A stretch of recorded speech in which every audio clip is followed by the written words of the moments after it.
so intense.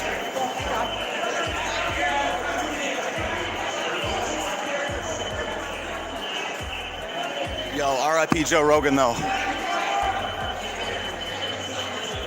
Wow.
This is such a hilarious scene. There's people like cuddling and grifting in gear.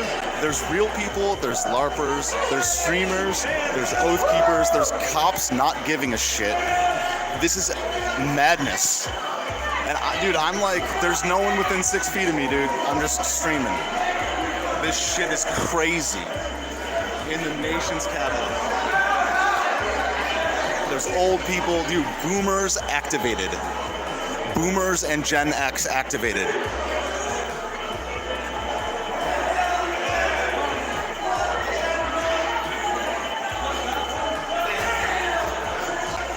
There's Antifa in here, some at least.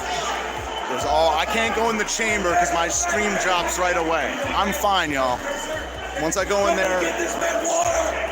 You got spray? Yo, somebody get him water! You got spray!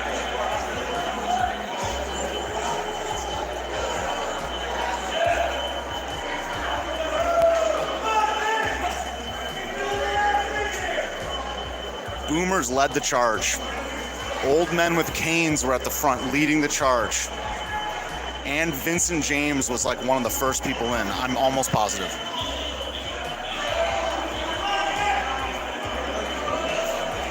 I've seen a couple Antifa, a couple agent provocateurs, yes. Look at this. Oath keepers.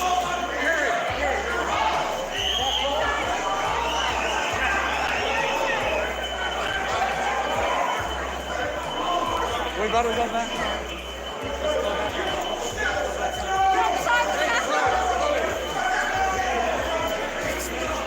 There's nowhere to go without. The cops are forcing us out. I can't go in, I can't stream.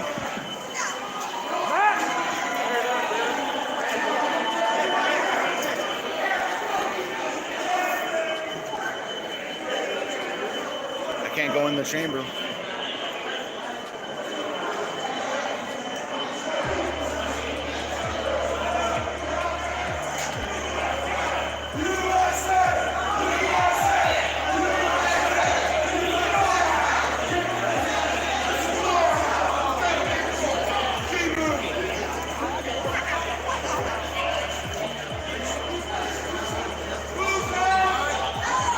Thank you, mods.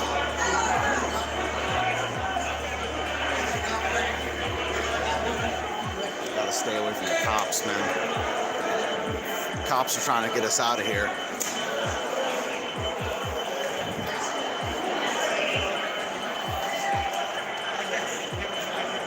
Yes!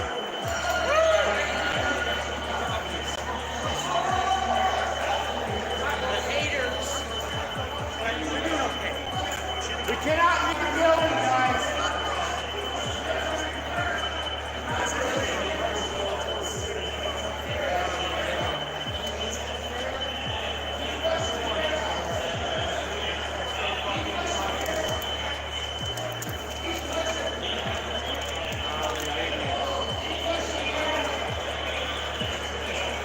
Hey, man.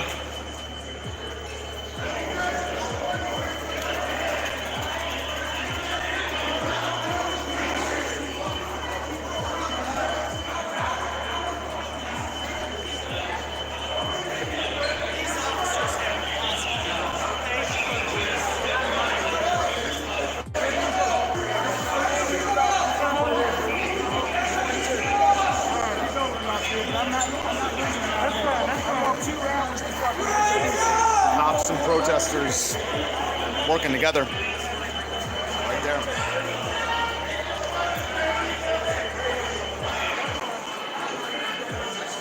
Welcome, everybody. I appreciate every one of you, especially the trolls and the haters.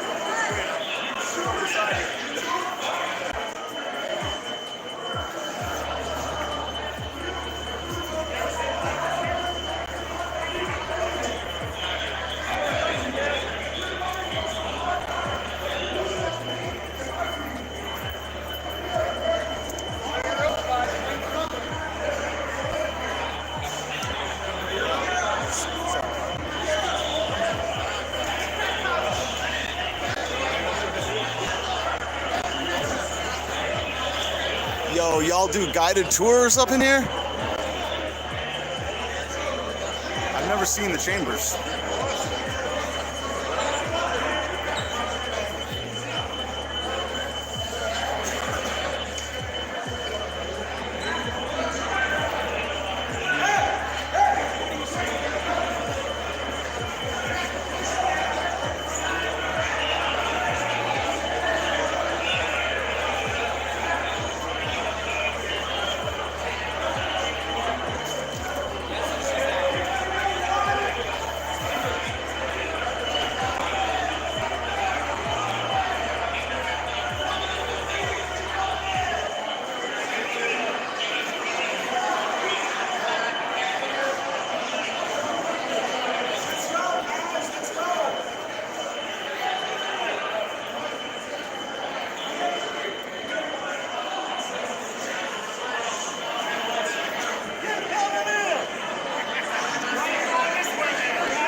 Go upstairs. Cops with guns drawn are up there. They got guns out up there. They already kicked some people out.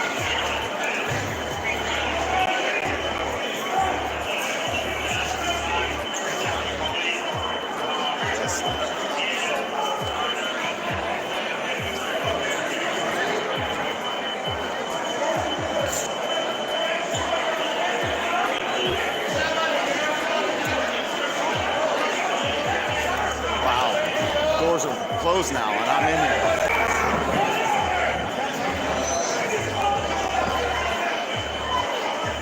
I'm locked in here.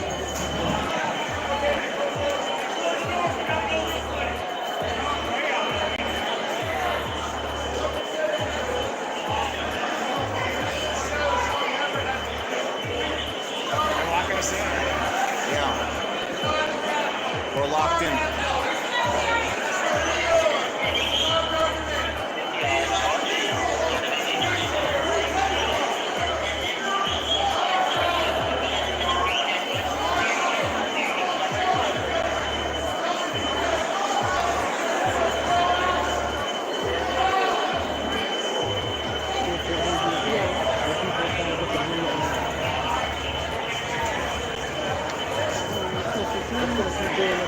Oh my gosh. Let's just go down the steps. Okay, hold on. Let me just get This is chaos. Zero leadership. At least I'm good at running a stream, right? Yeah, I'm Thomas Barani from New Jersey. How did you get that on Yeah, your we hand? just broke the record. Well, we had stormed into the chambers inside, and there was a young lady who rushed through the said windows. 23K A in number the of chat. police and Secret Service were saying get back. Big shout out to everyone that's made donations, joined the membership program, or purchased any merch. I really appreciate you guys. You guys are what's keeping the channel going. Thank you all for being here for this historical day. Please hit that like button. The more likely we get in a short period of time, the more people the algorithm will bring into the chat to hang out with us and see what's going on. Police came in and started ushering us out with their sticks. Where did you enter the building and where did you exit? Other side with the scaffolding. We tore through the scaffolding through flashbangs and tear gas and blitzed our way in through all the chambers, just trying to get into Congress or whoever we could get into and tell them that we need some kind of investigation into this. And what ends up happening is someone might have ended up dead. And that's not the kind of government we can have. People have to do something about it. I If can't. you need any help at all, EMS is right there. I'm not injured. It could have been me, but she went in first. It was Please one say- of us. Thank you for telling us your story. Yeah. Just make sure people know, because this cannot stand anymore. This is wrong. They don't represent anyone. Not Republican, Democrat, Independent, nobody. And now they'll kill people. Who are you saying will kill people? I don't, police, congressmen and women, they don't care. I mean, they think we're a joke. $2,000 checks was a joke to them. You know, there's people filming us, laughing at us as we march down the street at the Department of Justice. There's a man in the window laughing at us, filming us. And here it was a joke to them until we got inside, and then all of a sudden guns came out. But I mean, we're at a point now it can't be allowed to stand. We have to do something. People have to do something, because this could be you or your kids. Thank you, Tom. Yeah. Is this fake Hello? news? Is this fake news?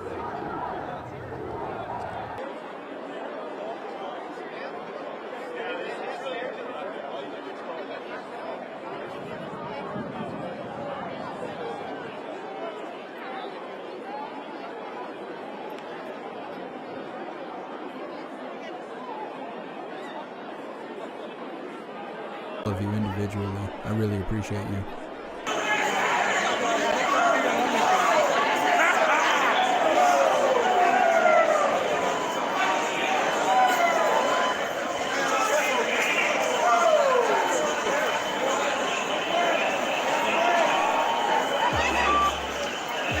As friends of the law enforcement division, yes. Keeping me safe and secure, as always. Yes, you know, just, enjoy my stay here.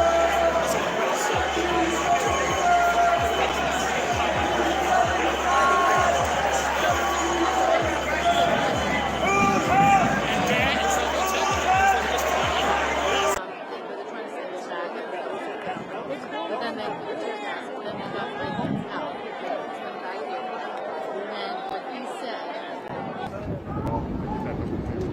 Wow.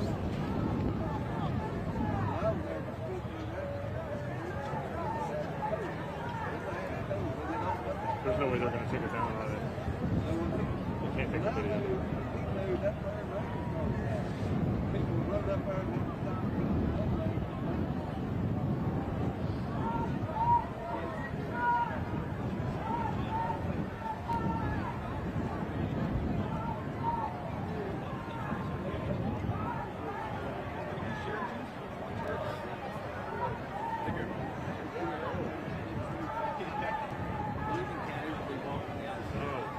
Because I think he's 720.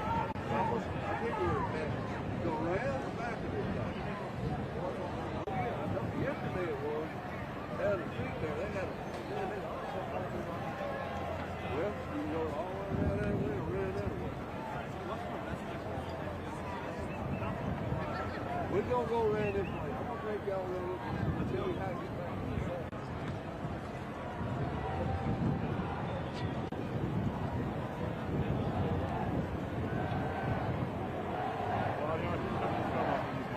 It's about to die anyway.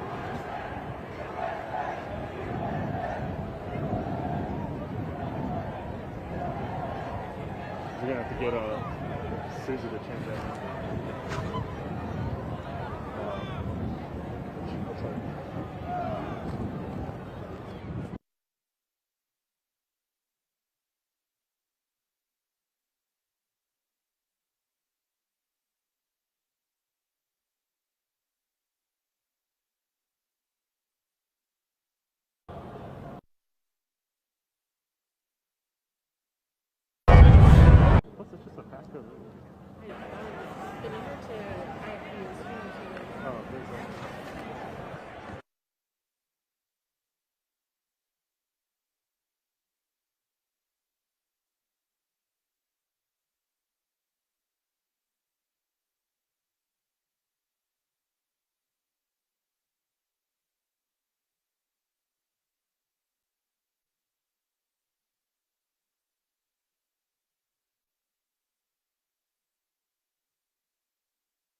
Hello, Patriots!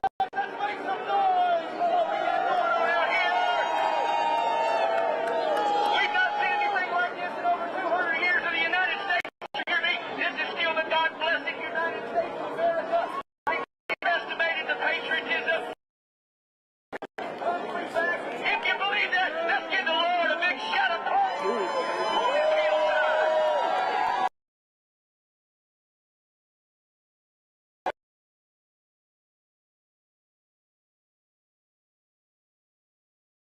We're here to push back. We're not going to back.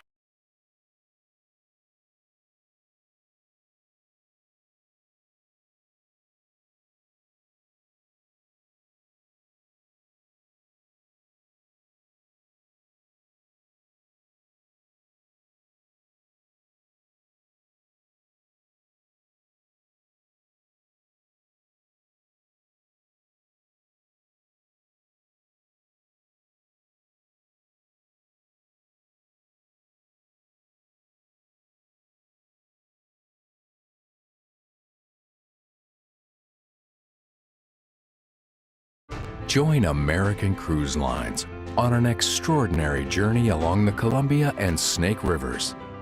Cruise close to home aboard the world's finest river.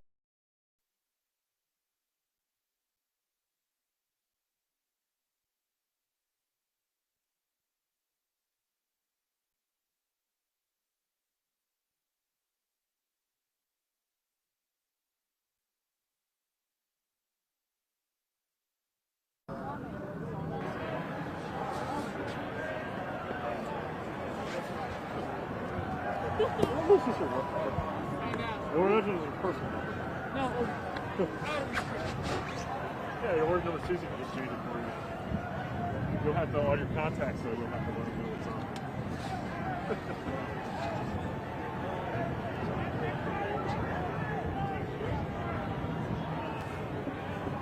Excuse me, do you guys know Union State? I can't even talk. Yes, Union Station. You want to walk that way. All right, and Massachusetts Avenue. So it's just in there. Thank you.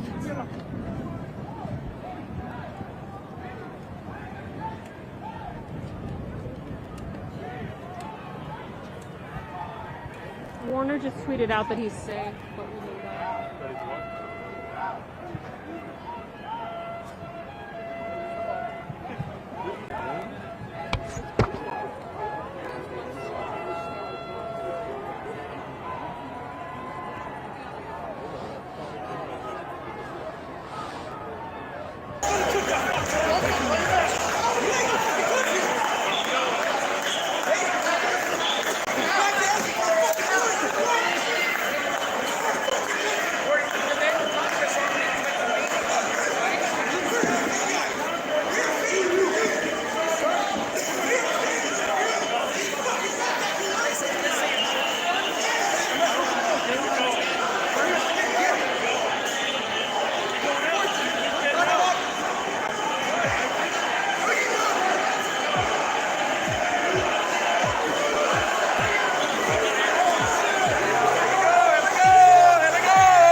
This is all good right now, but I'm concerned about when this chamber gets full. They're saying that the police officers on the stairs have pew-pew sticks drawn and that they are lethal. They are not pepper guns. Once they make their way up there, we'll see how peaceful this stuff stays. It's It's amazing that this is happening, but I don't want to see it go left. I don't want to see it get bad. I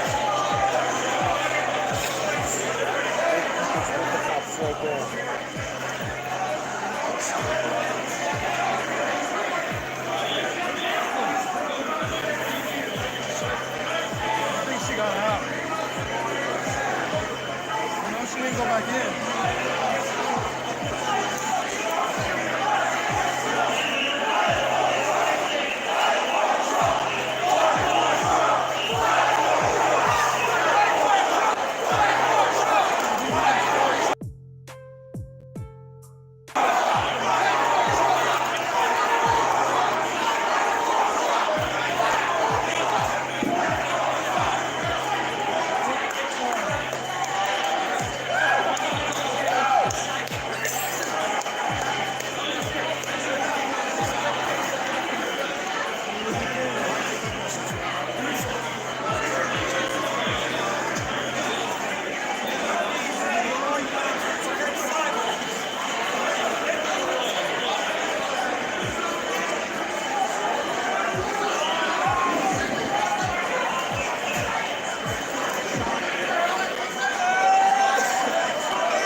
Yeah, Antifa might as well just go home. They're not gonna be protected today. That's just not gonna work out. I can already tell that. When it gets dark, they better just go home. They ain't gonna stand a chance today.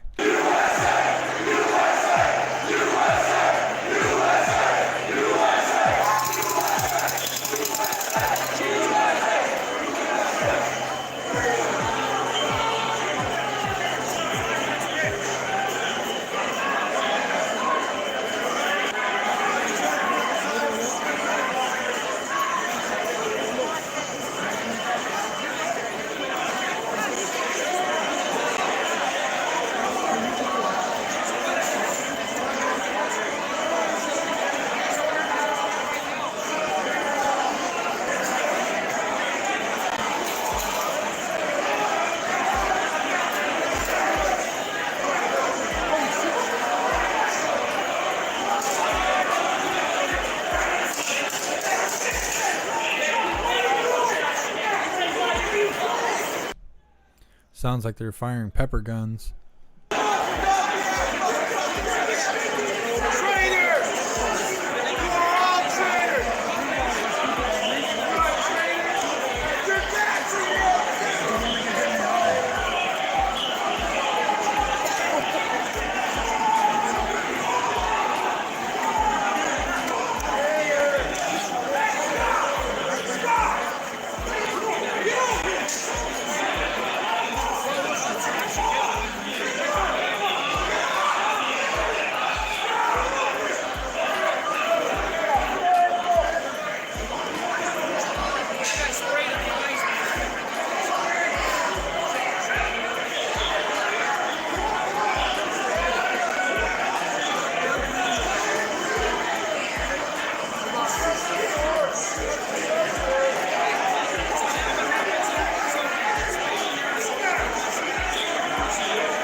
Let's get in there. We already did what we needed to do. It was perfect.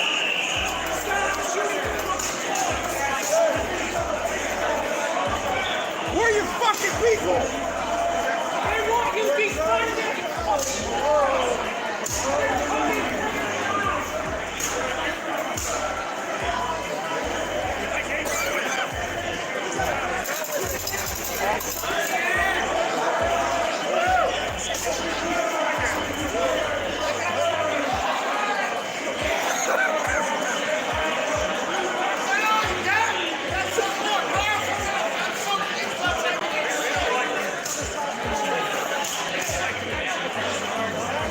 Fucking push them off of it! Have you guys fucking back!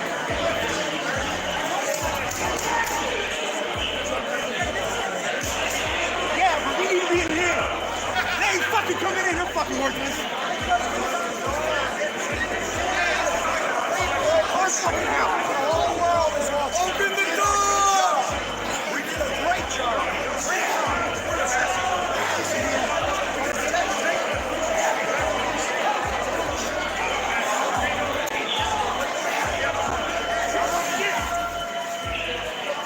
We're trying to get out.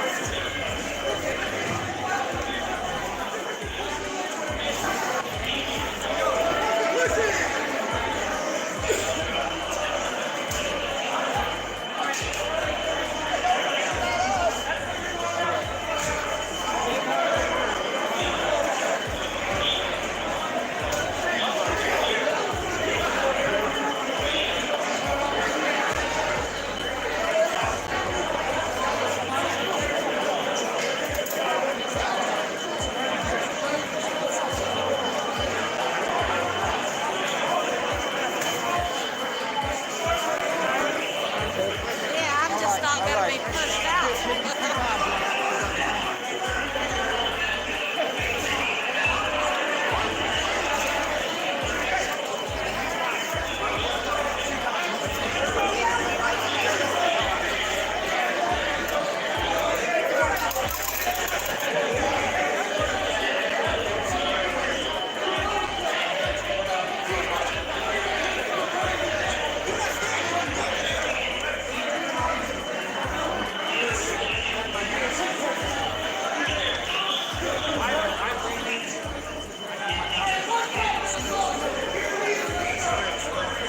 Brought the wrong people.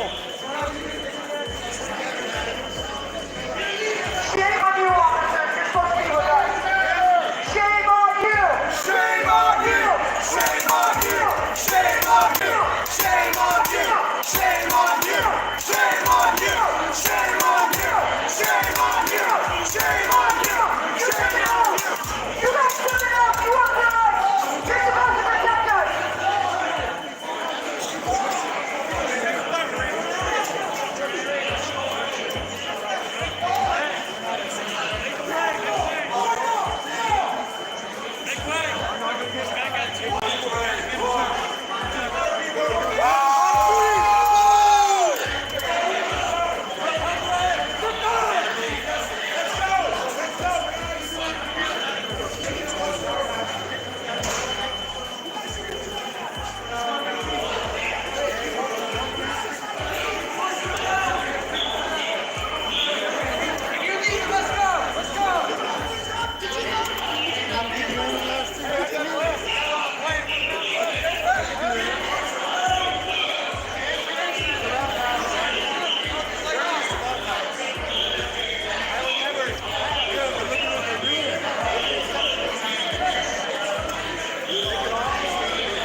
Round two.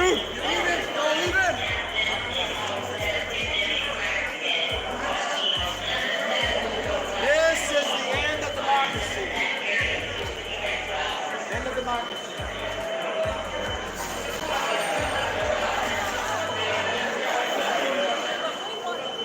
Don't be pissed at us later when our country fucking drops.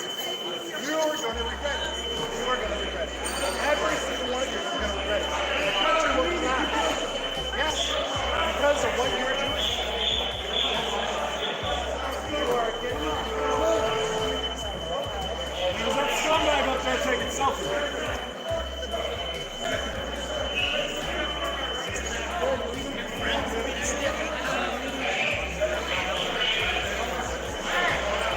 let's go if you're leaving. Let's go. Let's go.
We're getting forced out of here by the cop. I'm gonna go outside. All right, guys, let's go. Let's go.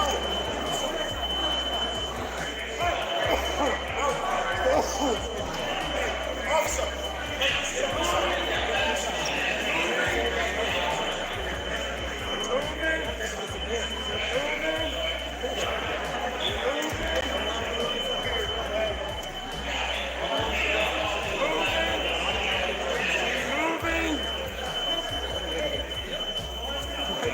I cannot make this guy disappear. What's wrong with you guys?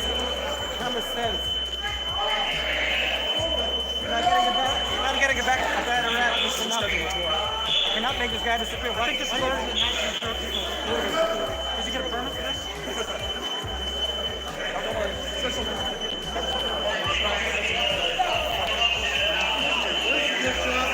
One of the last people left in here.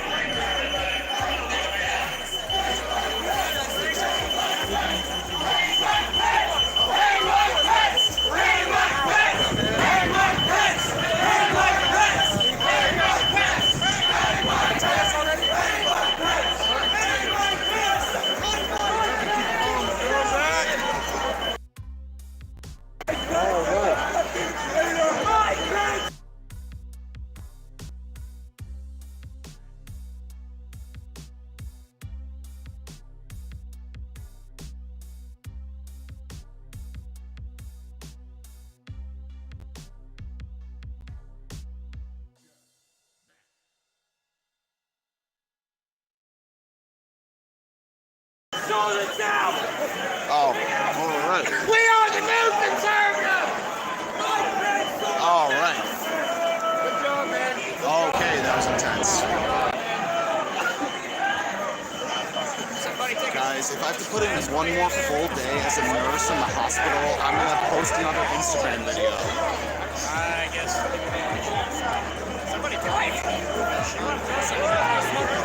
know, because I was standing up on the front of the cabin.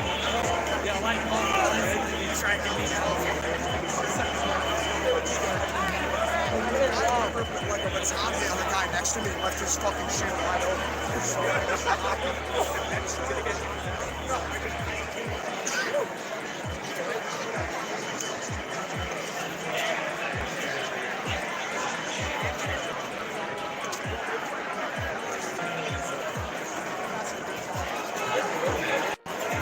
I can't see the chat anymore, y'all.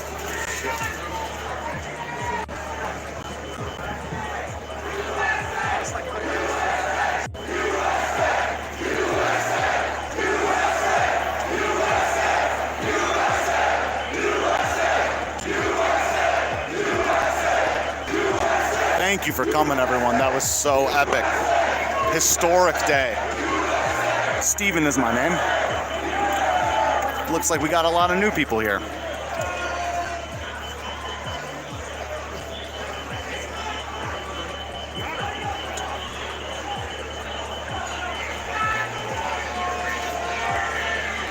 attention. You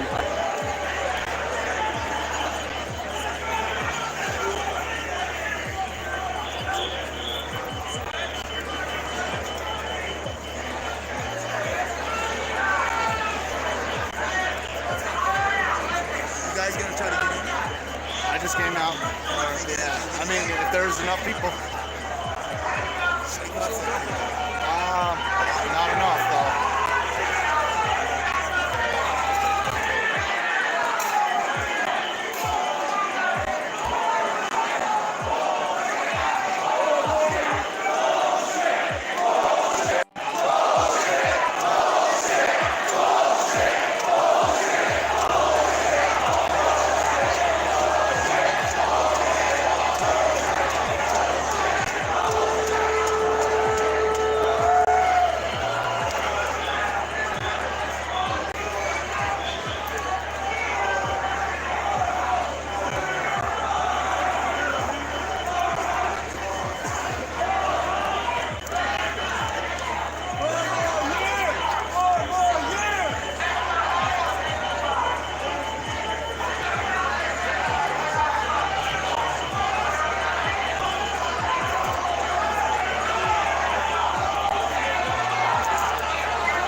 If we would have waited, what I kept telling everybody was if we just kept giving up in the room. No.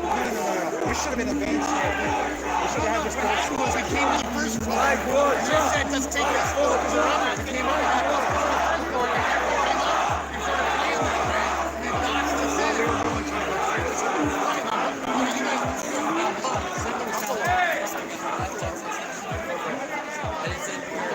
I'm sorry.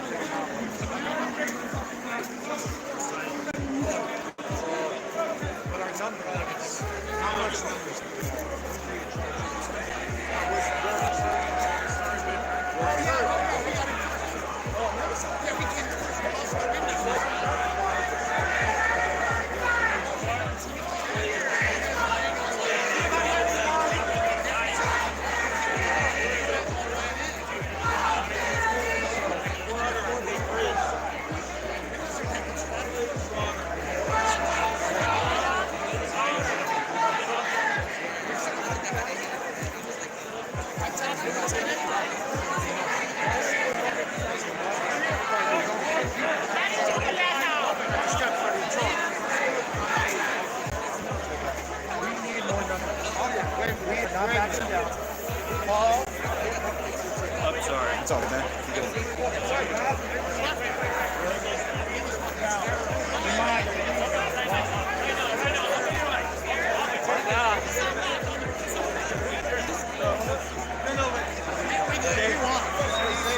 As long as they have that practice, they don't care enough. They just every city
We're dealing with our children right now. The condition of our people in America. What the same thing the white man has done is far beyond what the other nations did. They capitalized it through the Roman Empire. Hey, Jack. The power that the Roman Empire had, which is still being pushed on society. I sure do. Look at the infrastructure. Look at your political system. Everything is the same thing, man. You got not the one for so-called other. Sure. Look Sure. Who is it? Oh, he's one of the still photographers. Gotcha. Yeah. I can give you the address to my car as well. Just text it to you so that we can forward it on to him. Does that sound good? It's kind of south of the Supreme Court. I give him that general direction near the South Capitol Hill metro stop, like a couple blocks east of there. So.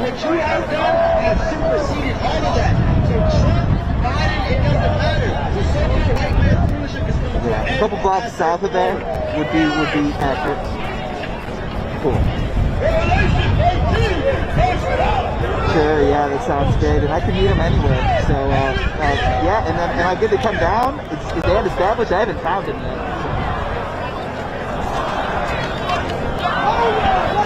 Okay, perfect. Okay, shut up. It's in the car, so I can meet him at a convenient spot now, and then head back to the car, so I can make his life easier. Okay. Awesome. Hey, thanks for the update, Jack. Talk soon.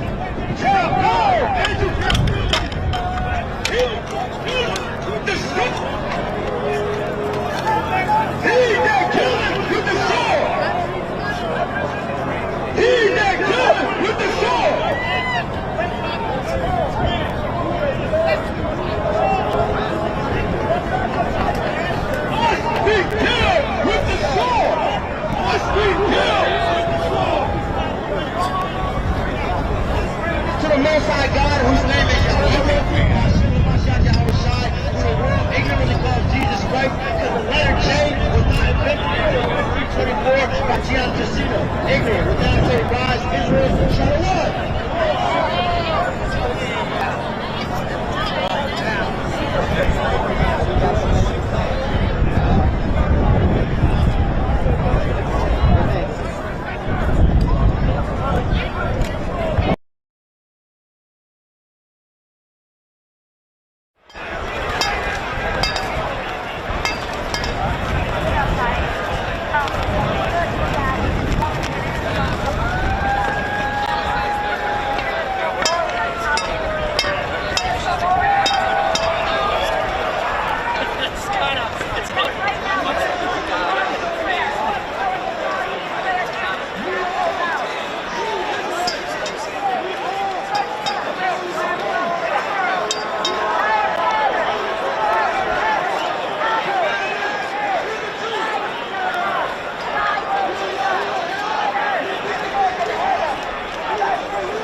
They were trying to, not really break people. Yeah, trying to get in our house. Shot her in the neck.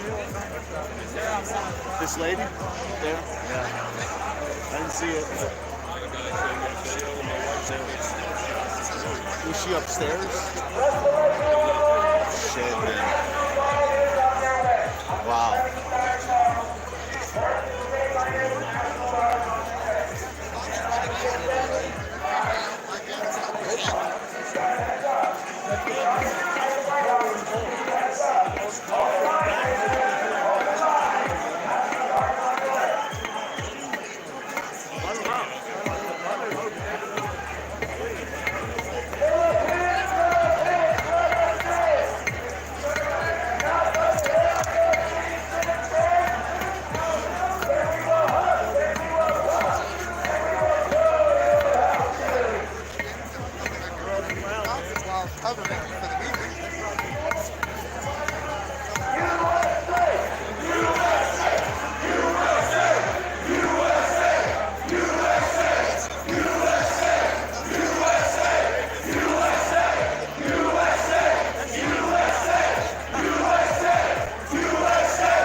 Okay, this is real, people. Get it. Get it all on camera. This is real. These fucking traitors have got to go because they're fake. They're false. They're not operating by our fucking laws. This is real. And they're fucking fake. Based. Once again, is anybody on this? Here's what we want, okay? We want the resignation of Nancy Pelosi. Today, we want Nancy Pelosi's resignation. We want Mitch McConnell's fucking resignation. Okay? We want this now. We're not putting up with this. I didn't tell you that.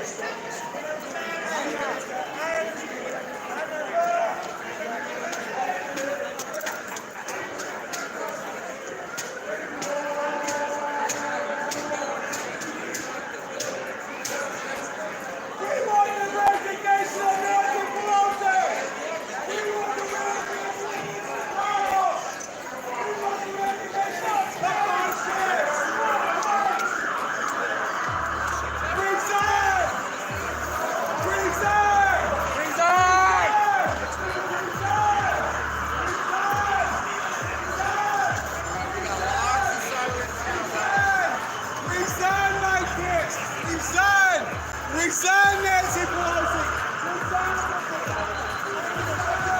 There's nobody in there. There's nobody in there. They're scurrying like rats. We stopped them. At least they stopped when they were doing that.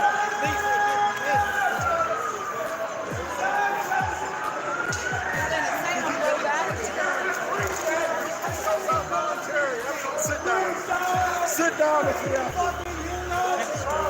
Resign, dude! What does it mean? Inside.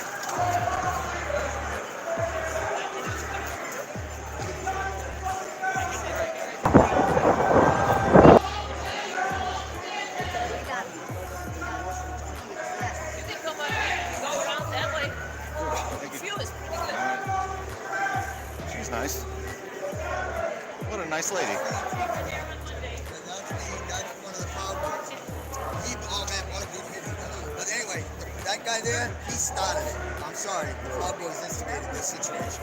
But he pulled the knife. Okay, thanks. Now, when this first went down, Here at the U.S. Capitol, son.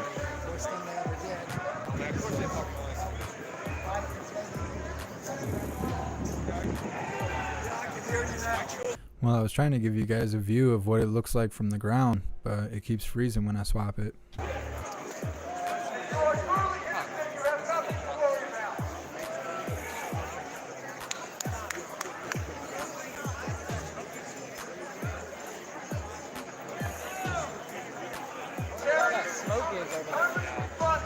Tear gas from inside the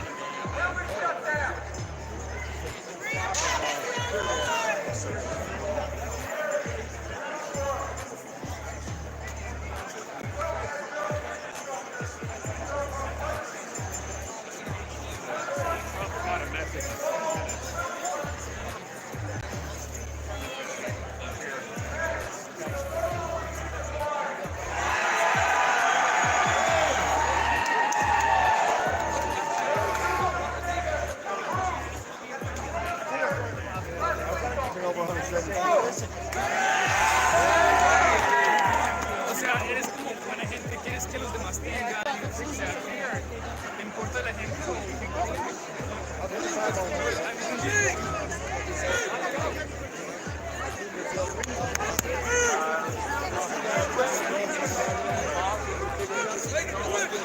Listen, everybody on the sound of my voice. If you have a news camera, I want you to move it right up there to the top of these stairs, okay? Pay attention, everybody.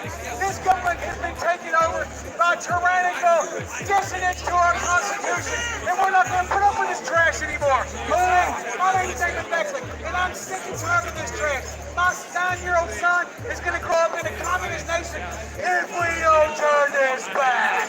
We want the resignation of Mike Pence. We want the resignation of Nancy Pelosi. We want the resignation of Mitch McConnell. We want the resignation of Chuck Schumer. We want the resignation of all these Democrats. They said that they were going to make this joke of an election true. That's a fucking lie. We're not taking this trash. Don't you get swinging on the show we're such a crowd. It's not like radio. And guess what? It's going to just keep on coming back until unconstitutional government kills the Constitution of this country.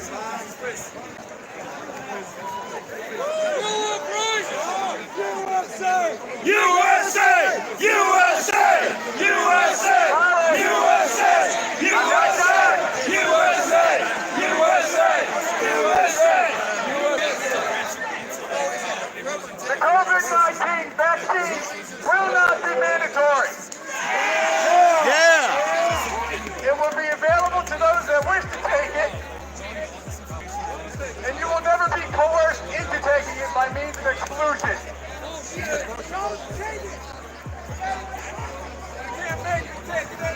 Don't recommend. Proof of vaccination will never be required, ever, for anything. Learning in school. School districts worldwide, effective immediately, will begin to prepare for full in-school learning. Governments and police are not the enemy.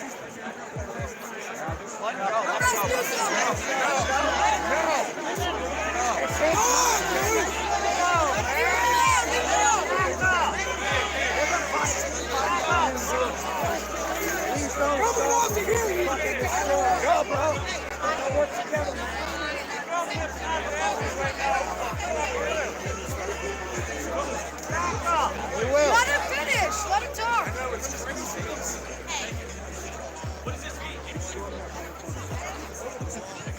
Police and government are being used as a means of control and fear against the citizens. Everyone involved with the corruption will turn themselves in, or the citizens will assist you.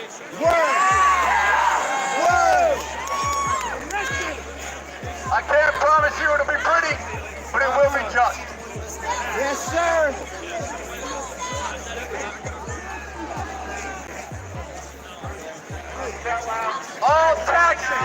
fees, tariffs, duties, and tolls deemed unnecessary by the citizens will be eliminated. Taxation is theft anywhere. All debts, public and private, contracts and obligations, and anything of the like, as of today, will be wiped clean. Yes, Globally, this is an economic reset. Sir, what is your name? Everyone will be free of debt, and we'll start back at zero. Sir, what is your name? Retribution! Everything on Earth will now be 50% off. What? In every market. You got trolling us? From materials to manufacturing to shipping to retail, all the way to the consumer. Every single person gets a break. What is your name, sir? What's your name? What is your name, sir? He's like, Kmart? Say your name again. Mr. Manufactured income. As people will be spending more money, That just turned so fast. making us a difference for the loss. Can you tell us your name, please? Who are you? That's my name. Say it again. Thank you. What is your name, sir? Aside from military installations, there will no longer be territorial limitations or borders between countries. We will now be free to roam the earth.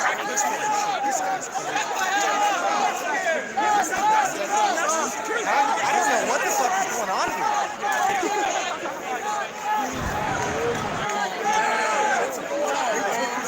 What is this, dude?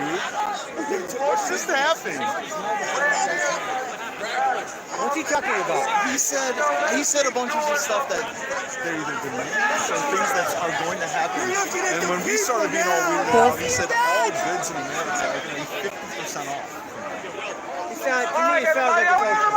attention here for just a second. Well, he just talked about the Do you elimination guys of remember when they came out and said we got coronavirus and we're all gonna fucking die, right? They said that they were gonna, the coronavirus would kill up to possibly I don't know. 5% That was of some the weird US stuff, man. population.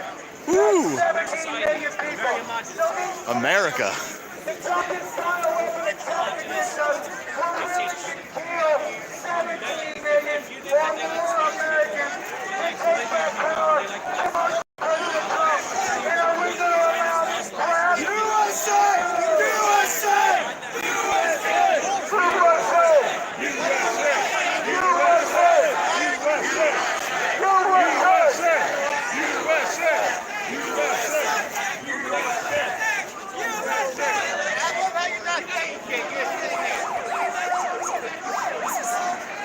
This government is wholly corrupt. President Trump is the only. I'm thinking of the second I'm going to tell everybody in this crowd exactly the one reason why Trump had to go. Everybody listening.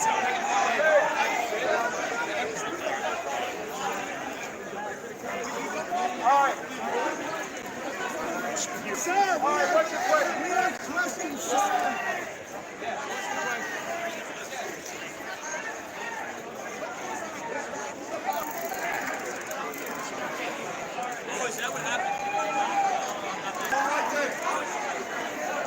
Back up here. Can I see your sign? Excuse me? Can I see your sign? Patriots or what? What fucking storm? So I just figured out they put the building in lockdown because there was a woman shot in the chamber. When they all entered the building, one of the it looks like a police officer who was armed shot one of the protesters, one of the patriots. I don't know if she survived it or not, but if you join the Discord, I just posted the video. You can watch it happen. I'll post the link for the Discord right now.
surrounded. Why did you come here? What did you expect? Just take a couple pictures and leave home?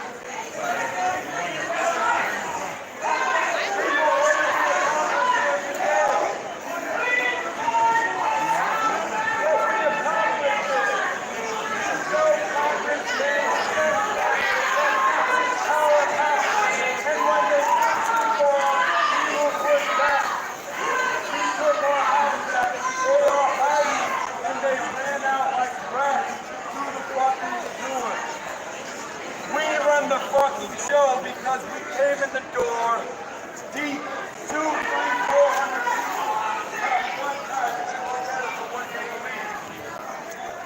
It's not over. All we did was walk in the door. We are still going to vote, and we still have to continue to show our support to Donald Trump. Donald Trump is the only one that is continuously fighting for our liberties, for our Constitution. We have to continue what little bit we can do, which is continue to show our support. Sorry, guys. Got to plug in my phone. Thanks for coming, everyone. Welcome to all the new people. I appreciate all the mods helping out. What a historic day. What's there to even say about it? I recommend you look into this guy called Jesus Christ. That's my plug.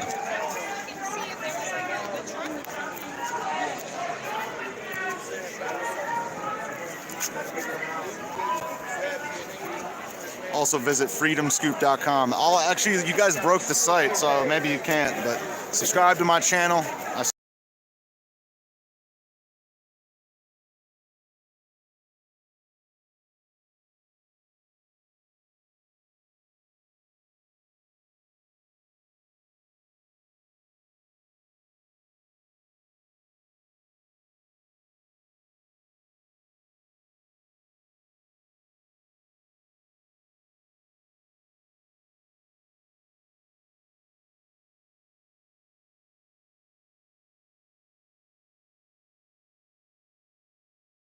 I'm going to see if I can find another feed. I'm seeing all the DC feeds go down right now. It's choppy, guys.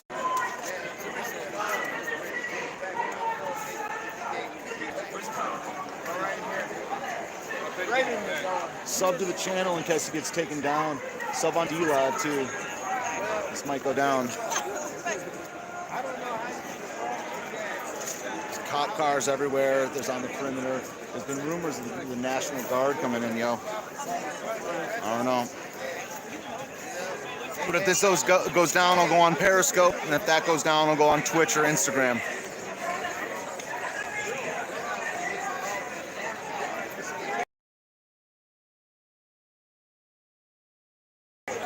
Button on my backpack, and then I'm going to get back on my feet.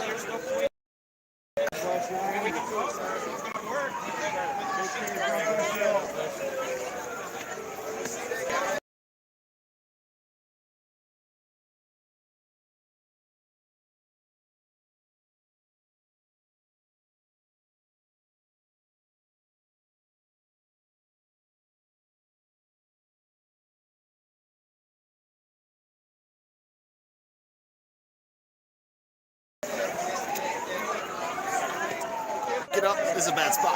Ah, all right. Hi. I know the chat's disabled. So chilling. Let's get this focus going again. There we go. Hi, everyone. Welcome to the Capitol. Welcome to the swamp.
sir. Thank you very much.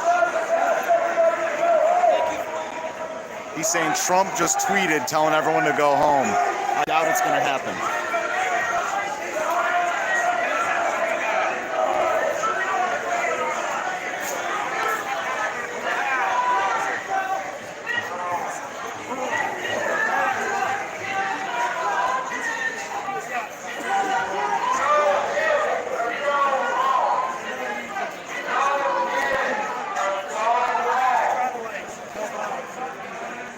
So I'm on Instagram, so I'll be able to see your guys' chats. So I'm streaming on Instagram, Steven_ignoramus, so I can see your guys' chats. Chats is disabled on YouTube, so if you guys want to get over there, give me a follow. And dude, there was and I'll be able to see what you're saying. Just trying to communicate with you guys, because it's not as good if I can't see. What's up, y'all? Welcome, welcome. Got my Instagram people. What's up, what's up? Yeah, I'm doing what I can, Thorodox. Thank you. I don't know who's lying to the camera guy. The last thing Trump tweeted says, "I am asking for everyone at the U.S. Capitol to remain peaceful, no violence. Remember, we are the party of law and order. Respect the law and our great men and women in blue. Thank you." That's the last thing that Trump tweeted.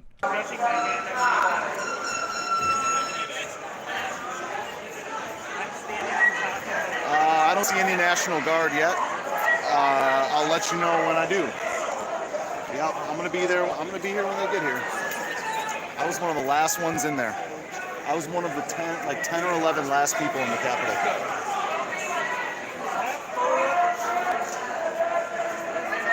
Hey, trash band bro. Hey guys, what's up? It's good to see you. It's no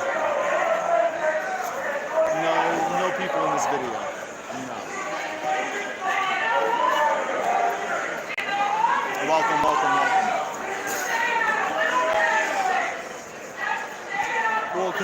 Well, I'm streaming here because I have my phone and my drug dealer phone, of course.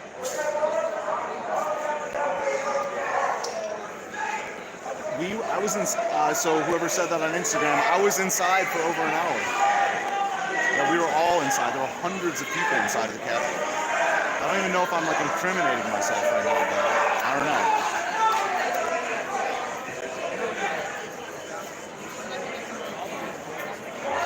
We got in the back door of the Capitol, right there. There's no, I can't make mods on Instagram. There's no mods. Post Jazz, I love you, brother.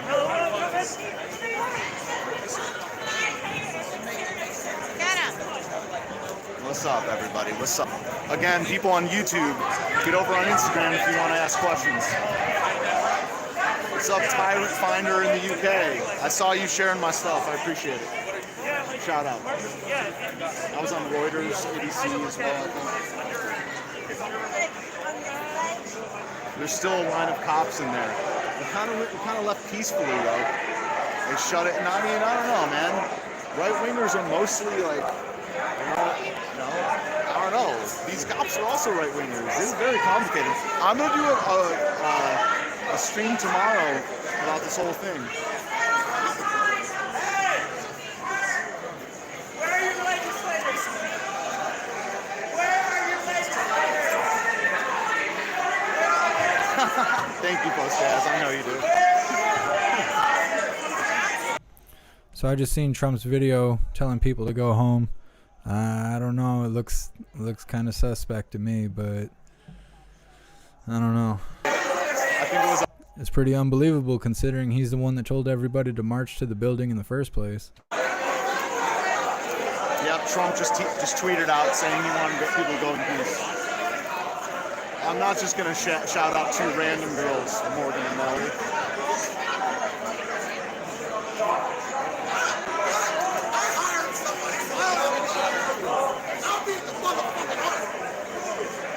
No, I don't get high.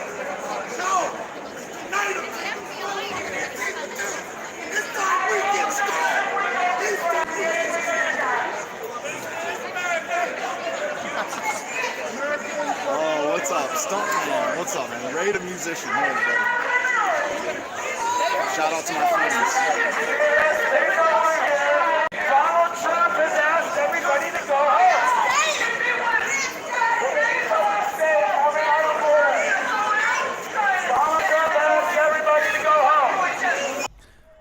play the audio from his tweet so you guys can hear it.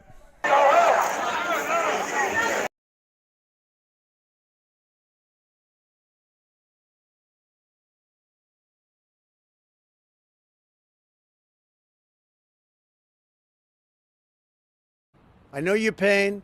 I know you're hurt. We had an election that was stolen from us. It was a landslide election, and everyone knows it, especially the other side. But you have to go home now. We have to have peace. We have to have law and order. We have to respect our great people in law and order. We don't want anybody hurt. It's a very tough period of time. There's never been a time like this where such a thing happened, where they could take it away from all of us, from me, from you, from our country.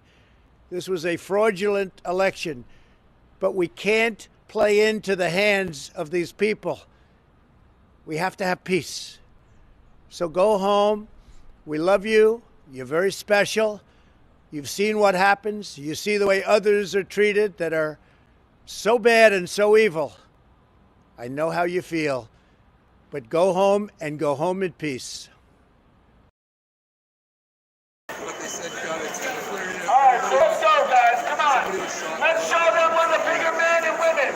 Let's show them what patriots really do when their president asks.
Right side for all you're doing.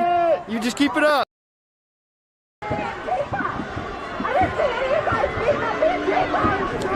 lot of people saying they didn't see this type of here, and we lost coverage due to just the amount of cell phone activities.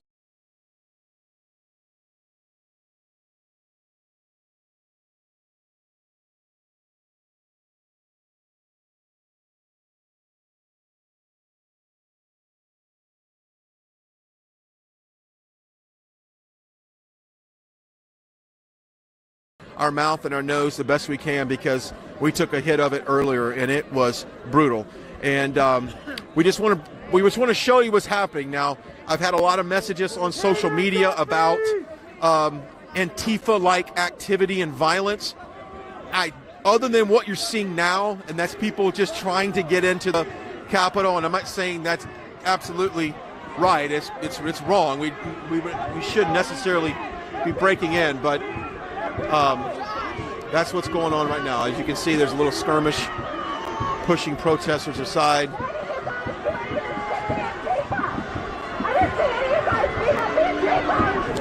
A lot of people saying they didn't see this type of protest against Antifa. And that's a good question. You know, we haven't seen this type of resistance. Cover my mouth. Okay, I've got my eyes closed. You guys don't mind? You got it? You clear? You're clear? We're good? All right, we're good.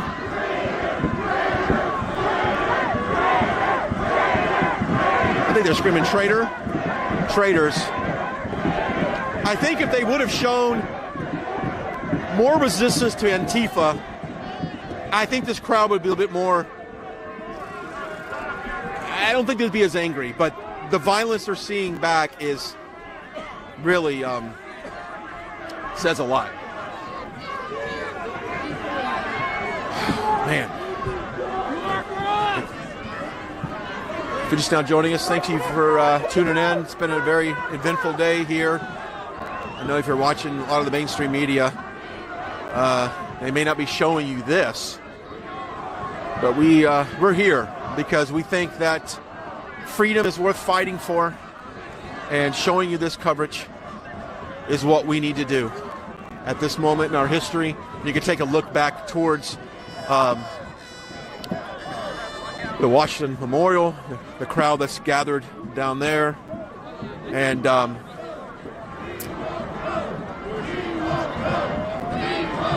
now they're chanting, "We won't go."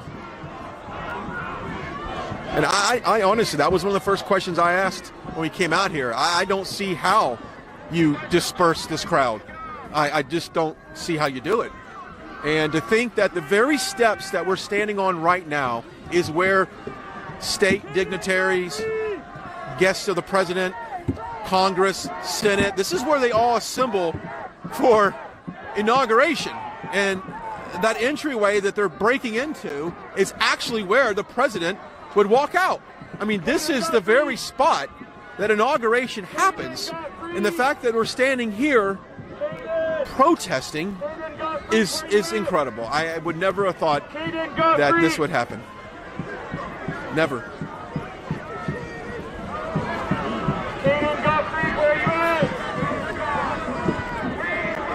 you for us or against us? It's okay. It's okay. Thank you. I just don't know how these people are getting inside, man. That's incredible. Yes, sir. We're Right Side Broadcasting. We're live right now. All right, Jeff Collison, Nebraska here representing. Just want to stand here. Thank you so much, Right Side, for all you're doing. You just keep it up. Thank you, sir. Appreciate it. Wow.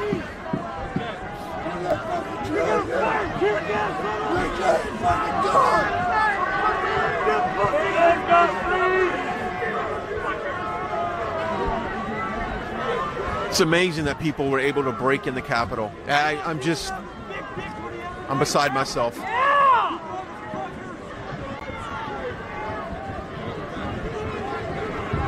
is R-rated. Yeah, I want to apologize for the language you might be hearing right now. We can't control a lot of the circumstances around us, so if you hear something that's inappropriate, we apologize. We're certainly not trying to put that out there, but we are here, and it's a fluid situation. So,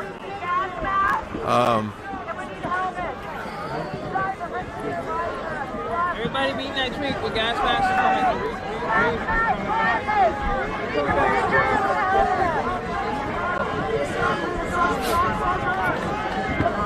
Hey, right side.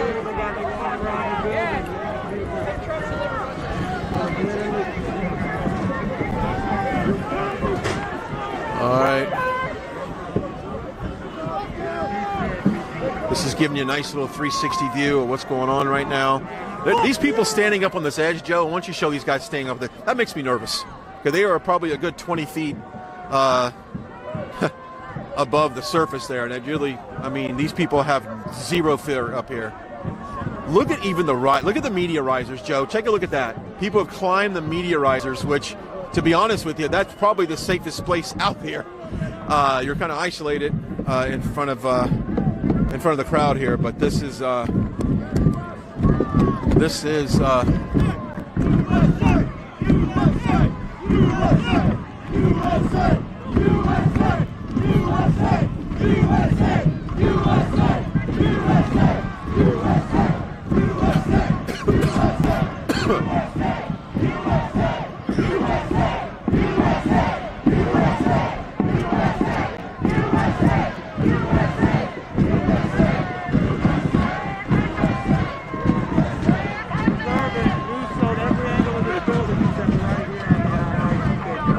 Yeah, this is amazing that we're actually standing on the inauguration stage. Like, this is where the president would be sworn in, right here. These steps, that entrance, he walks through those doors. It really is surreal that we're standing here while this is going on.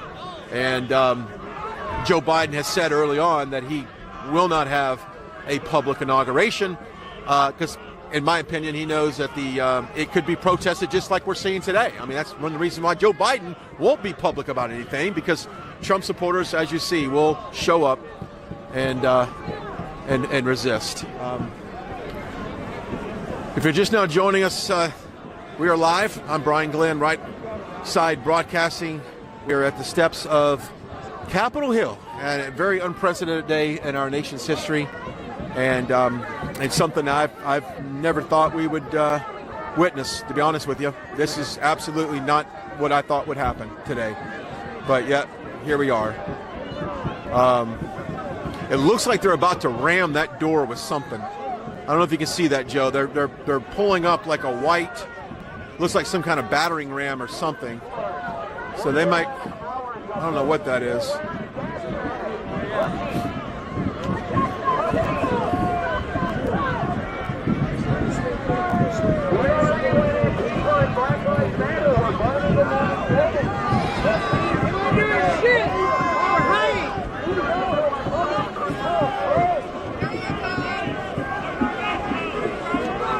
Fuck you, pigs!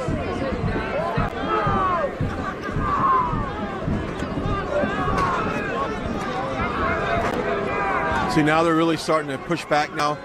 So this is when, wow.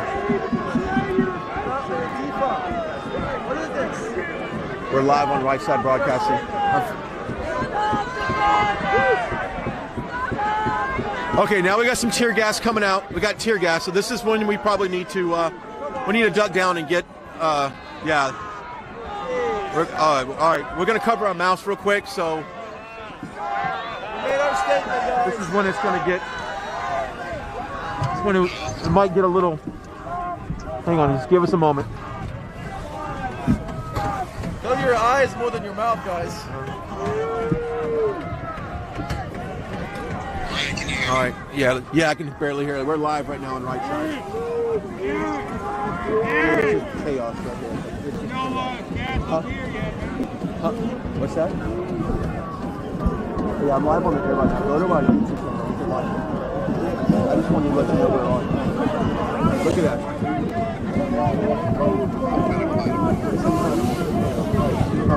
Follow us on YouTube.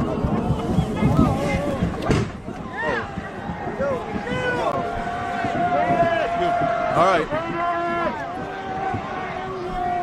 More flash bombs going on here. If you're watching us,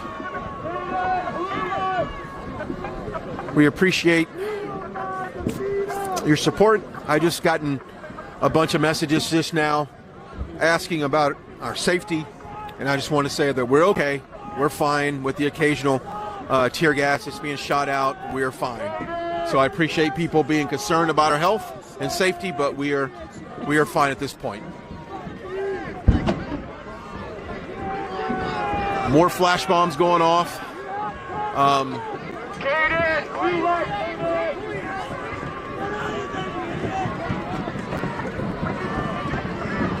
Oh.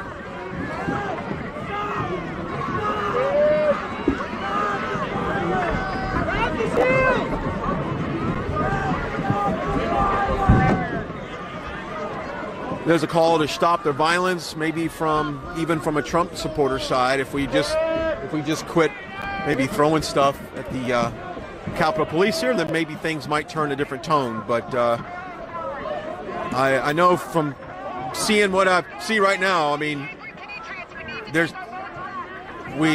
going to be impossible to penetrate this Capitol from that area.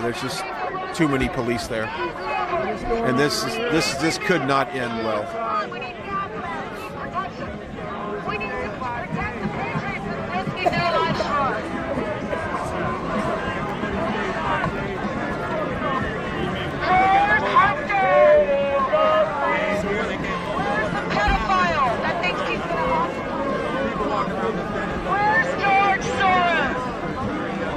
I mean, they are really trying to penetrate that door right there, aren't they?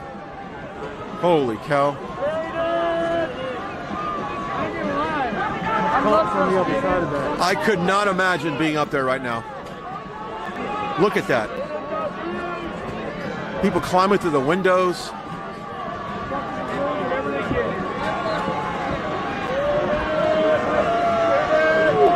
They are really trying to get in there.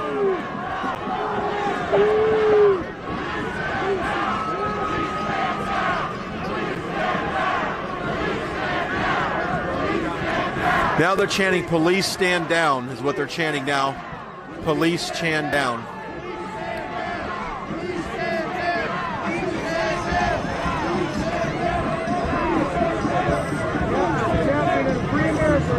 Joe Biden America. Bullshit right here. Patriots, we need the people to stand up for our country and our Constitution. Take over their satanic pedophiles.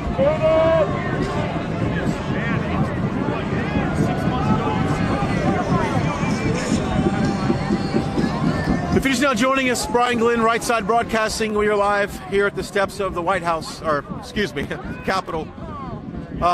In unprecedented times, this is something we have not seen before.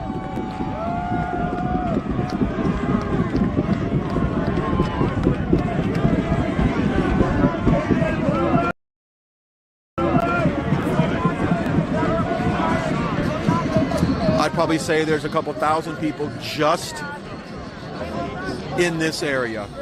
That's not counting the thousands that are behind us on this lower level. We are up on these bleachers. This whole area has been constructed for the inauguration. We watched over the last couple months this area be built, and then now to be standing here right now, I never would have thought that would happen. What's that? This guy's missing his son. Oh wow! I mean, we have a gentleman over here that's missing his son. Maybe if you want to get his attention, maybe we'll put him on there. We got a lot of people. We got a guy that's missing his son, and I'd like to see if we can help him out at all, because that's got to be a very scary moment. Let's see if we can have a few words with this guy. All right, somebody tells me you're looking for your son. Yeah, Caden Gottfried. How old is he? He's 18. He's out here somewhere? He was right here a minute ago. I think he lost his phone. From what you can tell, you can't find him. I can't find him now. He's smart, he's strong, he's tall. I'm not worried about him, but I just want to connect with him. Where are you from? Washington State. Why are you here? I'm here because this is the last resort. It was statistically impossible to lose this election. And there's just nauseating amounts of fraud. It is not being heard or seen. And we really have nothing left. Where do we go from here? I'm not quite sure, but I'm not leaving until we all know what we're going to do. That's been one of my biggest questions when I first got here is how does everybody get resolved and go and leave? We don't leave. We stay united, and we take back our country. Well, God bless. And once again, if you're watching this right now and you happen to know Caden, and once again, what's his full name again? Caden Gottfried. All right, Caden Gottfried, your dad's looking for you. We're up here, so we appreciate it. Is that Caden? I don't know. All right, no. All right, so we just thought, as a parent, I'm a parent as well. I couldn't imagine if I couldn't find my kids out here as well. Oh, man. This is not how I thought we would spend January 6th in our nation's capital. What'd you say? All right, we're going to do a battery switch on this camera here in a second. So if we dip to black for a couple seconds, don't be alarmed. We'll come back. We're just going to switch out the battery in our camera.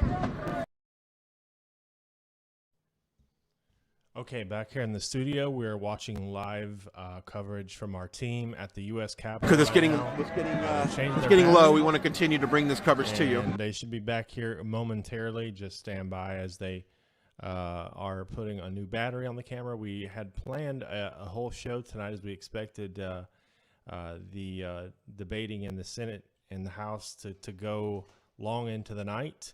We're still set up downtown. We have a studio apartment here in DC where we will be on air tonight if things resume, but right now everybody needs to pray for the country, pray for the president. This is not ideal. This is not what you want to happen, no matter what side of the aisle that you're on. We just have to pray for everybody's safety, and the crew they insisted on going, so pray for them as well. So we'll be back just a few seconds. Give us a minute to get that battery swapped over.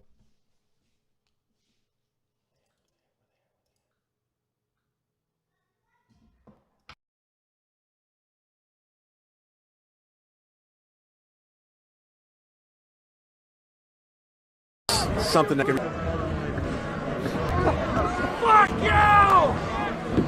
Once again, we want to apologize for any language you might be hearing right now. This is a very emotional and charged environment.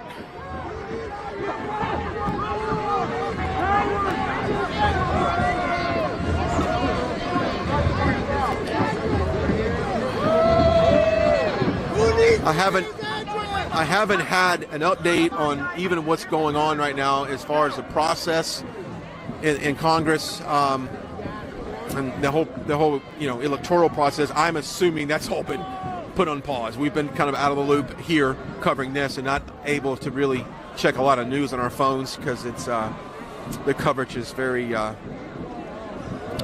spotty at this point.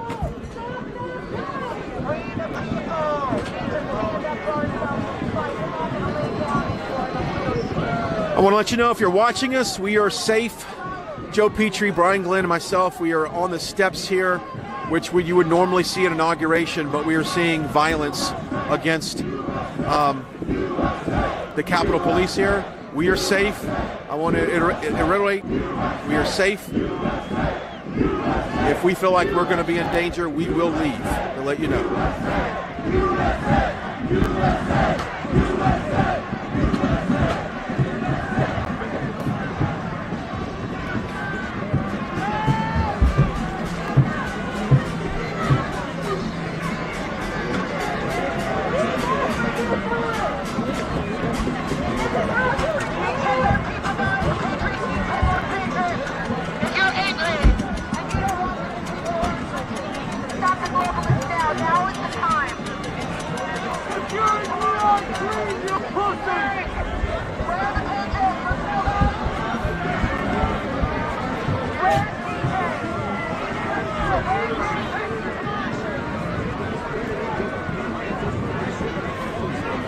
We want to give let's swing the camera around a little bit. You can see some of the police activity up top and also behind us here, going back towards the Washington Memorial. You've got thousands of people out here on the lawn and really down Pennsylvania Avenue. That's where you see all the police lights. That is Pennsylvania Avenue going towards, everything really, going towards the White House, that area, and Trump International Hotel, and where we're staying as well. So that is the main road coming in. That is still open. Obviously, people, when we came here, a lot of the people were moving away from the Capitol, but now I'm starting to see a little bit of a shift of people walking back towards the Capitol. So now the D.C. mayor has put out a curfew effective 6 p.m. to 6 a.m. There's a curfew in D.C. with the exception of first responders, medical people, and the media. Now, with that said, we're checking the time now, but we definitely probably want to be out of here when it gets dark, because this could be a situation that I don't think that we want to be involved. But anyway, curfew is in place. I don't think any of these people here are going to obey that curfew, obviously just by the fact that they're standing here. But this is where we're at.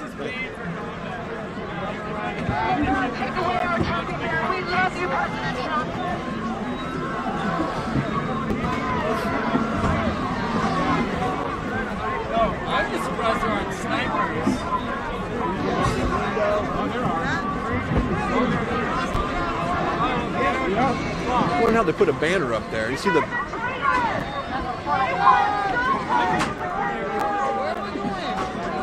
There is a lot of Capitol Police here, and they're just trying to keep everyone contained in an area, and actually keep them from penetrating that entry right there that you're looking at right now.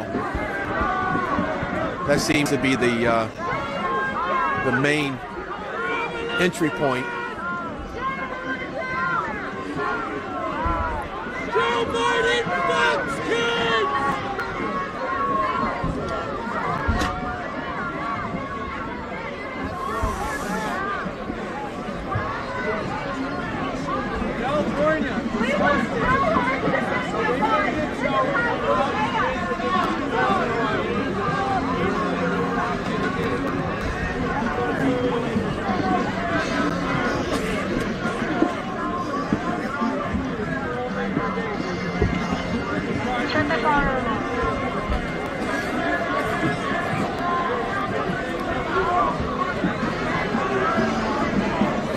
What a day in our nation's capital. I just, I see Brick's suit there. Brick's suit. Obviously, Trump, baby! Yep. And still trying to penetrate that door. I just don't know how that's going to happen.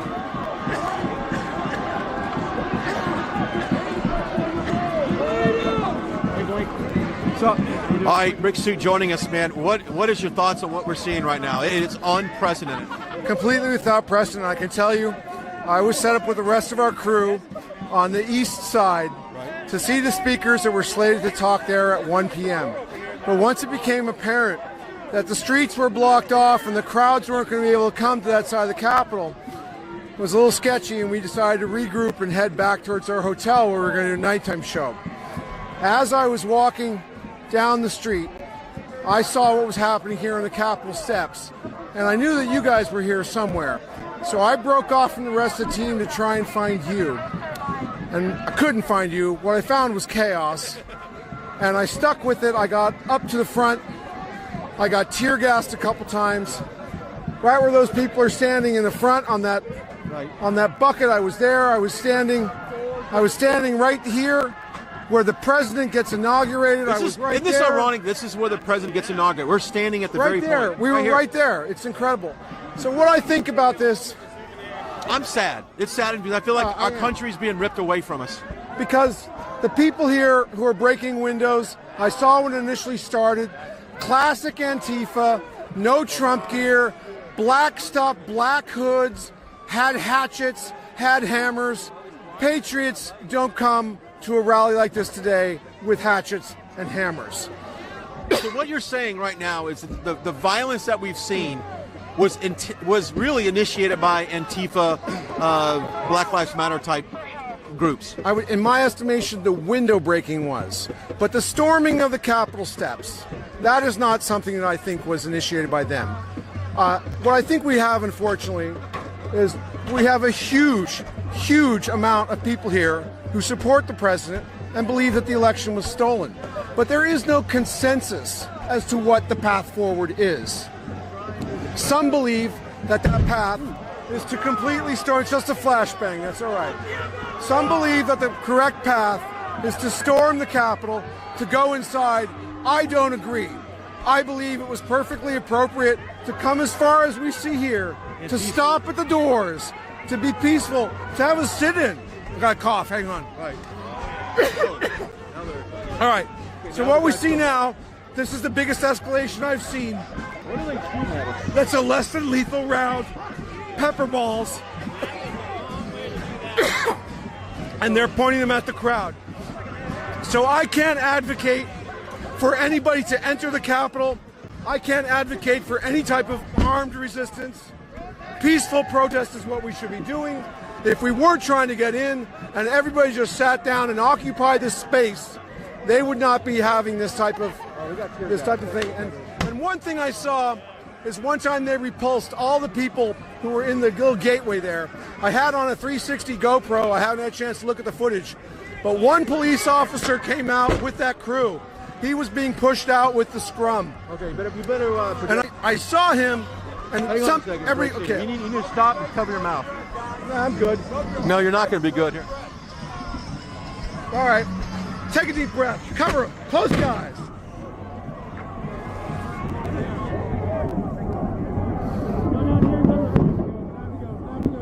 We got to go. Let's go. Okay, we're gonna walk out of here.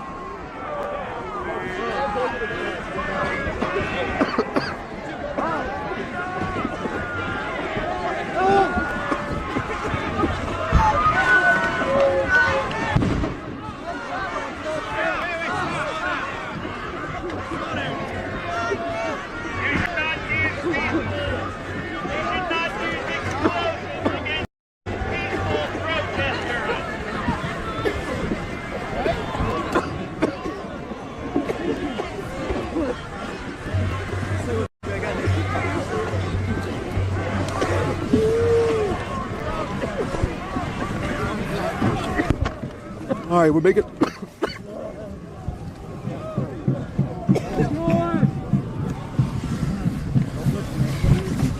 You all right, Joe? Oh. Thank you. Thank you. You're okay. Keep going. You're okay. Calmly move. Everybody's good. Everybody's good. We're good. All right, guys, we're good. We're just making our way out of here. I've had enough of this. We're going to take our coverage out to the lawn where we won't be subjected to... Whoa, hey. Don't go down. Don't go down, man. No, we got our microphones. There we go. Sorry. Your flag, it was working. All right, guys. Oh, that was brutal. We're going to take our coverage back to the lawn because this is not a safe space to be at this point. We need to... Okay. Let's go.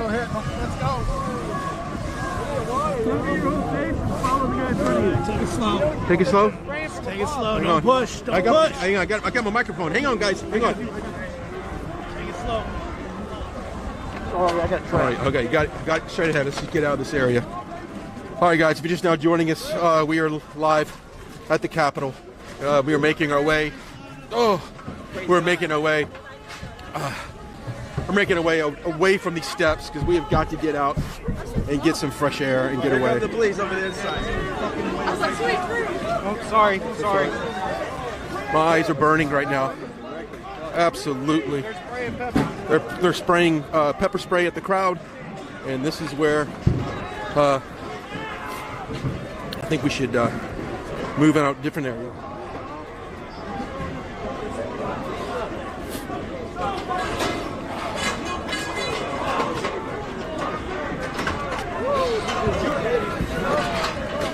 That was rough. That was rough. Oh boy. That is rough.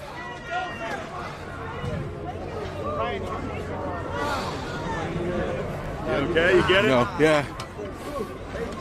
You know, they shot a woman there. Oh. Yeah, I saw that.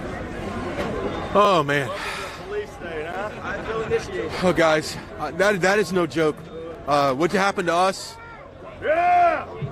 I don't wish on anybody, but as Brick Suit was saying, I think the violence that we've seen was uncalled.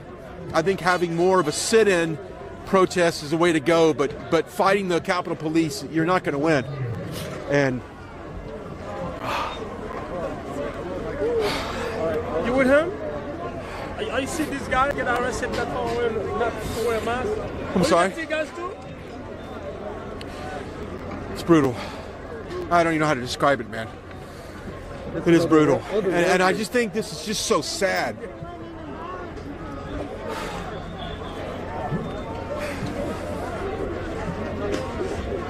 Oh. Folks, this is where we're at. January the 6th, 2021.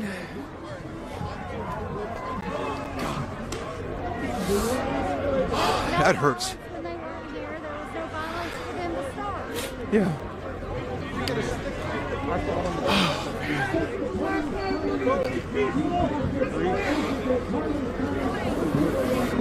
Oh, guys. There's still probably a couple thousand people here, I would say.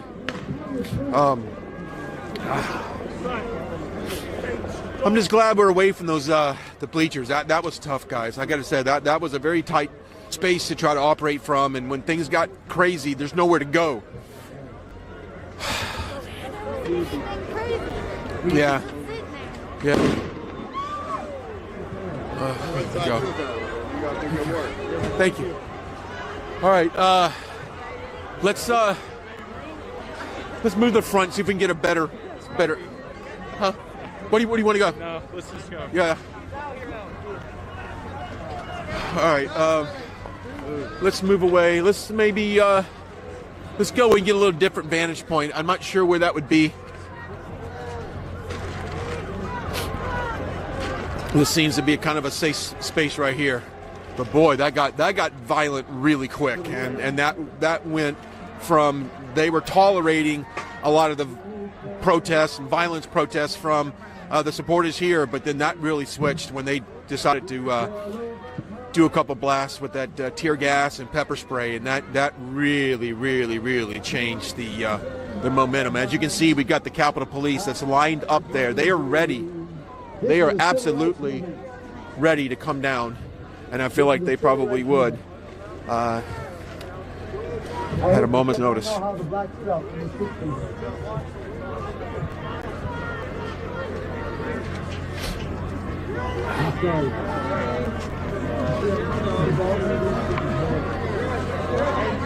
If you're just now joining us, Brian Glenn, Right Side Broadcasting. We are live at the steps of Capitol Hill. We've been here, been out here just about all day, really, bringing you the coverage of Trump's rally at 11 o'clock.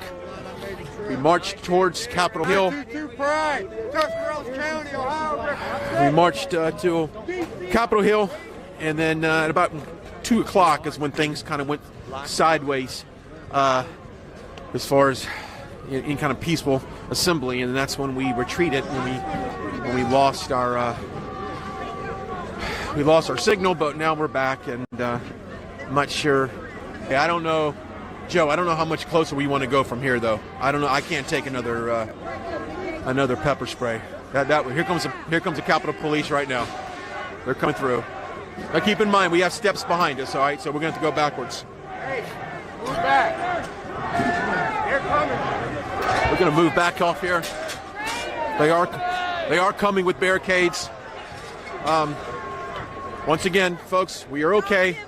Firearms, people. We're safe. Careful, buddy. They're shooting pellets and shit. They're shooting pellets? Yeah, I got hit with pellets. Rubber bullets, tear gas. Right side in the house, right there. Thank you very much. Thank you very much. They're really setting up a barricade. I think it's a good time. You think? Yeah. Look at the Captain America woman that's on that bleacher up there. See if you can get a shot of that. Look at that. Wow. I would think she's probably one of the safest spots right now. They said enough's enough. Yeah, they did say enough's enough. I believe the Capitol Police has determined that they've had enough of this. And I would imagine this is when it's going to get... How you doing? Thank you. How you doing? Crazy. This is very crazy right now. We are live. Sorry, folks, you might hear some things talking off camera, and you may hear some profanity, but this is a very fluid situation, and we're just trying to bring you what's happening. They said we're about to get sprayed. We're about to get sprayed, huh? That's what I was told.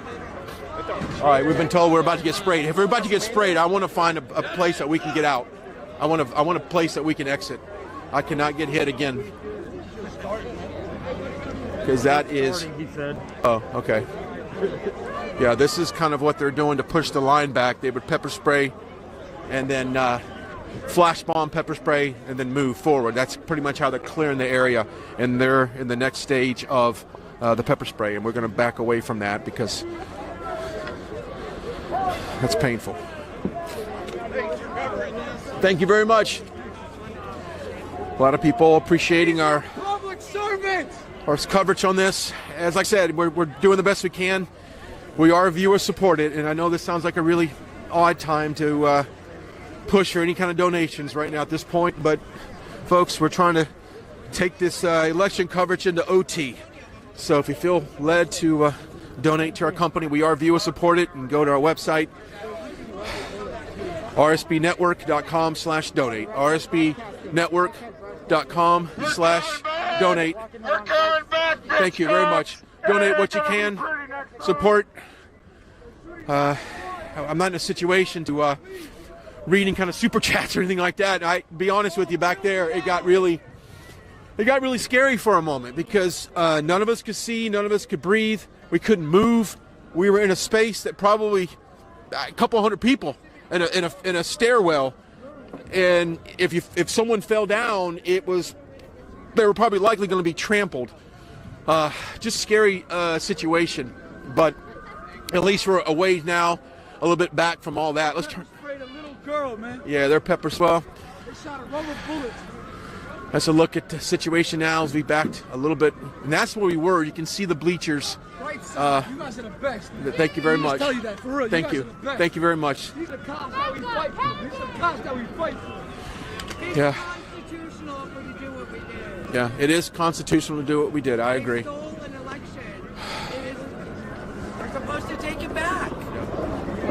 I agree. And When so the government steals the government, it's in the Constitution. We are to take it back.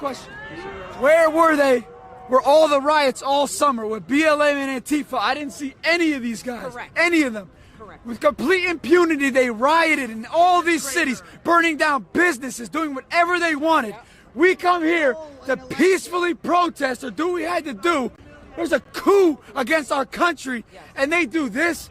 BLM and Antifa can blow up buildings, do whatever they want. But we come here holding Blue Lives Matter signs, and we get shot with rubber bullets. I saw a 7-year-old girl get pepper sprayed.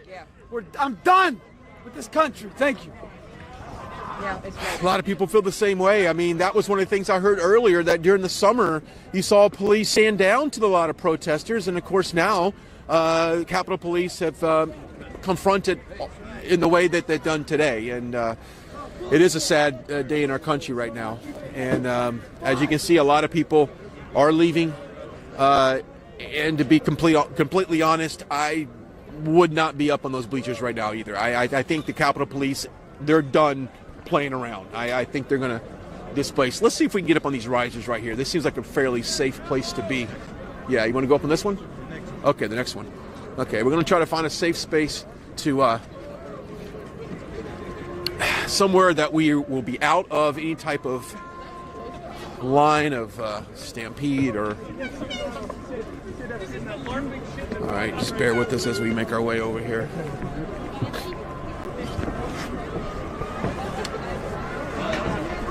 All right, there we go. More flashbangs, more pepper spray, tear gas. How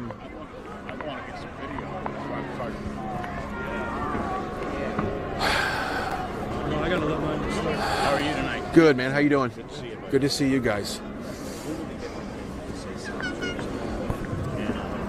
And I'm really glad. I'm at work one day and I go to get dust You guys are right by the Home Depot, doesn't it? And I'm in the aisle, I'm in this Home Depot every day. I know the whole store. They were out of dust masks. I asked the woman, I said, We have moved to this riser area. Seems like it's a little safer space to be at this point. We do not want to be anywhere near those bleachers.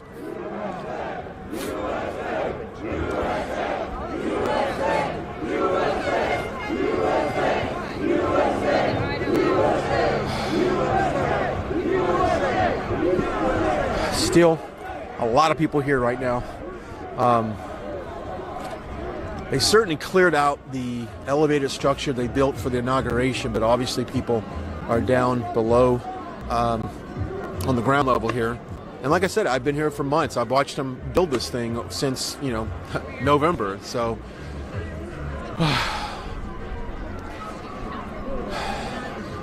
if you could share this broadcast, I'd like to get as many people watching it as possible for a couple reasons. A, there's a lot of misinformation in the media right now in regards to what is going on and what is the violence like. And I want to make sure that everybody watches this because we're giving it to you as it happens.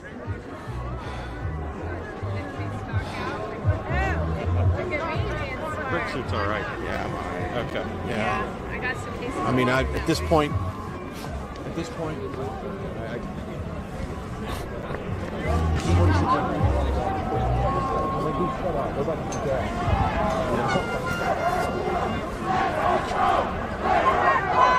Oh, they took the girl? what's that? Let her go. Let her go? They took that girl, I Oh, they guess, took off the girl. scaffold. Oh yeah, the girl that you saw earlier that we focused on, she's been removed from the scaffolding, probably for her own safety, to be honest with you, because what a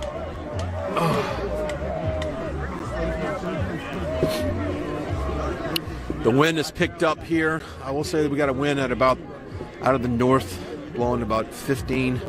It's a little good. The winds have picked up, so if that means anything as far as when tear gas is shot, it is going to blow quite a bit after being released. But that was a lot of what we heard earlier from those two individuals, is that people are angry that when we saw the protests over the summer in all these cities, you didn't see the police stand up to the protesters. The violence that we saw just now towards the supporters here is something that we haven't seen that before.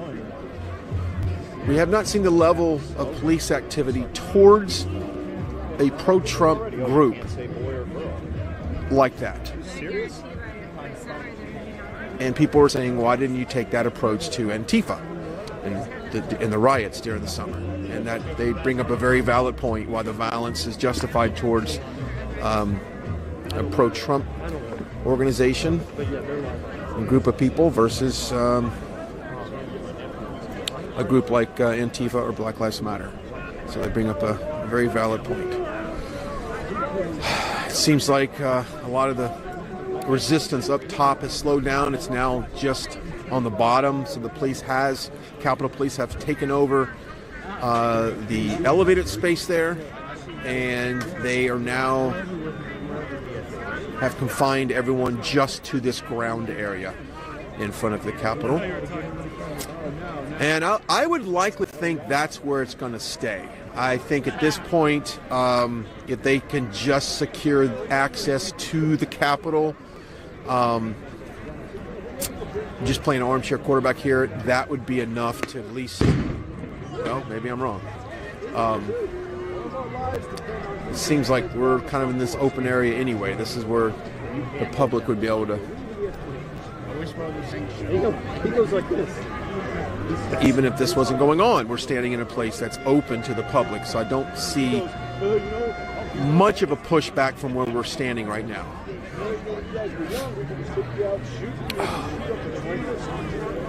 I apologize if I gotta. It just seems like that tear gas. It just absolutely is choking. And of course, we're not geared up like a lot of these. You see these Antifas and you see these protesters. They come with the mask and the gas, face protectors. We don't have that. We don't have that at all. So we're very open to taking all of that straight on.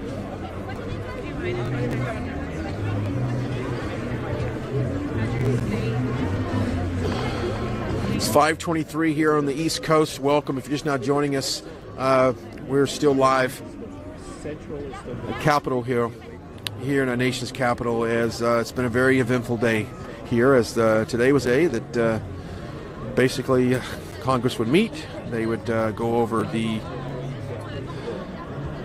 electoral votes, and hopefully at that point would protest the states that are contested and would disregard those electors, and we'd go a different path to a presidency, but that did not happen today.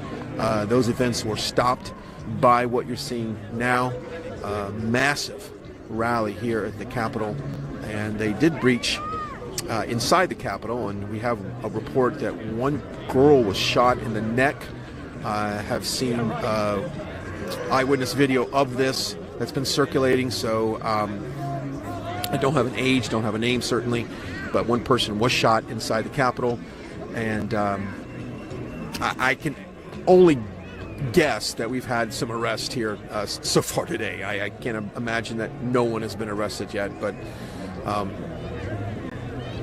just a very disturbing scene here on Capitol Hill. And to think that we were standing in the very spot where President Trump and every president before him was inaugurated. It's unimaginable that happened in the same spot where President Trump was going. Okay, so we got more. It looks like we got some more police coming in there as well. They're really ramping up the police presence here, which is not surprising at all, because I said this when we first got here. I don't see how you disperse a crowd like this. I don't see how you do it. There's just too much going on. The emotions are high. You want to walk around here and talk to some people maybe? Let's go. Watch your step there, Joe. Ooh. All right, as we go down. All right. Let's there's Brick's seat right there. All right, Brick. So but we were talking, and of course we got hit with that pepper gas, and that was something else. Okay, so to continue our conversation, I am just absolutely beside myself that where we were standing and the significance of that spot and what we're seeing right now. And you had mentioned if it didn't get violent, we were just in a peaceful sit-in. This was nothing but, hey, let's show up at the Capitol. Let's wait. Let's peacefully wait. But you're saying that Antifa-like characters are the one that initiated a lot of this violence. Well, it was very interesting to see, like, they would get up and they would get on the windows and they'd start hammering on the windows, and other people would notice and start to pull them off. Really? So it's not the crowd was not behind these people breaking windows and going through. The initial people who broke the hammers were acting on their own. There was no call. Nobody was yelling, break the windows, break the windows. And then somebody showed up with a hammer and started hammering windows. And someone with like a black hoodie didn't look, I mean, what does a Trump supporter look like? But they, we all have a way to identify ourselves. We have red hats, we have stickers, we have shirts, we have flags. They had none of that. Yeah. So, I have my doubts as to whether or not they were actually, people who support President Trump fully and, people who voted for him, or if they are infiltrators here set to discredit the group of patriots who are here to support the president. I'm with you, because you and I have seen enough Trump rallies. We know what a Trump supporter looks like, and we know that MAGA country is not going to go up there and create violence and initiate anything like that. So I think you're right on that. And of course, it does kind of feed to the crowd, and then you get some people that emotions are high. Now, I get that, though, Brick. I know emotions are high right now. Yes, absolutely. And, the other thing, too, is it was a spontaneous thing. Maybe some people had a plan to do it, but not everybody did it. So, however it started, it snowballed. People started to participate, but there's no consensus about what the goal was. Yeah. There's no consensus about what should have happened, other than people want to express their support for the president and suppress their distaste for the way they feel the elections were run. I don't think that there was perfect information, too. Had everybody known that Pence had already dissolved the joint session. Yeah. I mean, I could see that on the other side, but I don't think everybody here knew that Pence had dissolved the joint session once we got to Arizona.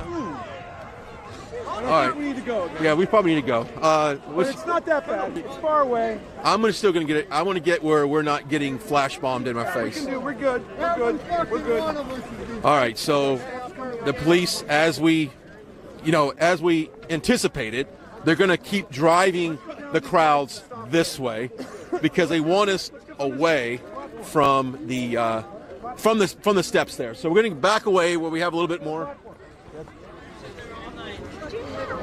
Well, at least for a little bit. Yeah, that's fine. But I tell you one thing, I'm not taking another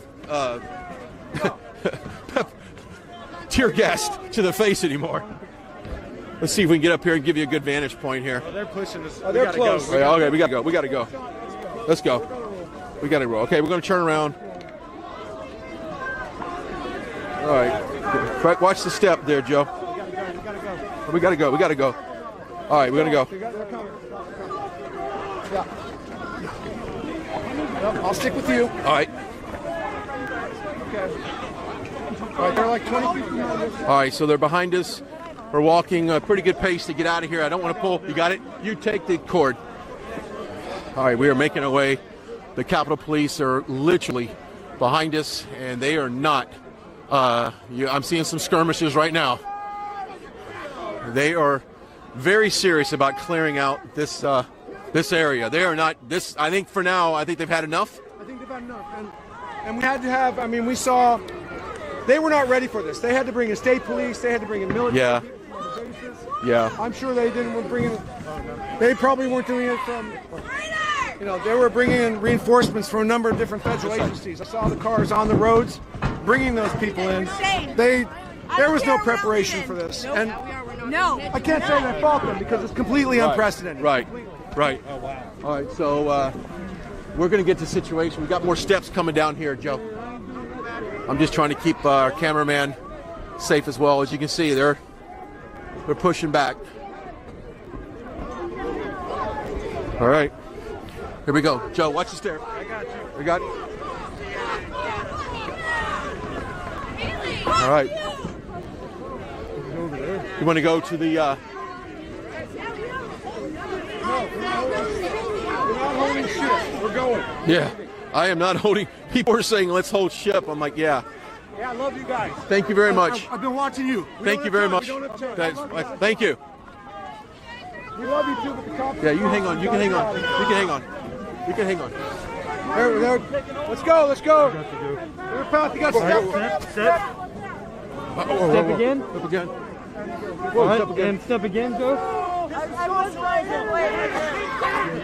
They can't push us all back. I think they're going to stop here. All right. I think we're at the edge of federal. Property. Come on, goddammit, come back this way. All right, so now we're on the edge of, I think, the perimeter here, and like you said, Brick, this is kind of this is where the public space is anyway. This is kind of where you can come on a regular basis. That's correct. But keep in mind now that, let's get closer to the cameraman. Keep in mind that there is a curfew in D.C. at 6 p.m. Move back. All right, we'll go. All right, we're moving back. Move back. All right. Okay, I think we're good at the circle because they won't have enough people at the circle. Step down.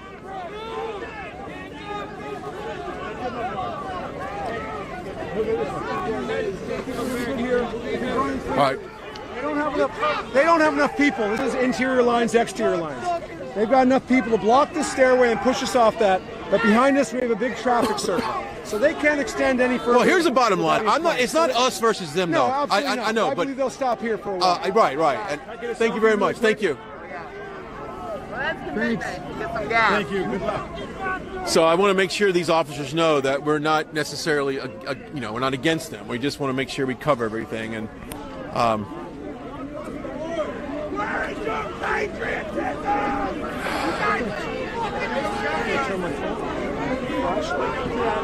right. Oh no! I don't like when they start throwing stuff at the police. Get back. Yes, get back. I see another push coming here.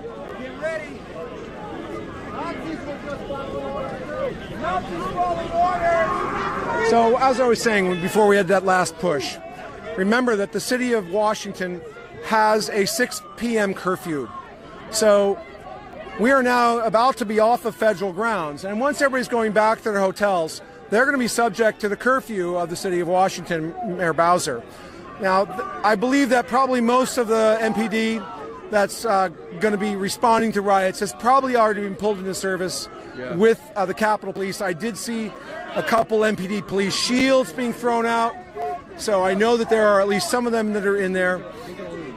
But, as long As long as when we finally leave here, we go back to our hotels, we don't stay on the streets. This isn't the time to stay out all night, because the curfew has been lawfully declared, and you don't want to be subject to that. Yeah, of course, we are the media. Media first responders obviously are exempt of that. But you're right. If you're watching us right now and you're out and about in the streets of D.C., definitely go home, because you could be arrested. It's time. You can get arrested.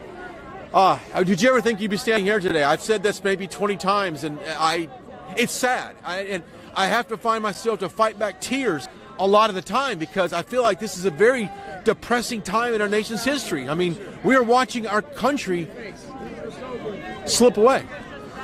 You know, look, I'm sad that this is happening, but I don't know that we're seeing our country slip away. There's a certain number of people who feel that it's been stolen from us over time slowly. This may be just people reclaiming their country, reclaiming the vision of America that they feel is correct, that the people in that building work for us, that laws are meant to be followed, that there aren't two standards. And I'm not saying that, making any claims to the veracity, but of the vote and if there was or not fraud. But I think I wrote it down, the resolution that was passed by Gosar said they objected on the grounds that not all of the votes or under known circumstances were regularly given. So rejected on the grounds. It's hard to read my writing in the dark. Yeah. There you go. Right. On the grounds that not all of the votes were cast under regularly given circumstance, not regularly given. Basically alleging that there are irregularities in how the votes were cast in the state. Not being specific, a very general statement that they were not regularly given. And if that's going to be the next term that's banned on Twitter and Facebook, regularly given, let's remember that those were the actual words used in the resolution of complaint in the joint session before it was adjourned by Mike Pence. Show the camera that way, Joe.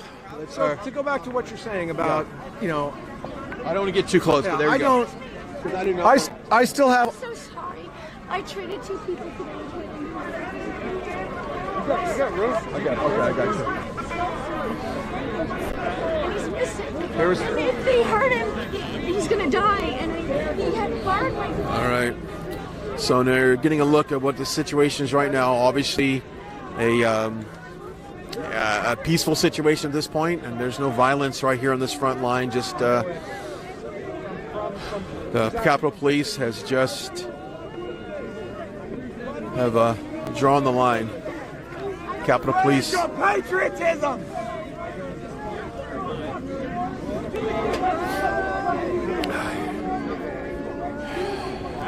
The twilight's last gleam, whose broad flags and bright stars through the perilous fight.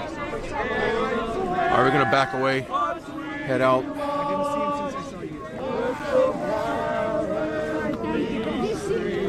Sorry, I'm not trying to be a I see Edward. Because I know what Edward looks like. Let's go. We're going to walk back that way. All right, we're going to make our way back towards this way. It looks like that's hopefully, by the grace of God, that is the extent of the violence that we might see tonight. Hopefully, the ones here that want to basically escalate violence, hopefully they have left, and that's just how tonight will end, like that, because that's a scene, guys. We've both been doing this a long time, and that is something that I don't think any of us have seen. Wow, 2021, this is how we're starting. Anyway, all right, so we've kind of pulled back a little bit from the crowd. Little area to breathe over here. I was just saying, Brick, that hopefully this is kind of how the night ends peacefully like this, and then we don't get into any more escalation. I agree. I think that as people are going back to hotels, unlike other protests. We're not going to see broken windows. Yeah. We're not going to see buildings on fire. We're not going to see random acts of violence. Yeah. We're not going to see any of that from this group. We are going to be under curfew shortly if we're not already. I haven't checked my watch, but I'm sure we're approaching 6 o'clock. All right, so we should probably we'll start to head back. I'm not so worried about it. I think that the real problem is not going to be at the stroke of 6. We're all going to turn into pumpkins, but you know, you don't want to be the last one out on the streets on a night like tonight. So because I believe it's probably time for us to start heading back very soon. But I'm not saying that it has to be in the next 5 minutes. It's interesting because we have not seen so far any of the, anti-Trumper movement out here, and I would imagine we've seen at the rallies they show up at night. Mm-hmm. I don't know why they wouldn't be tonight, but that's a different conversation, I guess, for another day. But boy, when I was up there, I had absolutely no service. I was trying to get pictures out. Yeah. I mean, they're all on my phone. Didn't anticipate this. I didn't have enough memory space in the phone. It was full. I had to delete old files, and I can't upload the stuff from my GoPro yet. It'll be interesting to see what I got. I know that I have some unusual vantage points there with a little 360 shot. Maybe it will help convey to some people what it was like to be up there when I get that posted. I got a lot of direct messages from family and friends that said, "Oh my goodness, you have got to get out of there." It looked a very dangerous situation, and it was. But I will say that we are safe, and nothing bad happened. But it did get a little sketchy at one point. Losing your liberty is a dangerous situation too, though. That's true. And so there's a balance there. And I wasn't asked to go up there. I just felt like I felt safe enough that I would do it. And, at the point where I felt unsafe is when I began going back to the hotel. Okay. I don't know if this is an odd time to go ahead and thank our patriot Mike Lindell over at MyPillow.com, but you know what? This broadcast, and he's a patriot of this network. We want to thank him for being such a great partner in all of our content. So right now, go over to MyPillow.com, and put in the promo code RSBN, that's RSBN, and get up to 66% off. The only reason why I'm saying this is all about freedom. This is all about being an American. He's an American. He loves freedom. He's got a great company that supports patriotism and freedom, and I think it's time for all of us to go support him as well. And not only that, how can you not help but be moved by his story of redemption? It's impossible. Yeah. If you read about him and how honest he is about his past and the path that he took forward to get to where he is now, it's very moving. And perhaps this election needs to be redeemed as well. Yeah. If you want to follow me on social media, you can go ahead. I'm Brian Glenn TV, BrianGlenn TV. Brian Glenn across the board. And Brick, go ahead and give yours. Brick Suit on Twitter, mostly just at Brick with the _- so Brick _suit. And on Instagram at Brick Suit. Yeah, it's been what an eventful day that we've had so far. Thank guys. How you doing? Thank you. I don't have my glasses on, so I can't really read it right now. Post. Oh, wonderful. Okay, thank you. But wow, what a day. I want to get your thoughts. I mean, you guys have been out here all day. We ran into you by chance. By chance. We follow each other on Instagram, obviously. But what are your thoughts on what you saw today? Okay. Honestly, it's crazy. Obviously we're making history. There's violence. I don't know what side is causing the violence. When I went with my phone up to try to see who was doing what, and we got tear gassed, and so we had to move back. When I was in the thick of it, I only saw the cops initiating the tear gas. The cops initiating the. Yeah, no, the cops were initiating the tear gas, and they threw flashbang grenades at us, so we just kept getting pushed back. I got there were some rubber bullets, the tear gas, and the pepper spray. I got pepper sprayed in my eyes. It's in my hair, so whenever my hair gets in my eyes, I get It's painful. I will say that it's painful, and it got me, almost made me throw up at one point. It was choking like that, but you can't even filter enough air out for the tear gas. It just gets you in the lungs. You can't cough it out. It's just very arresting.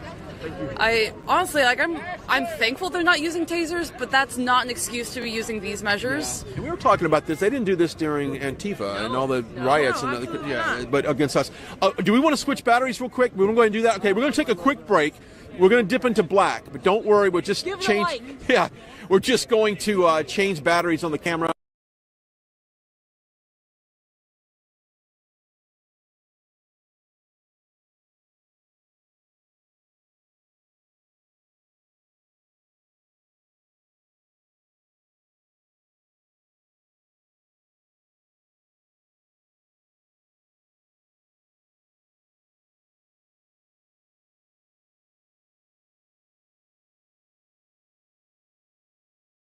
fresh batteries.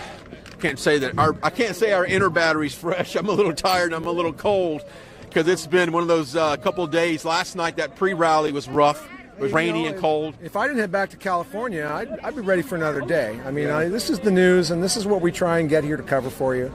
This is not like what we're built for, but it's undeniable that this is important to our country, and it's undeniable that it's unprecedented. And it's going to be, I mean, the amount of media that's going to come out of today, everybody's got a cell phone, lots of cameras. It's going to be sobering for people to see what happened here. And for the people who weren't here at the Capitol, who wanted to come to D.C., they're going to get a really good picture of what transpired. And as I understand, I have unconfirmed reports that this may have happened in other states. People, and I don't know this. That's for a good fact. question. I thought about that myself, of how many places around this country, in Michigan and in Pennsylvania, those battleground states. Right. I don't have. I mean, and literally, my source is people coming by and saying, "I'm reading this, and this happened in Georgia." Right. And so I do not know if it's true or not, but given what I saw here today, it wouldn't surprise me. Yeah, it wouldn't surprise me as well. If you would, please make sure you're following us on Facebook and Instagram and Twitter. If you're just watching this perhaps on YouTube, follow us on our other social media platforms, as we will continue to bring you coverage as it happens. And real quickly, I want to make sure, because you've got a great podcast. So let's give out your podcast and your information. Unsilent Podcast is the name. You can find me on Instagram, and my actual podcast is anywhere you stream your podcast. It's Unsilent Podcast. I just want to make sure you got a nice little shout out for that. So here we are. Different scenarios we were just about 30 minutes ago, as it was got to a point that was a little scary, but now that we're down here and we have a little bit of room to move around, it's a very different situation. We're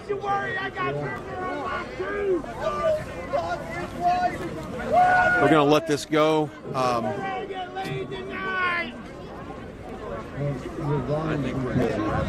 Yeah. All right. Joe, let's go ahead and walk out this way. We're wrapping the light over here. We're going to go ahead and walk out towards Pennsylvania Avenue and head back to our hotel and our apartments. And I don't know if we have some coverage planned later from our remote studio. Perhaps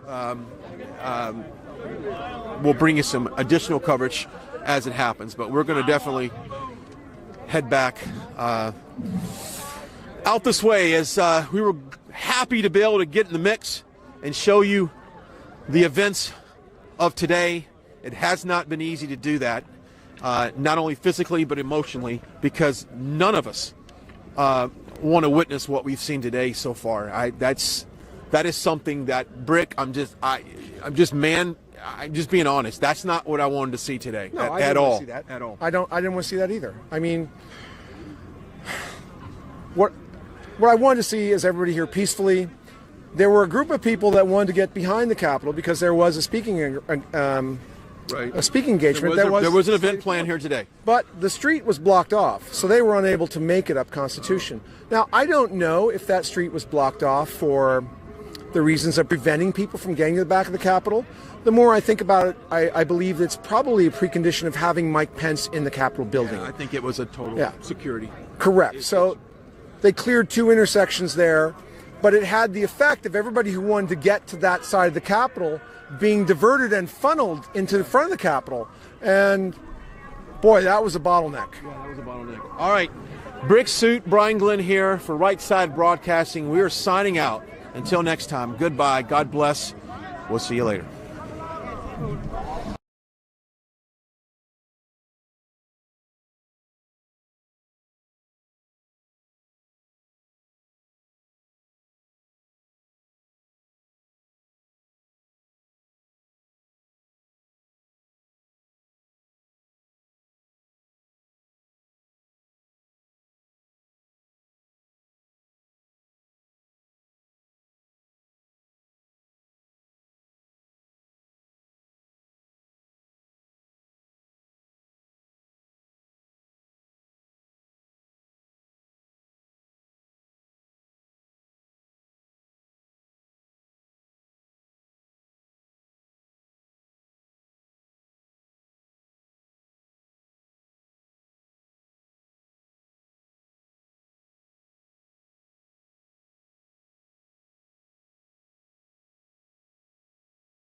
But Too bad. So People call me shit all the time. I don't get it all crying. I'm just about making sure that you actually really don't think that about like black people. I already told you. Okay. I treat people face value. Appreciate it. Okay. All right. Working in business my whole life. I fucking worked for fucking Puff Daddy for 2 years. I worked for fucking Kanye for a year. I worked for all those guys. They treat me with respect. I treat them with respect. All right. It's not about that. They're not up there throwing dudes over on their fucking head on the concrete fucking 12 feet. I saw that. Yep. You know what I mean? Yeah, I saw that. I talked to those guys. Okay. Those guys know what's up. Okay. All right? All right. Take it easy, man. All right? Message. Take it easy. All right, you too.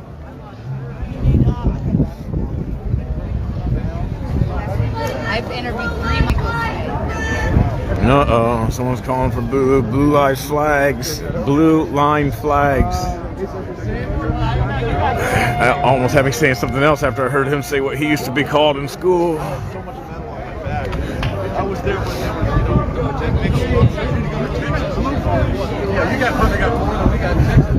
I saw someone ask me if Dylan is okay.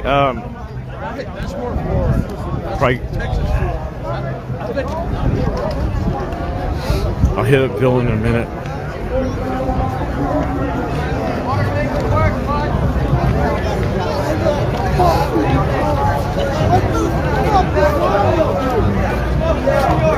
So the riot team, obviously we're completely outnumbered at this point.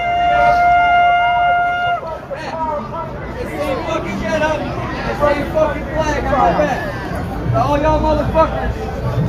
Hope y'all stay in your life for that long.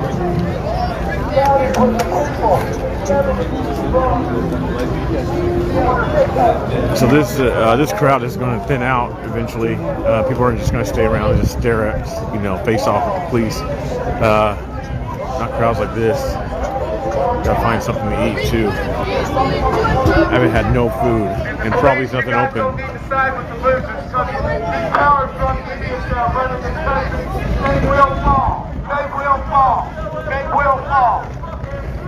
History tells us that a bunch of drunk megalomaniacs will fall. They always do. Side with us.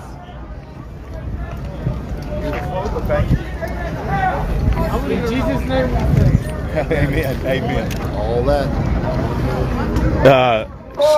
Shirts that speak. Huh? Shirts that speak. Shirts that speak. Yes, sir. Yeah, yes, sir. Yep. What is Shirts That Speak? What does that say? No, it's where he got it from. Oh, so Yeah. Shirts that speak. I sure do. Yeah. Yep. know JK, big shout out to JK if you're watching, JK. Okay. Who you with? I preach with Ruby and JK. You do with Yeah. Ruby? Okay. Yeah. Did From you make Portland. it out to SoCa? I didn't make it to SoPA this year. Okay. No. Okay. I was out there. I went to Tennessee SoPA for one day, and then I had to bounce down to Florida. Oh, okay. So, Okay. yeah. Well, hey, brother, what's your name? Quincy. Quincy. My name's Eric. All right, Eric. It's great to meet you. It's a pleasure to meet you, too, brother. you too, bro. Thank you for being out here. Of course. And What do you think about what's going on today? Well, I'll tell you what's going on is we're seeing God's judgments here. This country's going down. Yeah. And because there's just too many people that will stick with power, even though power is only temporary, and it's only God gives it and God takes it away. Yep. And it's been taken away from this country now because it's turned away from God. It's been turned away from God. It's been turned away from God, and allowing 74 million babies. Yeah. And now they're criminally installing a guy who's for abortion up to the day of birth. I was trying to. I mean, the police didn't do a good showing today. They failed because I don't know if you know, but 2 people got killed up there by the police. So that's sad. That's sad. Because we back the police and we pray for them, and you know what? I don't know. It's like that's what I was concerned about is the police and military it seems like they always side with whoever they perceive to be in power. You know what I'm saying?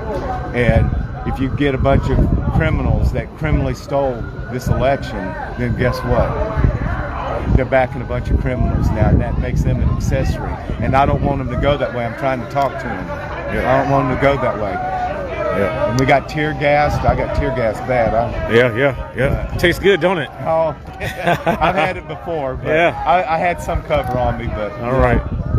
I tell you, it's just sad to see this today.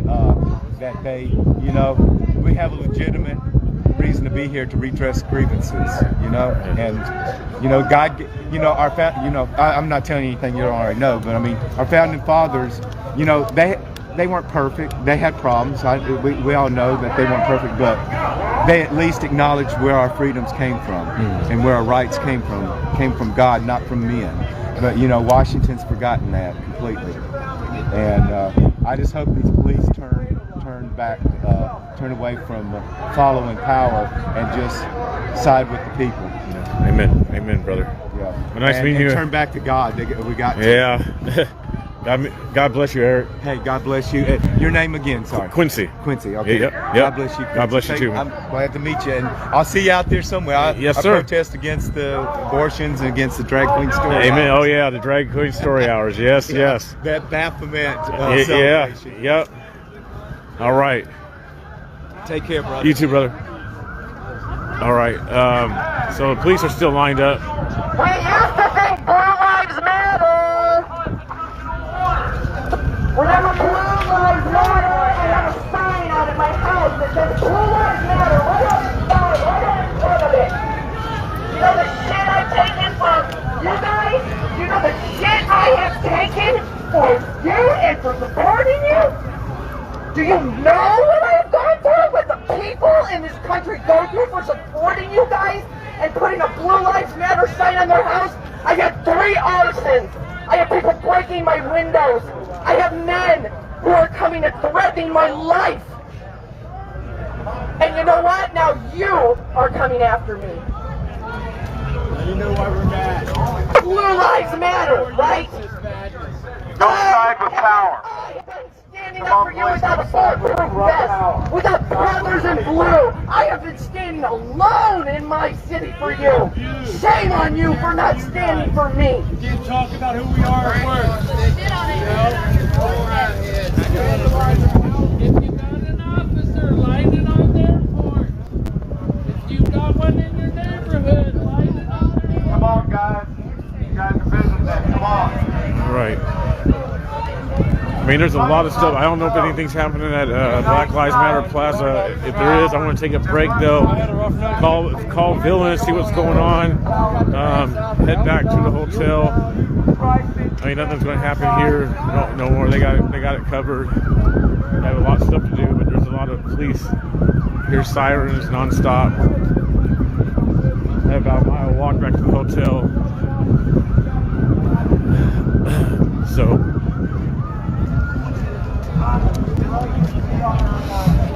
Oh, what's next in our nation? What's next? DC is good at throttling cell service and all that stuff. They don't want you really to see what the truth is. They want to hide it and make things up. So people are over here kind of like partying, I guess, in front of the police line. More people have gathered. I'm not going to go over there though because the music.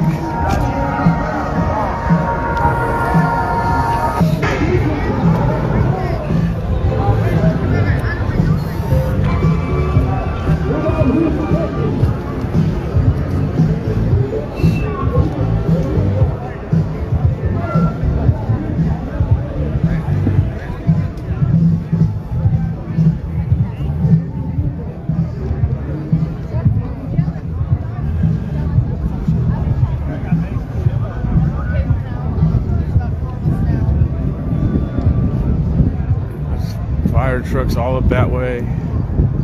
Stop lights. Wow, just a lot of stuff, folks. A lot of stuff.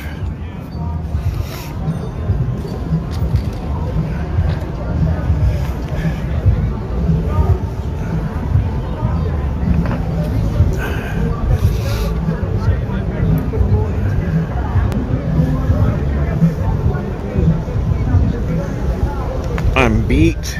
It's all good though. Sleep on the plane. A lot of stuff. I don't even know. I gotta process it. I seriously process it. There's a lot of rage and anger in people. A lot of rage and anger. I'm still just up. Should you still have it? Yes. why people believe because they back the police or have backed the police, why that is like almost like a special treatment. The police never told us to back them. Most of the time, police say, hey, you know, thank you, but get out of my way. I have a job to do. Even if you are there to defend them, that the police are going to back them. And so now people are upset because it's not happening. Anyway, we can talk about all that later. Let me you guys catch up with him. All right, you guys. I'll talk to you soon. I'll probably get back on tonight.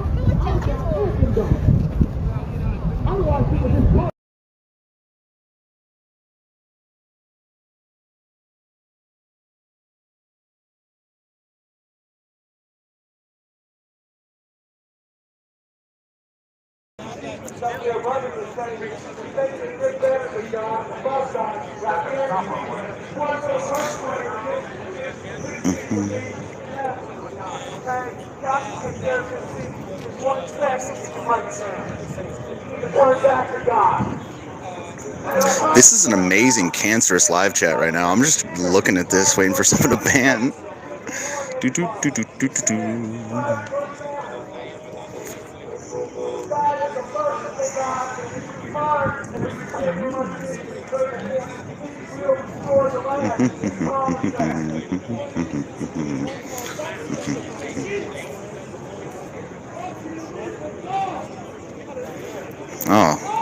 Oh, I get what's going on.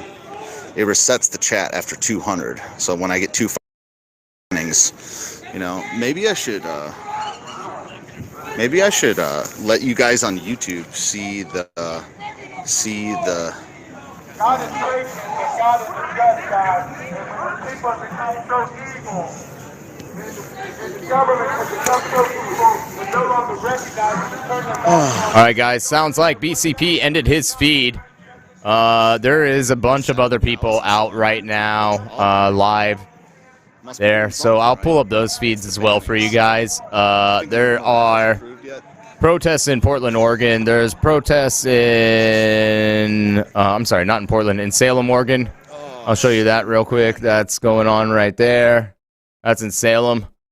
That type of engagement. Let's see here. I've got more feeds here for you guys. Yeah, but it doesn't matter. That's what I'm saying. This is Primetime Patriot. He is outside in Olympia, Washington. Then I've got more going on in DC. This is another DC feed right here, guys. To everybody watching on YouTube right now, thank you guys very much. If you'd like to support the channel, you can do so by using Super Chat. Super Chats are much appreciated and help support me to keep going with this channel. You know, and you know, this stuff is not easy to do, guys. There's about 100 different feeds going on at any given time, and managing them all and making sure that we're bringing you guys honest reporting and the real news. So if you guys want to send a super chat, hit that follow button on YouTube and hit that thumbs up button as well. We would really appreciate it. Just hit that thumbs up button, guys, right underneath the video. And then hit the subscribe button too. If you guys would like your super chat, if you would like to, something to be read on the air, if you donate a super chat, I will read all the super chats on the air. Also, a big shout out to our show sponsor. If you guys haven't already checked them out, baldeaglejuice.com. It's 100% made in America vape juice. All their stuff is sourced from here, not the Chinese bullshit. So check them out. I'll be doing a giveaway of one of their Riot Juice gift sets here in about 20 minutes. So stay tuned for that. You'll have to be on YouTube for that giveaway. Hey, let's talk. They came up fucking... Mods, let's go members only. April, if you're watching, if we can go members only, that'd be great. Guys, actually, I'm in it right now. I unfortunately have to do members only on the chat. I appreciate you guys all watching. If you'd like your chat to be heard, do do a super chat. If you do a super chat, I'll read your chat on the air. Otherwise, you can join to be a member. It's fucking total bullshit. They're fucking taking... taking out the windows, man. Do you see us? Well, granted, no, it wasn't this window. It was that window over there. And I want you to know, that guy was a fucking antagonizer. He's a fucking... And this just came in, guys. The woman who was shot. Right. We got him in each group. Shit. He was a fucking antagonizer. The woman who was shot in D.C. earlier inside the Capitol, she has died. She has died. Patriot at the Capitol who was shot through the door of the Capitol building by a police officer has died. I'll read some of these super chats. Any Antifa streamers there in D.C.? Not yet, but night is just starting to fall in D.C. There is... It's probably going to be nuts. There is a curfew right now. It went into effect at 6 p.m. The National Guard is also on their way into D.C. This has been rough, guys. It's been really rough. Thanks for all the people that are joining as members. After I can get a few minutes to slow the chat down, weed out some of the trolls. Yeah, April, do whatever you need to do. If you want to take it off members only, I'm fine with that. But we just need to really lengthen it out because I know it's really impossible for my mods to do what they're trying to do, guys. 7,000 of you guys watching right now on YouTube. Hit that thumbs up button. Hit that subscribe button. We appreciate you watching. Thanks. Going back to coverage. This is live in D.C. I'm going to break with coverage in from around the country here shortly.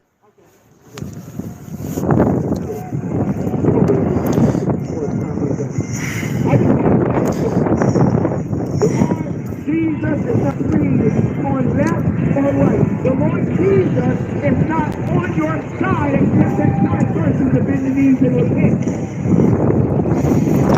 The Lord is on your side when you are born again. The Lord is on your side when you sin and turn to Him and call on His name. This gospel is for the left and the right. I see the folks on a platform here talking about Yeah, that's funny. All I could think about earlier is whether I got a parking ticket. It's pretty funny.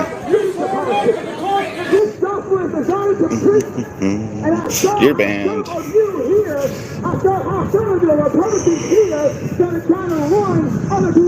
Alright guys, let me bring you in another feed here. This is going to be Oreo Express on Facebook.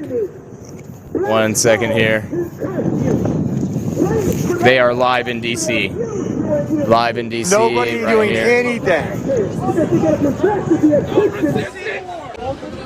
I mean, most people were just having conversations. We're ignoring the police.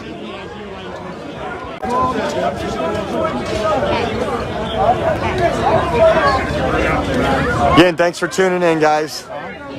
You guys get to see what's actually going on, not what CNN is Super telling sad you. that she passed away. Twitter posted she was only 16. That's sad. I don't even know what to say about that. They don't know what the Constitution is. Yeah. Randy, thank you for the 2222 super chat. Thank you, Randy, on YouTube. Appreciate that, brother. Like a family 2 weeks later. Oh, this guy's this guy was here last time. Y'all want to push old people around and fucking down. 6,841 of you watching on YouTube. Hit that thumbs up button for me, please. Please hit the thumbs up button. If you'd like to support the channel, you can do so via Cash App and Venmo at Freedom Flashpoint. The Patriots, or on Cash App, $, Freedom Flashpoint. For no reason you can whatsoever, also donate through Super Chat, and I'll read your message on the air. Ignored. That nobody was talking to them. They had their guard down. They had their gloves off, and they decided to just put it all back on and keep pushing. I don't know what they're doing. What's right here? So we're actually in the parking lot now.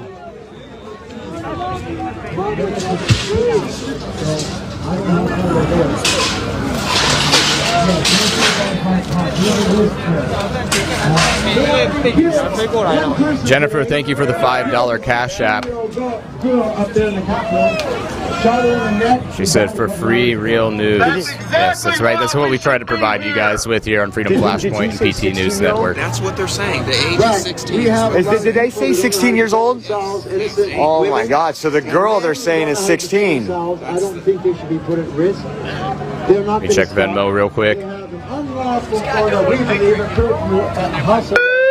Samantha, thank you for the $5 Venmo. I appreciate that as well. Guys, you don't have to send me $20, $50, or any of that. If you guys just send, a few bucks, what you would spend on a coffee, if you like the stream, hit the thumbs up button on YouTube so more people can see it. 7,300 of you guys watching right now there. Hit that thumbs up button. Ears. Let's get on the front page of YouTube. Give a guy a megaphone. The Bald Eagle Juice.com vape juice giveaway will be at 6:30. So 12 minutes we'll do the giveaway for baldeaglejuice.com. Check them out. You can use code FREEDOM to get 20% off your order. With shields. Today Here they only. come. Here they come with shields. That's the National Guard. Look at that come in. Are those National Guard? Yep. Looks like those might be National Guard. Wow. National Guard, guys. I would love to see if they respond the same way as these pension suckers. I really would. That's fucking. Hey, National Guard, hopefully you don't treat us like they do.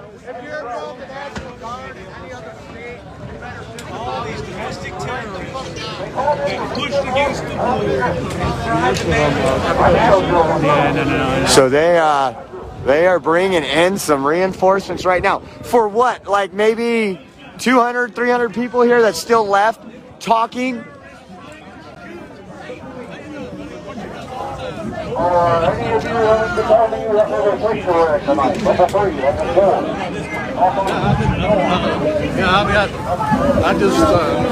This is what gets people angry.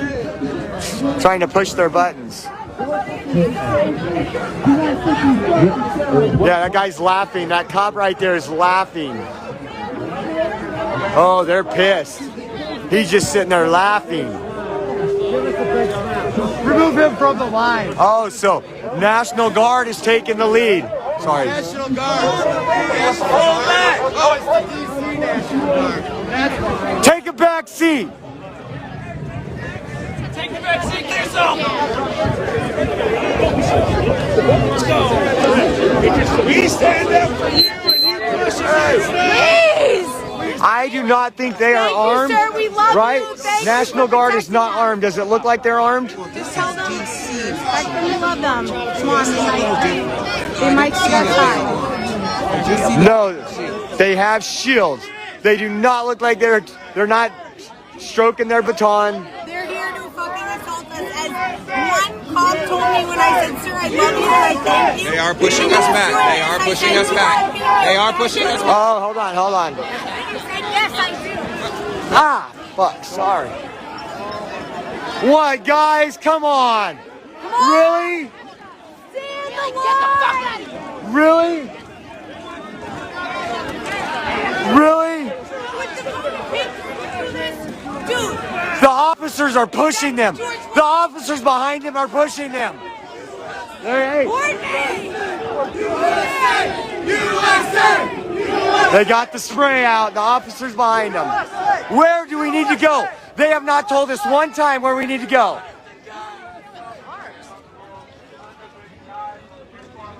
They have not told us one time where they want to go. The officers behind them have pepper spray out and tear gas. They're ready. Oh yeah, I lost my phone. I can see. Tripped over 5 people trying to walk backwards. Oh, here they go.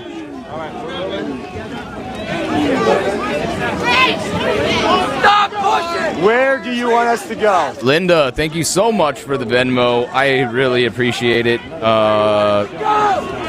Very much so. Appreciate that. Also, big shout out to Airborne 407. Thanks for your service. On a new channel. Thanks for the coverage. guys. Appreciate the $5 super chat. You took an oath. You took an oath. You Roxy, took an thanks for the $10 super chat. Trolls Lives Matter. Thanks for the €2 super chat. Natasha says, we want our voices heard. Nobody's being aggressive. $5 super chat. Thank you for that, Natasha. I agree. We all want our voices heard. Everybody in America does right now. And welcome our new member, Tim. Tim, welcome to the members side of things in the chat.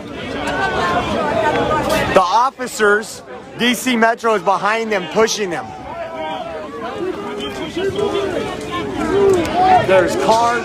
Thank you, Christine, for the $5 donation. If you're on Twitch or, hang on, I'm going to change it to where Twitch, you guys can donate on the Twitch page too. Hang on a second. Sorry about that, guys. That guy pushed back. I just got fucking attacked. I can't believe this happened. This is DC, guys. The National Guard is just pushing. They are the front men. The DC police are standing behind them, spraying.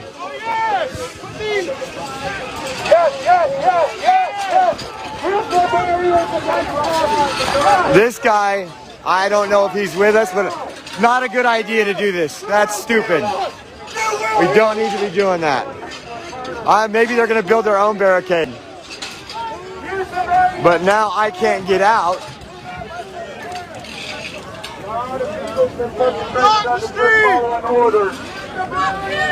I don't know if I don't. It doesn't look like the one that started is with us. What's up, man? The perpetrator just following orders. See, that could be an instigator. That is probably an instigator. He's right. That probably is an instigator, guys.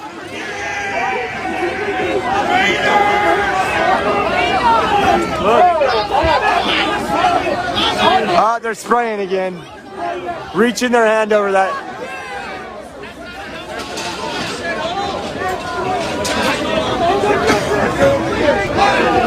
They're spraying. They're spraying.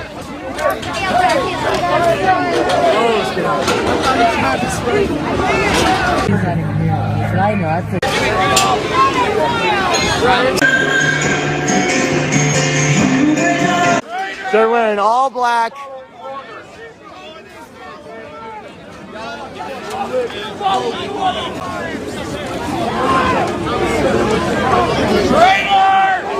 Where are we going? This is so bad, guys. This is not good.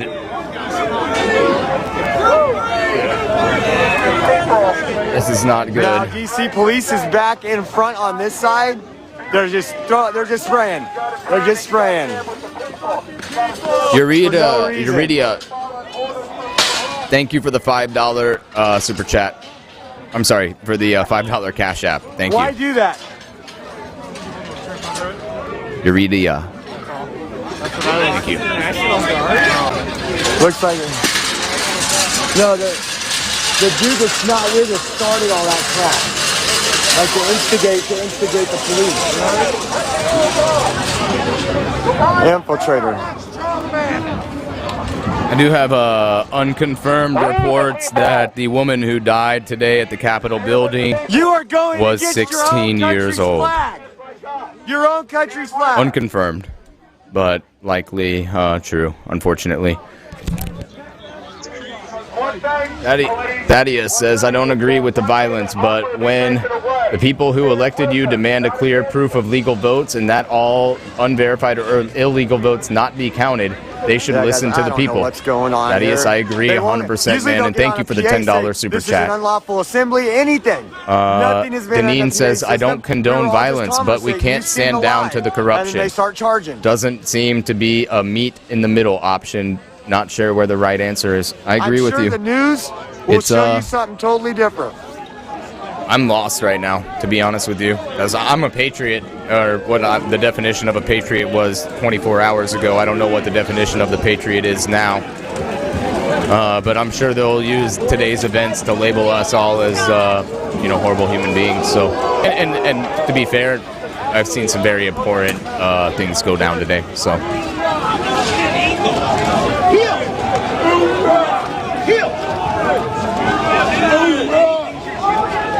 We don't have a political problem. We don't have a social problem. We have a... What's the problem? Nobody's got on a Robin, PA thank you told very us much for the anything. $5 Cash App. I appreciate that. Yeah. First Street. Yeah, First Street's right there. And once we're there, what do we do? I think there's a curfew, but they just want to clear the Capitol ground. That's all. Understand? At least you could tell everybody, please. Don't agree with it, but hey, maybe. He eats well. He eats well. Dude. Yeah, Bowser's check. They get another type of stimulus. They probably got the 2,000. Luigi, thank you for the $5 super chat. Oh. Appreciate that.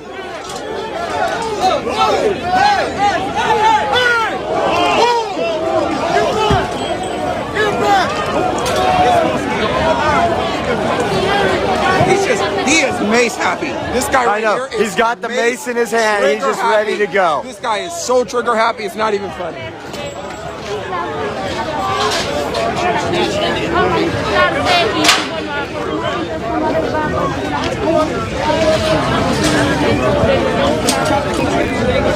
Yeah, we gotta have a spot. That's why there's an open door in the middle, man. Thank you. Again, we're just here documenting, frontline documenting, guys, showing you what the media won't. The media will pick and pull whatever they can to make it seem like these folks are instigators. They are talking. They're trying to have a conversation. And look at, they just want to spray. That's all they want to do.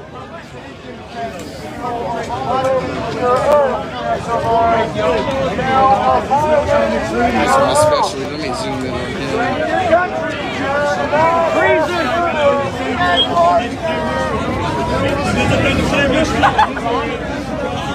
Everyone say thank you to CNN for grabbing my feed.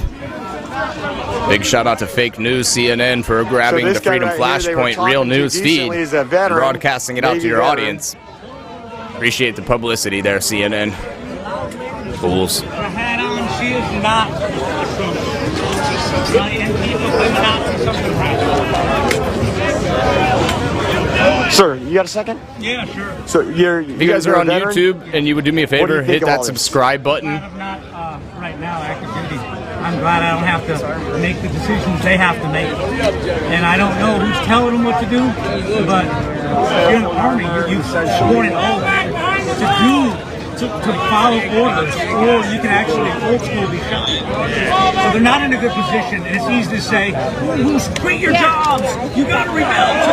It's not that easy, and people don't understand. Come on, 10,000 of you guys on YouTube, hit that like button, please. Hit the thumbs up button for me, please. Get this video out to as many people as possible. The more of you that hit thumbs up, the more likely it is that we'll end up on the YouTube homepage and we're gonna be everyone will see suffering this. from this for a Thank you very long much. time with the woman shot and killed. Oh, well, they came out and said she was. Fox News confirmed it. So what is that going to do?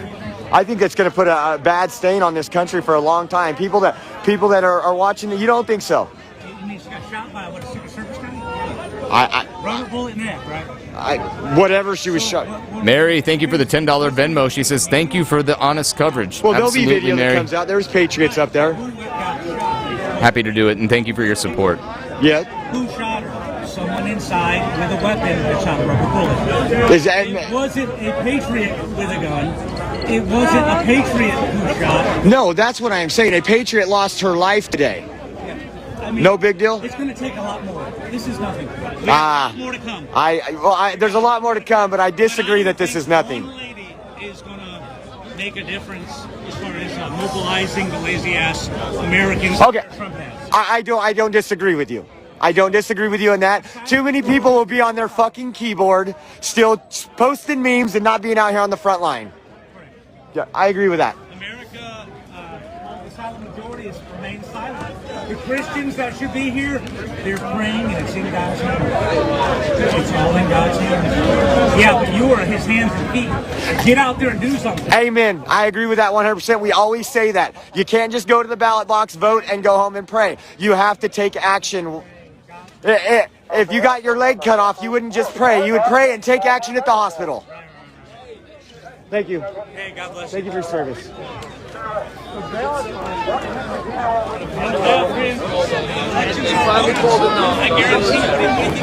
Watch how close I am. Police and military, turn away from these corrupt that's running this country into the ground. They've run this country into the ground. Turn against them and turn with us. And side with us. Turn against the evil corruption that has taken over this wicked country.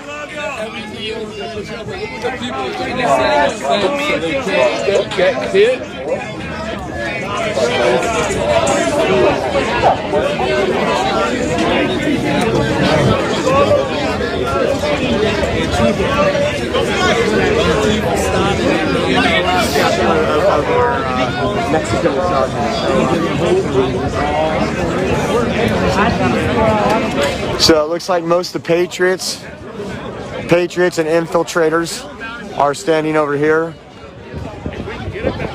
I think people have came down just to see what's going on. Oh, here we go. The man has no sword. Tell him to sell his clothes.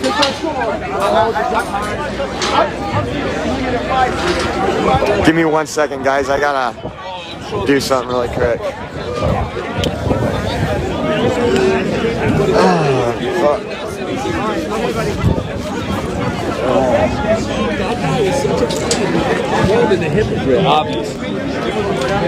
Trying to make sure we have everybody in our group.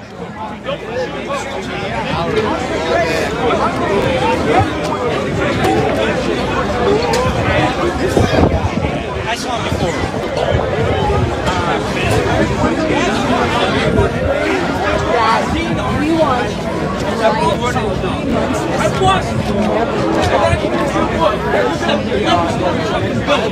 Fordi så havde vi undgået de voldelige scener, vi så tidligere på dagen.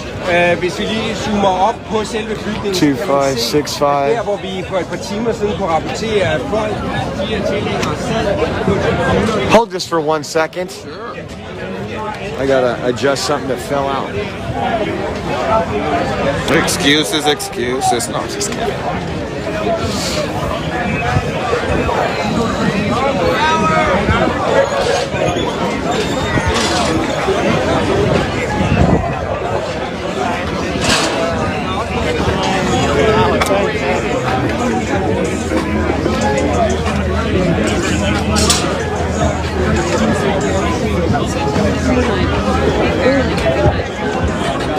Elections should be fair. People are turning already. We have got to not let that happen. I know, that's what I'm saying, already there. Claim that like window up there, kick my feet up in a chair, you know what I mean? And I pay my taxes. Our way of life. It's all gone. As of today, we are fucking communists and socialists. You're defending that. You should restore the republic. We are now. You know what's been on lawful order? Army's the only way. Are you sure the election was fair? I'm not. They don't even let people investigate. I'm not sure city council member, you don't know who's got an honest election. Using the technology against us.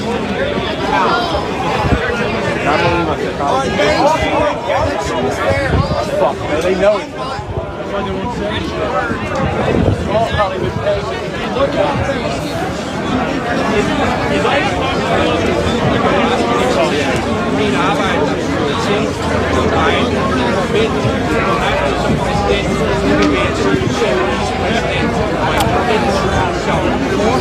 Apparently the police department, along with some of the elected officials in that office, forgot whose house this is. Yeah. Let's go over here and watch this. So WGN report is actually arguing with the Patriots. There's a WGN reporter arguing with the Patriots, like trying to call them out on today's thing, saying violence and all this. He's right there up against the deal with the black guy. I talked to black people. No.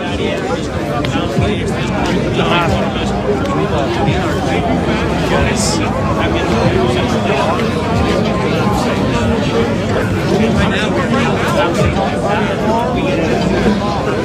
news. Mm-hmm. And they More keep fake exposing news. how corrupt and how fake and what big liars they are. This guy is actually instigating the Patriots right here. He's from, I guess, WGN. He's the one that'll report all the false stories. About how violent it was this evening. Yeah. But all the lives and all the videos we have show otherwise. Yeah.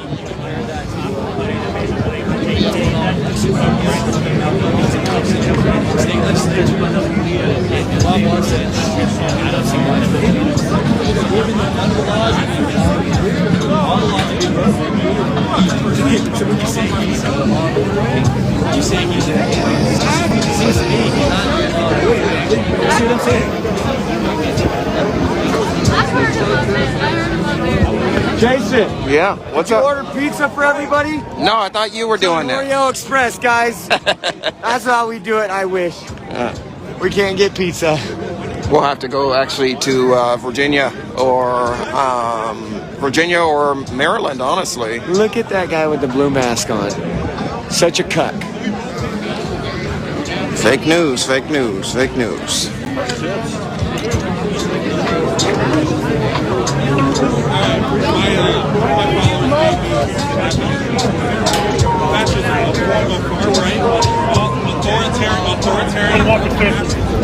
See that backpack? Wow. Someone I would consider.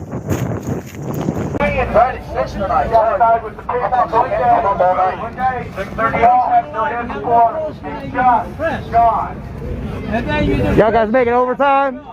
I know I got this. You happy to be here? Keep on talking to me, National Good time. I know y'all don't have to do this. Y'all should know you don't have to do this. I found the cutest one right here, so I'm sitting in waiting. You guys in the police, you made a mistake today on Capitol Hill. You made a big mistake. But you guys can repent from that sin. I really. You guys can repent. We can come back together. Come on, guys. Just so everybody knows, the woman shot today has been confirmed to have passed away. They are responsible. You guys have a party on your hands tonight. Is that bass on your megaphone? Wow. Yeah. Bass on the megaphone. Oh, look at this. They're not army after life. Oh, he did it! He did it! Oh my God! He told me!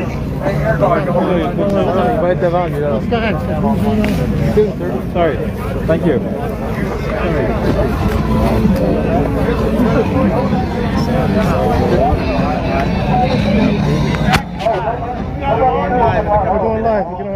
All right, everybody.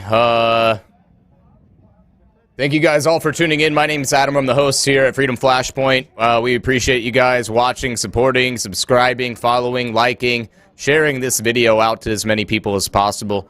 We're going to do our best to continue to bring you the best coverage that we can.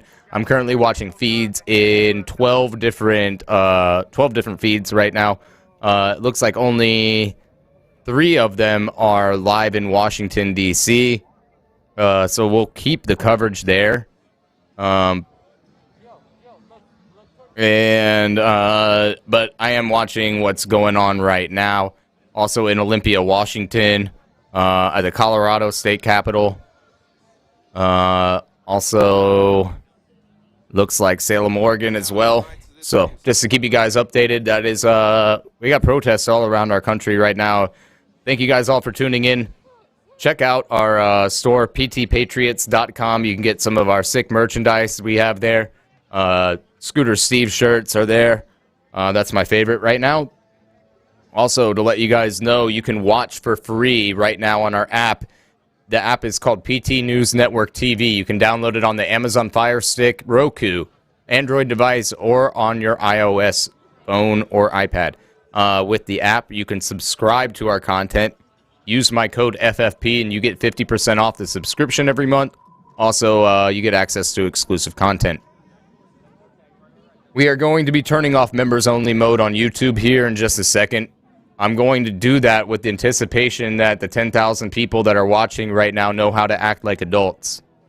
If you guys don't act like adults, I'll go ahead and put it back on members only. I will go ahead and read all super chats out loud on the air in just a minute.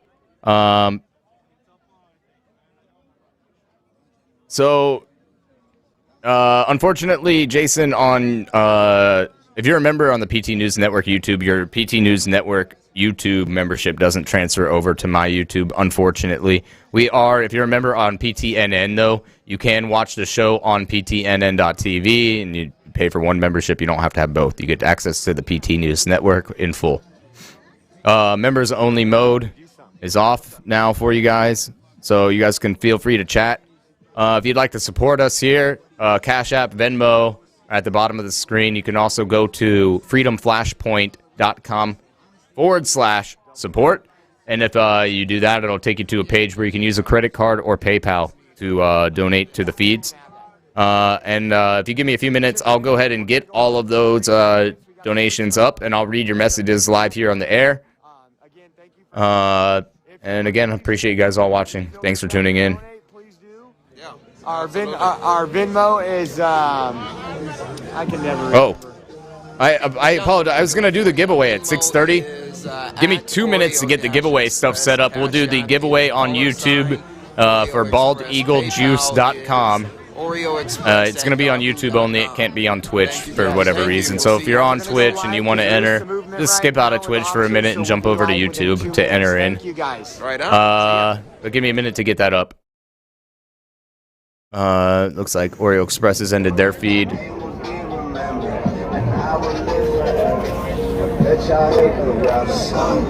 Happy Halloween. For one evening only, you wear what you want. Unless it's a poncho ahead. That's a lie. Listen to me. I go way tonight. Tell me all about it. 13 days by 28. Yeah. 13 months by 28 is 364. There are 13 full moons every year. You got to get back to the calendar 13 months. Ancient calendar, before the Romans. You think so? Yes, there are 13 full moons a year. Listen, multiply 13 by 28. America's penis great again. Right. System. Are you triggered much? You've been showing symptoms. Y'all are so addicted to being hopeless victims. Y'all can crash a plane and blame the road conditions. And your only sickness is your social vision. Makes you scared of choices, but you grow decisions. So you march along but never go the distance. Yelling way too loud until no one listens. Always on that blah, blah. Y'all should keep it to yourselves. Miss me with that drama. You must think I'm someone else.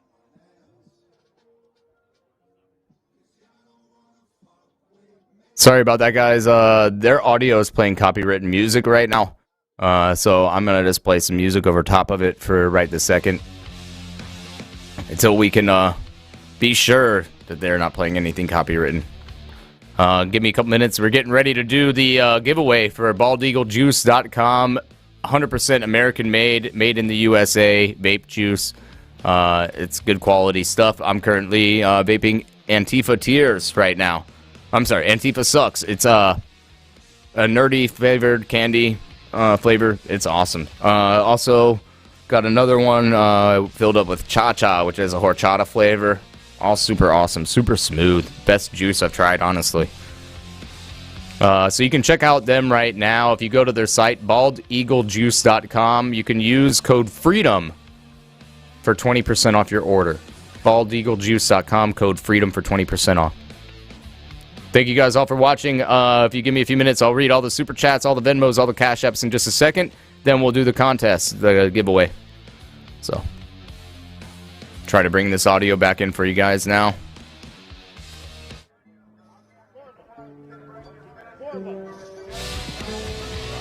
They're playing music still, so have a little bit of double music going on here.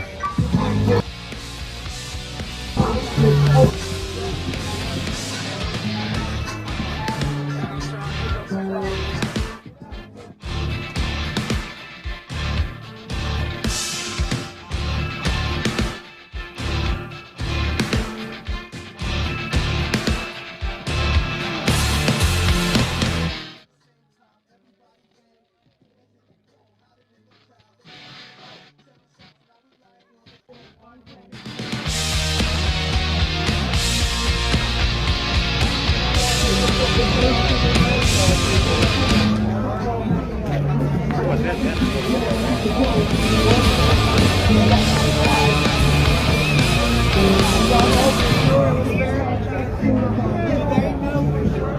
I think they know.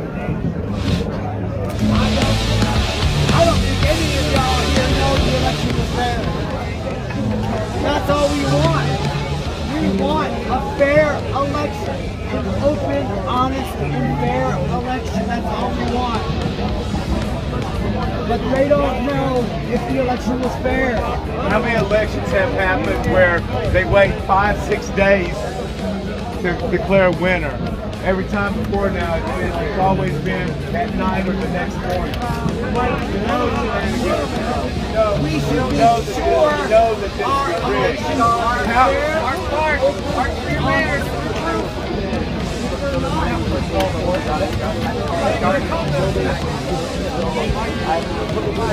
Does anybody here really think that Joe Biden got more votes than Barack Obama? All right, Robin, thank you so much for the $5 Cash App there. I appreciate that. Let's see here. Thomas, thanks for the hella Patriot shit. Yeah, man, thank you very much.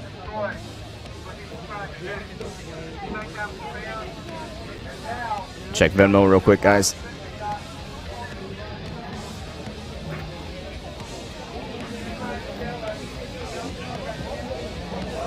Joey, appreciate the $5 Venmo. Joey Souter, appreciate that. Melissa, thank you. She said, thank you for bringing us the real news. Appreciate everything you do. I appreciate you watching. Thank you very much. Joshua, appreciate that, man. He said freedom with a gif of the American flag. I don't know, is it GIF or is it GIF? Like GIF peanut butter or is it GIF? I don't know. You guys let me know in the chat. I want to know. What do you guys think it is? Is it GIF or a GIF? Let me switch views here.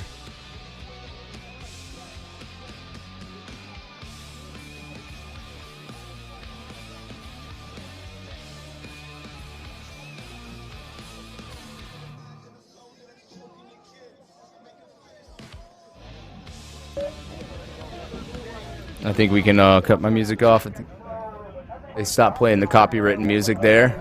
Be tomorrow. So here's one of the streamers. Obviously, they're on the other side of DC right now. So we could even get to 1,000 subscribers. Leaving that area. Here tonight. Played my cards right. He doesn't realize he's already at 10,000 subscribers right now.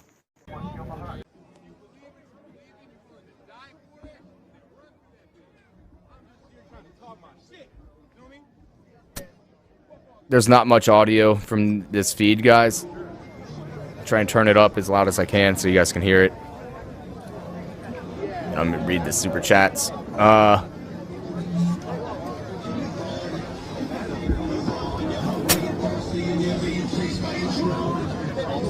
Roxy said, where's Antifa been today? They always make an appearance to counter-protest patriots. I really believe patriots have been unknowingly infiltrated. I believe that as well.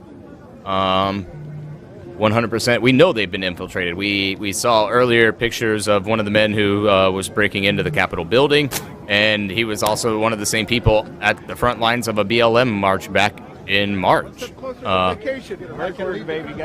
yeah, you're not wrong there, Roxy. Ziphius for $5 Cash App. Thanks for that. Said, sorry, America. This was a total setup. Dude, couldn't agree with you more. I totally agree. David Champlin sent a $5 Cash App. Thank you for that. And Blue Boys. Blue Boys. I don't know. Thanks a lot for the $1 super chat. I appreciate that. Guys, if you're watching, hit the thumbs up button, hit that subscribe button to be notified every time I go live, and I'll bring you the best coverage that I can. Doesn't give a fuck about the Constitution. They don't ask you. They terrorize you. You've got all of that shit. This is like other than out loud. Fucking Sanders have the hill. That guy's. Hey, circumcise the people.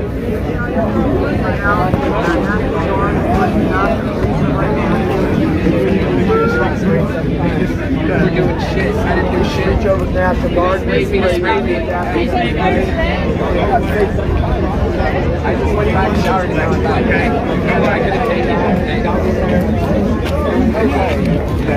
Joe Biden, he couldn't draw a crowd. Raymond, thank you very much for the $5 Venmo. He said America. Right there with you, bro. And Angel, thank you for the $5 Cash App. She said fight for Trump. Yeah, we have to. We have to fight for him because they stole this election. They stole it here in Georgia again today. We all know what happened in Georgia. It was clearly obvious what happened in Georgia. They stole this election from us. They stole the Senate. So I don't know what the next move is for Patriots, guys. In fact, after today, where we saw people labeled as Patriots rushing the building here at the Capitol, I don't know that I can, what I believe in as a Patriot is probably different than what some of these people believe in as a Patriot. So we'll talk about that later this week when we don't have breaking coverage.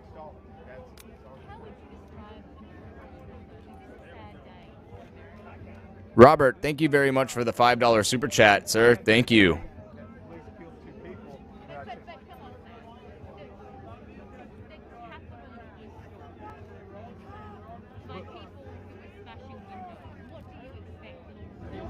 Well, I expect them to do what they did for BLM and Antifa. They let them do it all across the country and didn't do anything about it. So why are they cracking down on Trump supporters? Because they we're not doing anything crazy.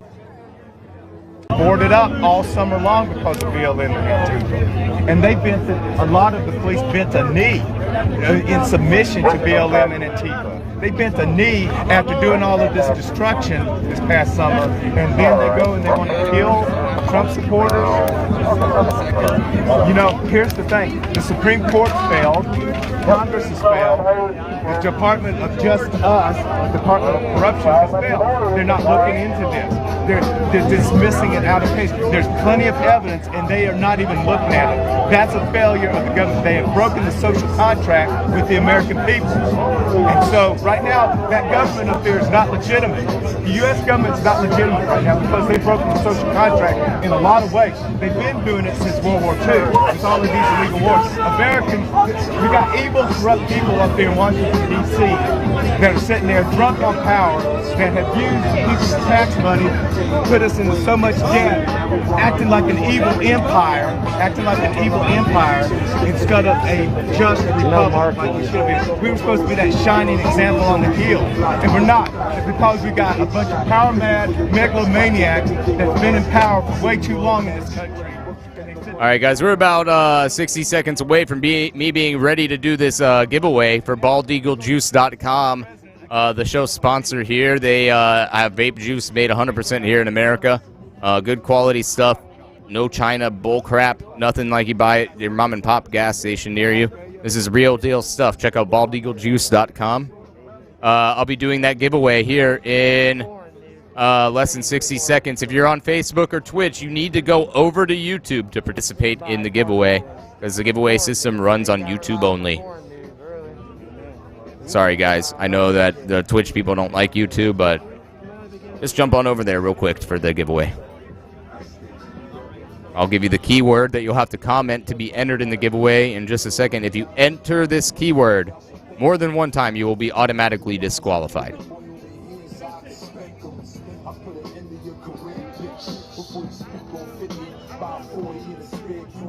Good job, buddy. Let me kill that audio real quick, guys, because they are playing some more copywritten music there. And I don't want them to take our feed down.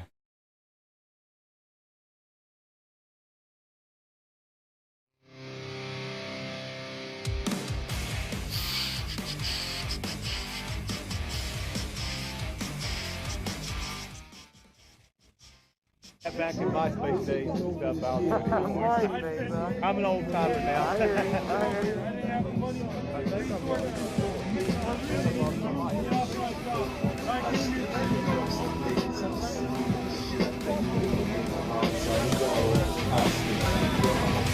one, little one. Like, where'd it go? Well, I appreciate it, brother. Yeah. I mean, the thing is that, here's the thing.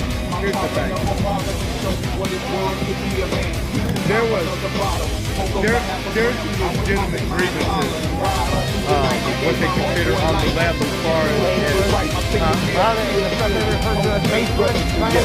yeah. The oldest and the best technique of people in power is divided.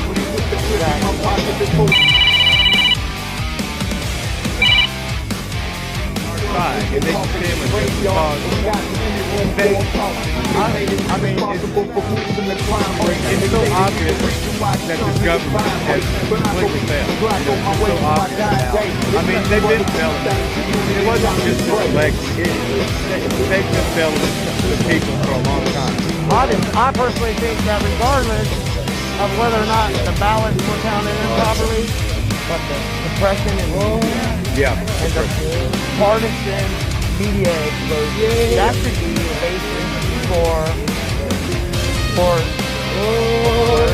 changing the election. They changed the outcome of the election through the media. Exactly. It was just like Force on Earth, to be honest with you.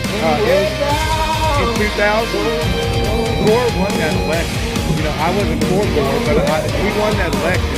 But they gave it to the Bushes because the Bushes was a more powerful family than Gore was.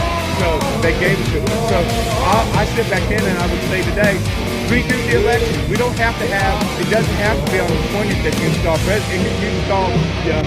You can inaugurate them anytime. Have another full election with everybody able to see what's going on.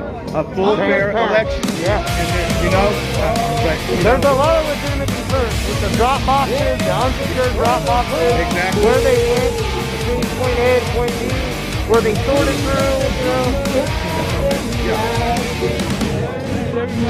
all right, guys. I'm gonna check and see if they're still playing copywritten music. That's what this music in the background you're hearing is I'm playing music that I own the rights to, over top of music I didn't own the rights to. I just want to check some of these other feeds out. This is live in DC right here. That feed's done now, so that's good to go. See, that one's not live anymore. This one's live. This one's live. Give me a minute. Let me pull up more live feeds for you guys. Hang on one second. Oh, man, they're still playing the music. If you guys... I got to play a little bit of music in the background over top of it. I'm sorry. I'll try to keep their audio on, but I got to turn... I can't have YouTube take the video down.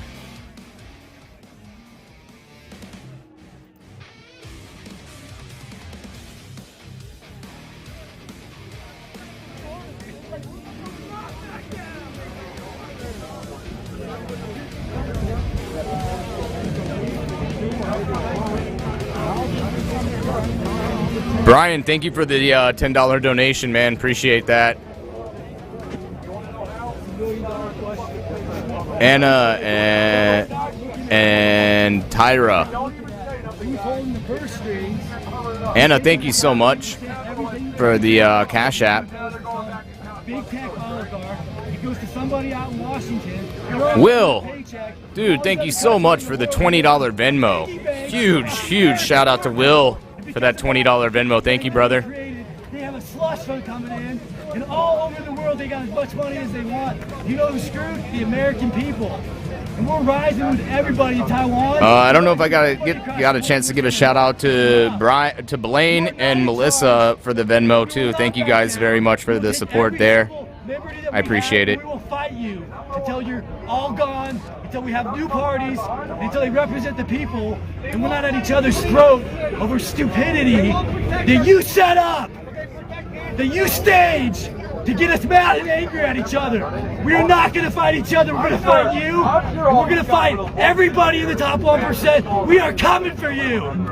We are going to take all of you, and we're going to remove you from office. We're going to do a recall of all recalls, not just in one state, not just in one country, but across the world. We will hunt you down. Last question. You seem to have a following of support. So for those who say articulate, passionate people like you should try to make these changes from the inside and maybe run for office, that would be a better way to achieve your objectives. To those who have that view about the political process, we say what? There was a gentleman who wrote a book called Bloodsport, and he was asked. There's by another one- view here.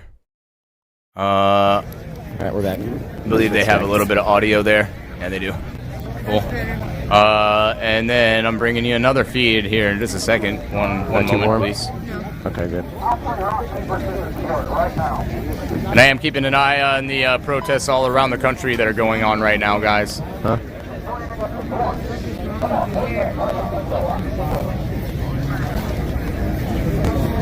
Was it stuck in the jacket? Or in the beanie? People like Trump.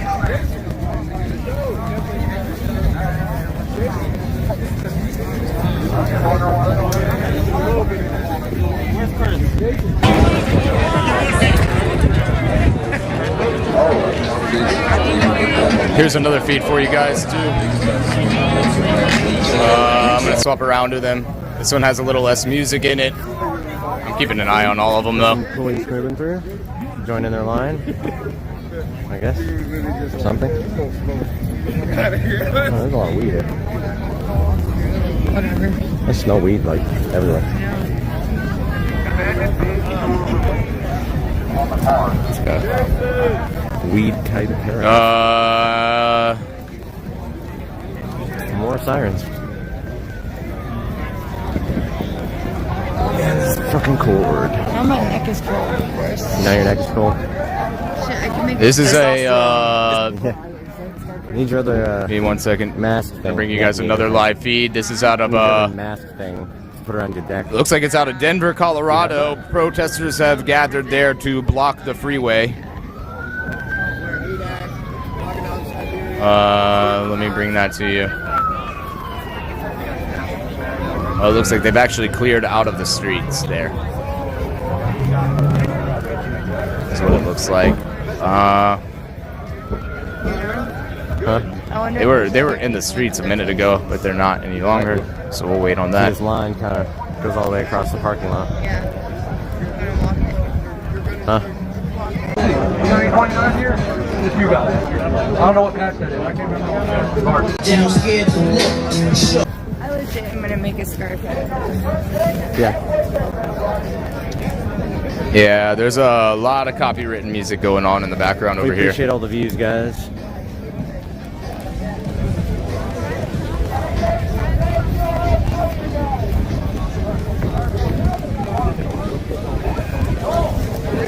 Let me go ahead and read some of you guys' super chats here. That's a little So I appreciate anybody who sent a super chat. Thank you guys very much. Let me see. Felicia with a $20 super chat said, I wish they would declassify documents and let arrests and tribunals to begin. The waiting game is old. I'm ready to see action against treason and justice for acts against humanity. Amen, Felicia. Thanks for watching. We appreciate the support. Okay.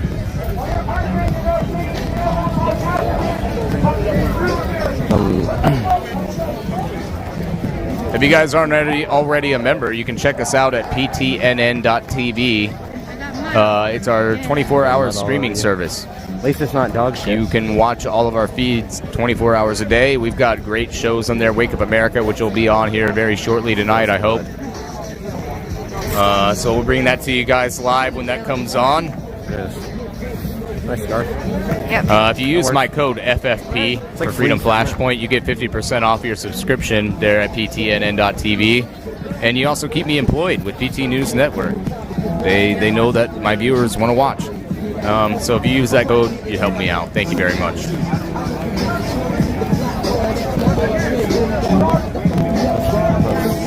I gotta cut their audio down a little bit. It's like a dance off or something. These weak mom spaghetti.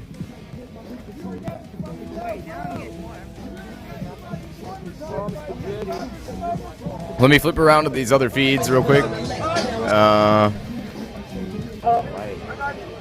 You know, as we expected earlier, though, guys, you know, we didn't expect Patriots to just go home and leave the streets, right? We didn't expect that. You realize that, right? I didn't. I I know the Air Force guy down there doesn't give a shit. If you guys want to support the channel, the best way to do it's through Super Chat. You can also visit freedomflashpoint.com/support or use Cash App or Venmo and send to Freedom Flashpoint. If you're using Cash App, you got to do the little $ Freedom Flashpoint. If you're on Venmo, it's the @ symbol, @Freedom Flashpoint. But I appreciate all your support and being able to help keep this channel going. Thank you guys very much. I've got probably no less than 200 messages asking if my wife has had the baby yet. So let me just go ahead and tell you guys. I'll give you a little bit of an update. She was at the doctor yesterday. Everything's good. She's healthy. The baby's healthy. She is beyond uncomfortable. She is so uncomfortable. She does not know how to live right now. But the baby's good.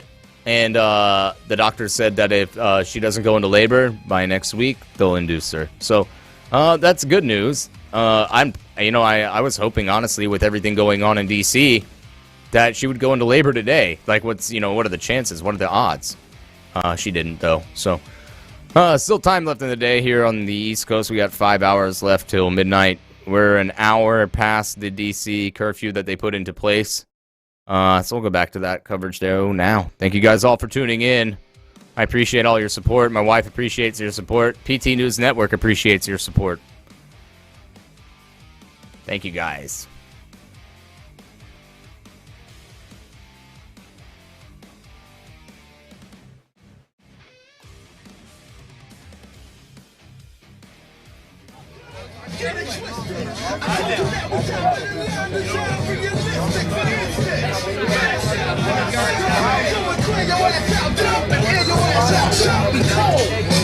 Operation Flag Drop NJ, New Jersey. Operation Flag Drop NJ. Thank you for the $5 super chat. If they install corrupt Biden, Trump needs to declassify intelligence and ruin political future of anyone that votes against his effort to save America. I think what he needs to do is declassify all the shit that he's got, because we know what he has. He's got a lot of information on them, so we'll see. We'll see what happens there. The reason the music's going in the background is they are playing copywritten music in the background of the video in DC right now. The live feed, they do this sometimes in efforts to try to get the feeds taken down. It's not like it's patriotic. I don't think it's patriotic music playing in the background. I don't know. Shit, I forgot to do the giveaway. All right. Sorry, I'm sidetracked. Anybody, if you're watching on YouTube and you'd like to win some free vape juice from baldeaglejuice.com, go in the chat right now. You've got 5 minutes to enter it. Go in the chat and all one word type Bald Eagle. All one word. Don't do 2 words. If it accidentally does 2 words, you can go again and put it in as one word. But don't enter it in as all one word twice. If you just do Bald Eagle one time, it'll get you entered in. If you do it twice, it'll disqualify you. Moderators, you guys are also eligible for this giveaway. Everybody's eligible if you're on YouTube. I'll let it run for 5 minutes at 7:15. I'll run it, and we'll do the giveaway to our lucky viewer.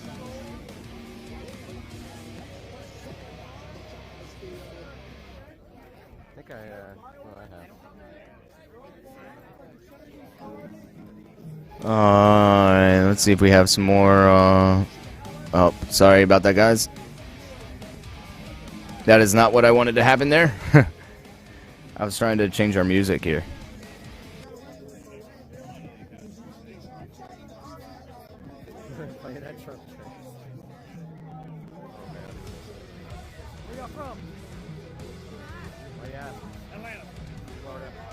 Oh, some Atlanta people there. Yeah. 12 hours. That's all? Yeah. If you go fast, it's 12 hours. A 2-hour flight. Oh, shit. That's nice. That's easy. Jennifer, thank you so much for the Cash App. I appreciate it. She said, for great real news. Thank you. That's what we strive to deliver here at PT News Network. And I got on the road for about 30 minutes. And I was like,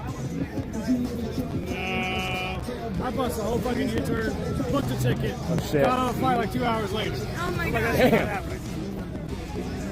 Remember, guys, if you want to enter in the giveaway for the vape juice, come from baldeaglejuice.com. Just go into the YouTube chat, all one word, type in Bald Eagle. Bald Eagle. Get you entered in to win. We're going to do the drawing here in about 3.5 minutes. Also, if you guys want to check out the juice that they have on their site, it's all sick juice. It's all really good quality shit. You can use code FREEDOM for Freedom Flashpoint. It'll get you 20% off your order, and it'll get shipped out right away.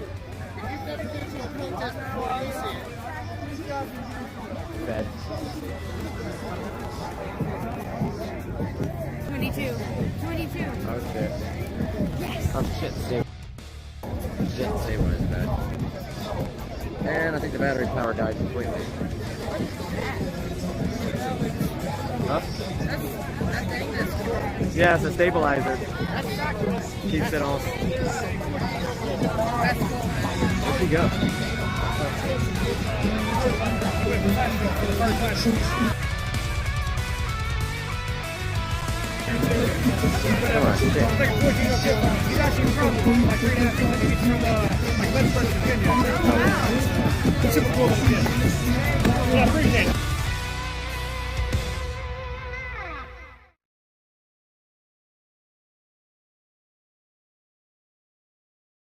I did not realize you guys were watching me and not the feeds. I apologize about that. Standing right now after they shot that girl. So again, the people went into their house. They're tired of not having a voice. They're tired of their vote not counting, and they went to stand today. Didn't think I would ever see it in my lifetime.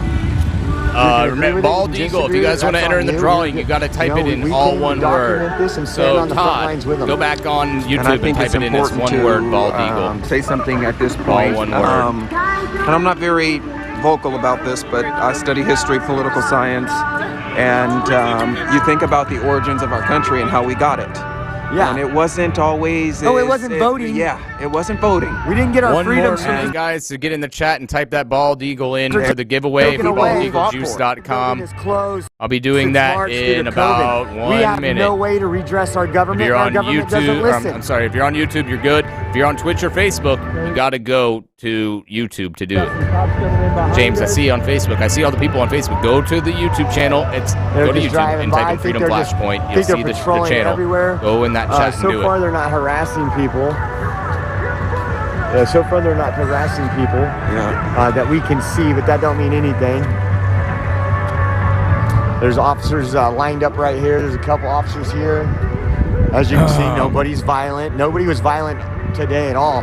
The time when they got upset is when the police are being aggressive. Just like you've seen on the live. Didn't call an unlawful assembly. Didn't tell us where to go. Didn't say which street we needed to go to. Just charged into folks. And I get it. They got a job to do. But I also get it. They have an oath to uphold. And it's unfortunate. We know DC police we've seen them on multiple live streams. They don't stand with the men in blue in most cities. And it looks like getting a news report that Twitter has suspended President Donald Trump's account. Twitter has suspended Donald Trump's account. You gotta be kidding me. So this is where we are in this country. Silence him. Yeah. Silence him. Yeah. You disagree with him? Silence him. This is the fascism and what we talk is about. that? Yeah. What do we define that as? Fascism. You just said it. Exactly. Fascism. All right, I was just verifying. Twitter has suspended at Real Donald Trump's Because that account. was his way of communicating with the people. Which is interesting all in itself, right? They suspended the President of the United States of America's account. All right, you guys ready for the drawing? Let's see who wins. Everything we've seen on the ground. In 10 seconds, we're going to do it on YouTube. If you entered it in, Bald Eagle, all one word, you're going to be entered in to win this sick vape juice from our sponsors over at baldeaglejuice.com. What you're going to be eligible to win, I'll show you guys real quick, is one of their gift sets. It's a gift box. And it comes with a lot of really cool stuff. It's got 4 bottles of juice in it, and they've got a Riot gift set. Oh, I'll pray about it. Then I'll go vote. This is actually hilarious. So here's the gift set right here, guys, that we're going to be doing the giveaway for. Fiery but mostly peaceful gift set. It's got a lot of really good juices in it. You can actually select which juice, which strength, all that good stuff. And I believe that they'll even do your choice if you want to do the Riot one or if you want to do the Patriot one. Either one is fine with them. But there's the Patriot one as well. So you're gonna get you're gonna get one of those gift boxes for free. Is that shooting inside the White House? You're gonna get one of those for free. So what we're gonna do is, if you are the winner, you're gonna send me an email to adam@freedomflashpoint.com. But when is enough? And then I will send you over the code, the promotion code that you'll use to get the full discount on the order. On the video, and this is just, again, from what I saw. Yeah, from what I saw on the video. Let's see here. I didn't hear or see police make any attempt to say, put your hands up. So what Stop I'm hearing, where you are. There's a couple videos, and I didn't show you them all, but I also was talking to somebody else. What I was hearing is kind of like last night when the Yes, this is going to be your choice, either the Riot gift box or the Patriot gift box. So it wasn't like they were violent, let's wasn't see. like they did anything like that. They were going into the people's house from what I understand. So in order to stop them, let's see here. Basically is. Yep. I mean, and I don't understand. I mean, you think with they can silence Trump all they want. They've silenced everybody. All right, in 5, 4, 3, 2, 1. Angie, your last initial starts with a G. Angie G. I have your picture on here too. Send me a message to adam@freedomflashpoint.com and I will send you the promo code to claim your prize. Anybody else who didn't win, you can go to baldeaglejuice.com and use code FREEDOM for 20% off your order. Angie G, send me an email. Thank you guys all for tuning in. Beautifully cold. Very cold. I got it today because we were standing in one spot. Yeah. Oh, once I started walking, I was better. Shot heard around the world today, guys. Let's see how we respond.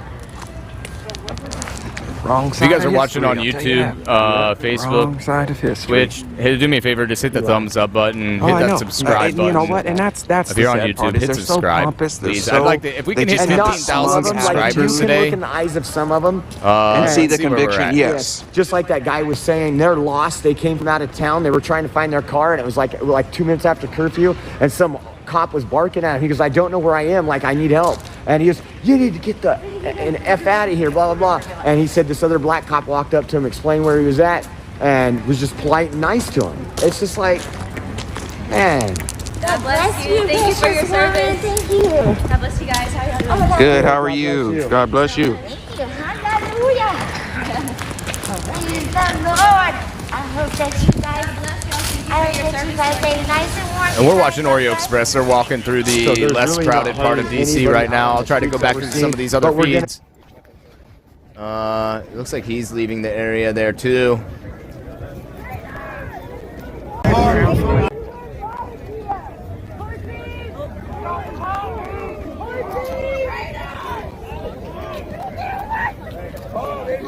No.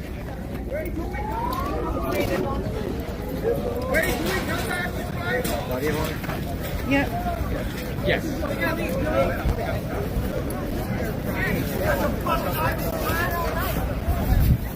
So it looks like police are moving Patriots out of there right now. They pushed their line forward. National Guard is there as well, pushing their line forward as well. Trying to get Patriots out of there. There is a 6 p.m. curfew that went into effect an hour and 20 minutes ago there.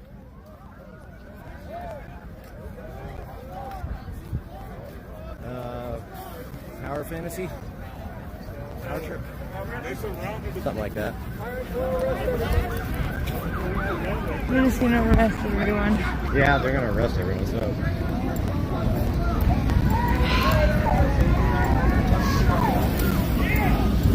It'll be interesting to see if we come back here. Well, how the hell are we gonna get out of here?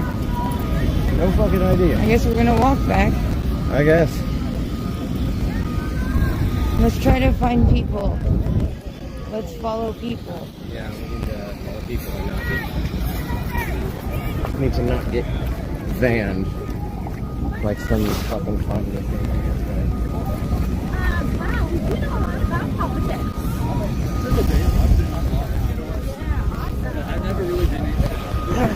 Thank you.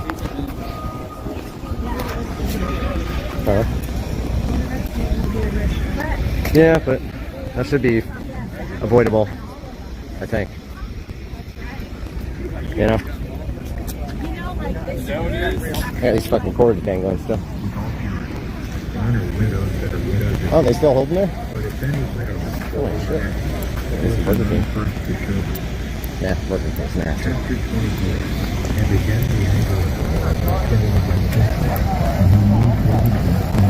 Especially in the city, fuck that.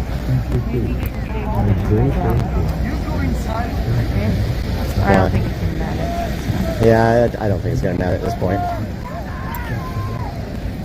I think the press pouch is more valuable than having the stabilizer up. But we're not pressed. I don't know what a masquerade is at. Yes, that's them over there. That is them over there.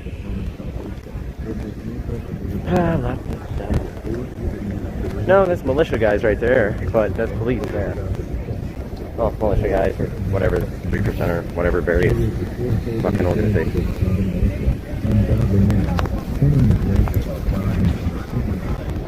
And the stabilizer is dead, so. It's right here. Those are militia guys. Right there. And you've got cops down there. Who, look pretty pissed off. Oh, they brought a bus. Would you look at that? Yeah, we should go. Be a good idea. Yeah, fuck it. It'll be fun. I'm just bitching because my hips hurt. Jesus Christ. Fucking 70-year-old man.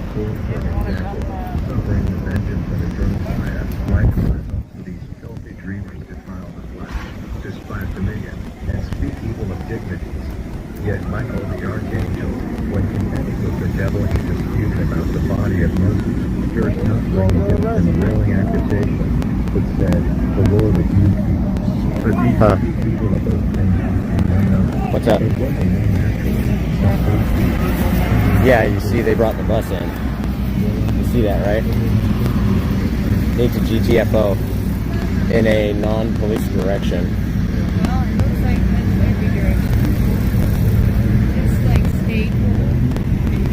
Yep.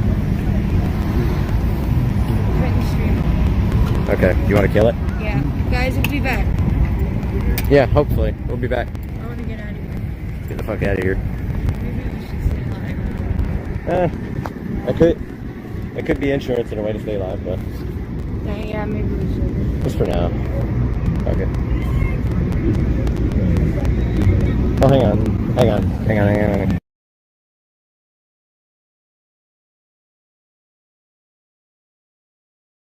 Alright guys, executive order, we're killing the stream.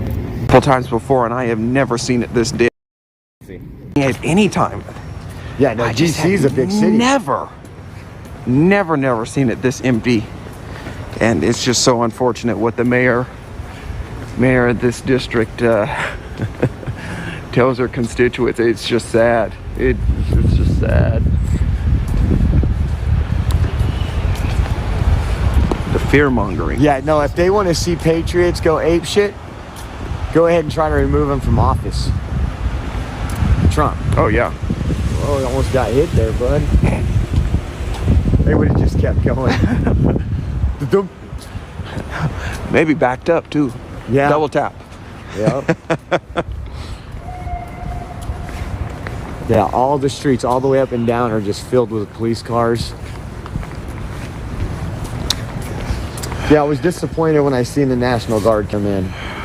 Because there was no need for the National Guard to come in. And I will have to do some research on that. And if you know, please feel free to let us know in the comment section, just because I don't know.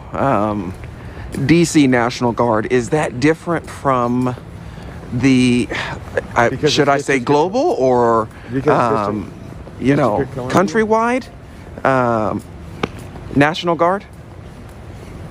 I'm not sure of that.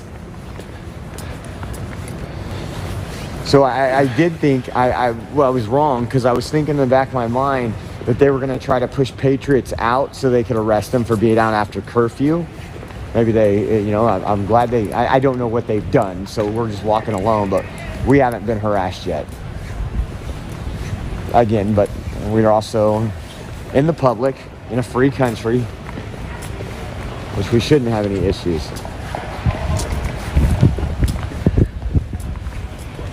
Got some officers in front of the Trump Tower over there. Well, I will, of course. I just thought maybe someone knew off the top of their head. Yeah, we'll check it out when we get back. Yeah.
All right, sorry about that, guys. No audio with that feed there, so I apologize. I didn't realize that. There is still see several police officers out in DC right now. We're you know, a fleet of text messages and phone calls. I am safe. We are safe. Thank you for the concern. We appreciate it. We are safe. Josh and I are good. We're headed back to the hotel. While you guys are watching this, I was least on the over phone in with that general Angie, our area. winner of our We are safe. Thanks for the text messages, the phone calls, Unless there's some type of and the messages. Drone service y'all got that can drop off a pizza. We're gonna go by 2-3 places that should be open, and they won't be. Yeah, sorry about that. If you're watching on YouTube, I apologize. It just the feed did cut out a lot, and Like a lot I of said, we audio, may have which to take a drops trip the across the YouTube bridge feed to when there's no Virginia. audio. How? If Uber's not If you give me a running. minute, guys, I'll look I don't around think and they're see not what running, else is just the going streets on are around closed. DC right We now. have to find streets that are in. Well, it says, I mean, I don't know. I guess it depends if they follow the order or not. Fair Because enough, the order yeah. specifically said emergency personnel, medical services, and something else, and it wasn't. We can bike to Virginia. You think I won't? Yeah, no, we can. No, I'm being serious. I mean, it's just a couple miles.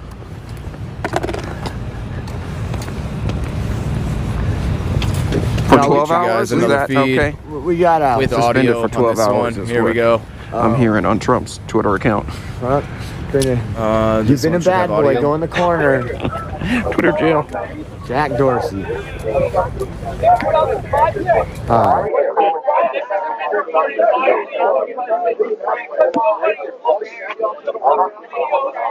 Live feed of Washington, D.C. right here. You guys are watching on YouTube. I'll do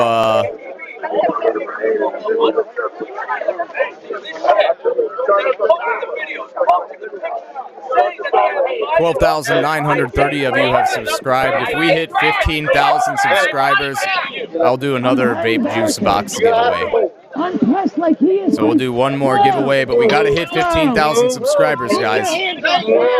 So if you're not already currently subscribed on YouTube, go subscribe. If you're already subscribed, don't hit it again. It'll unsubscribe you. So just check and make sure your button says subscribe and not unsubscribe. Also, hit the thumbs up button, like the video. Let's get it shared out. Thank you guys for watching. Check out ptpatriots.com. We got some sick merchandise there. All your favorite stuff. Move back. Well, I'm moving. Move back. Don't fall. Watch your step. Watch your step. If you get surrounded in this circle. Are you threatening me, really? I am moving back. Hold on, I'm here.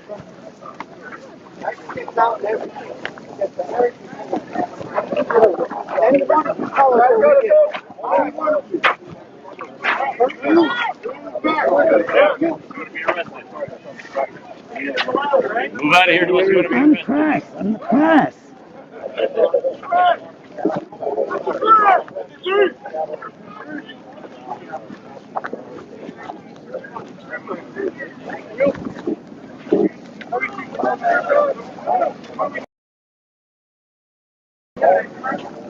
just got to flag this to everybody on this call here.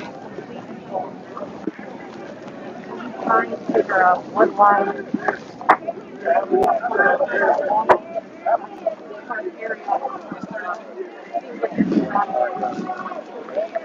The confusion cannot be escaped. Let's get back over there.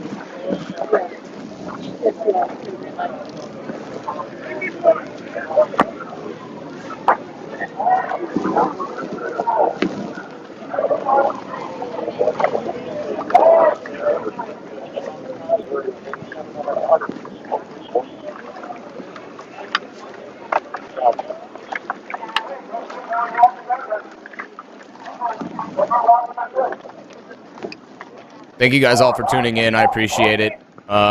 This is live in Washington, D.C. right now. We just saw police push patriots away from the Capitol back into another parking lot. This has been kind of going on all day, all afternoon, all evening.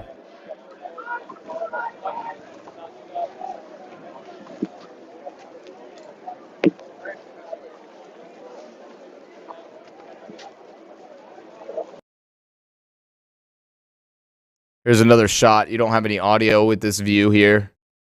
Standing on their backs to us if we were armed.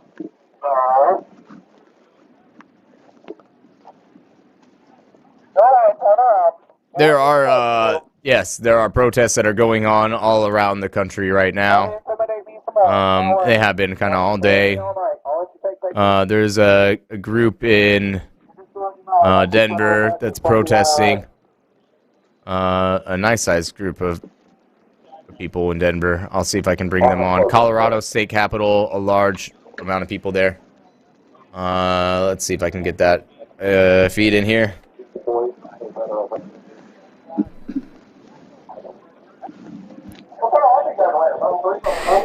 No, listen, you've smelled your deodorant. Go.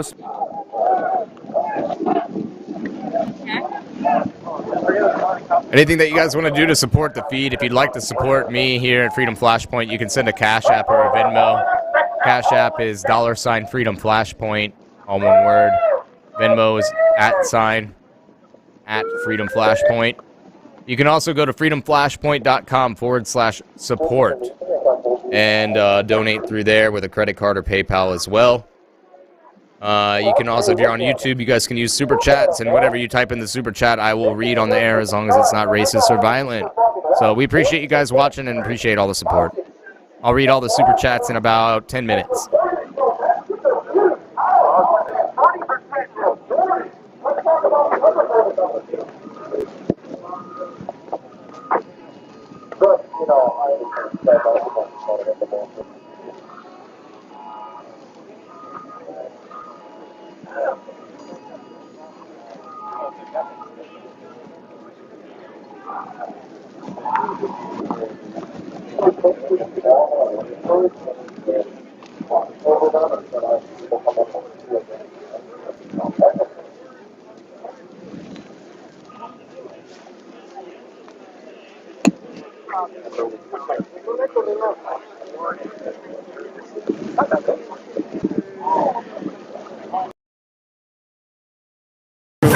Here's the evidence document. I'm telling you this right now. For you to say you stand for Black lives and you stand with racists. Here's another feed too. If you guys give me just a second, my wife just got home. I need to walk down and go greet my about to give birth wife. Give me 1 minute. You're missing some good shit over here. Yeah, you would think all those Trump-appointed justices would. The person.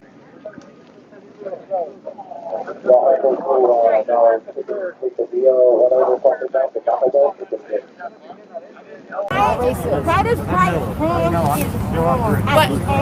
Facts are facts, lies are lies. Don't see it the same. And we have grown up in You're coming out here with no evidence and claiming things. Libertarians are racist. I'm a libertarian. It's okay. That's not necessarily a bad thing. There's a difference between a libertarian and a Republican. Libertarian is usually what someone says, like when they're a Republican, but they don't want to support the Republican Party. You know? Like I always. No. I think what we're seeing here, guys, and I could be wrong, but I think what we're seeing here is Antifa, Black Lives Matter, harassing somebody who is a Trump supporter. Everyone around them, they all look like Antifa, and they're surrounding a girl who just claimed she is libertarian, and they're harassing her. This is in DC live. You can't make this shit up.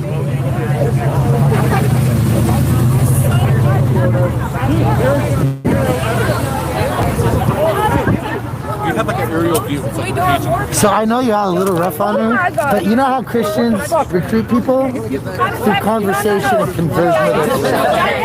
So these things have to happen for people to change. Man, that's her job. Yeah, I know. I just want you to be aware, because if that's her job and you're with her, then what she does, you're absorbing to learn to duplicate it, because that's what good leaders do. They get the people that are around them to duplicate the things they do, so that it grows. Man, we're not here to duplicate that stuff. You know, we're here to fucking try some pieces of shit. I'm just saying, if you want to learn how to talk down a racist or somebody whose mind needs change, she's navigating. That's what I am. I don't feel like you're kidding. I like that side better. What time we got? Let's talk about white. For real? That's not. No, I'm not. I'm in the party. So the margin between Trump and Biden votes was 5 million. So if there was only a 5 million difference, then if there were more registered voters, okay, let me rephrase that. If there were more people who voted for Biden than there were registered voters, that means that Trump also would have had to commit voter fraud, because the difference is only 5 million. You think it's funny to open your heart? Okay, so. What is it open to? See, here's the thing. Why are y'all standing up there? What's your heart with her? What are you doing? What is it? She doesn't want to be a part of it. She doesn't want to be a part of what? She doesn't want to be attacked like. No, wait. I can explain this. Let me use clear language. She doesn't have a position of bias to support such things in heavy communication where she's rooted in her beliefs. She's just here to observe. Some people got to sit in church pews for 20 years before they wake up to Jesus. You understand what I'm saying? They still got to be around it. Let people be around it. Don't beat them up. Let them absorb and learn. Like I was telling your friends, watch what's going on. Pay attention. A good leader, you follow their example, and you'll be able to do the same thing. They're talking about open heart. You're using your eyes right there. I have open heart. Hey y'all, don't forget to hit that up thumb button.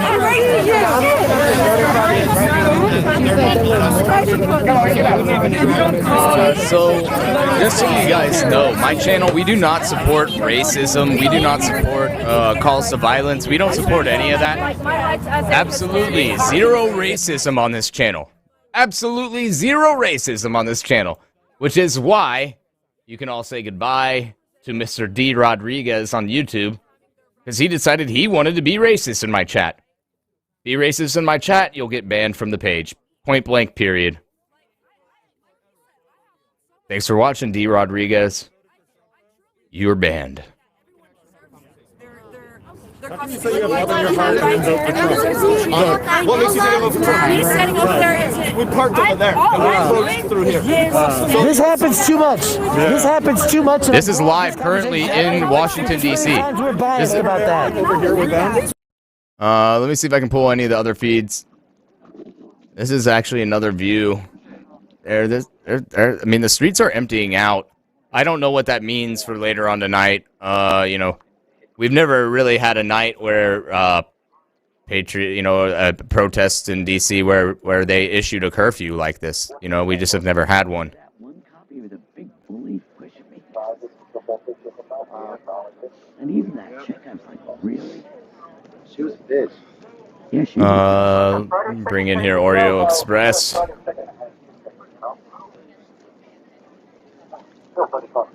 She's probably one that would go home and beat her husband. Right. Come on, I keep telling you husky boys over here. I know you are with parents too.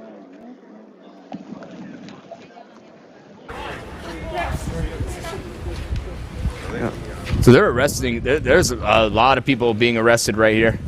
Is what it looked like. Oh no, wait. I don't know if they're arresting him or what they're doing. Patting him down. Heading back to our hotel. We're on oh. Street. And so this is Oreo Express, one of our patriotic streamers, being I'm guessing being harassed about the curfew.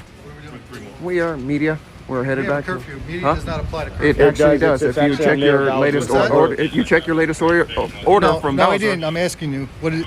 I'm sorry. Okay. I said if you check your latest order from Bowser, media is exempt from your. Who's got press credentials that says you're press? We do. Where are those from? Today's event. Okay. And not just that, the also have station we live stream for. I just need to see press credentials from today's event or whatever you got. Yeah, I'm showing you right here. All right, relax. Showed you. It's all right, relax. No, I mean, come on, dude. I've told you this. Don't push it right now. Yeah, they're looking for people. Yeah, I said it. I said it. People. Just, I'm over it. DC Metro. Just trying to get back to our hotel, guys. Yeah. Attempting to stop us.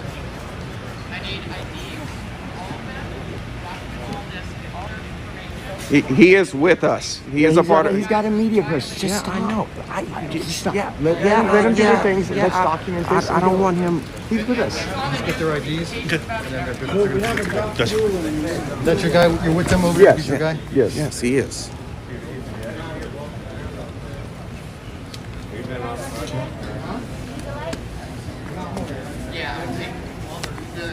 Oh, guys. There you go.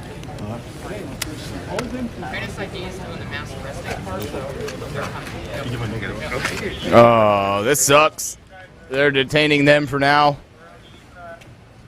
I want to see what happens with this situation, how it plays out, but We really should move.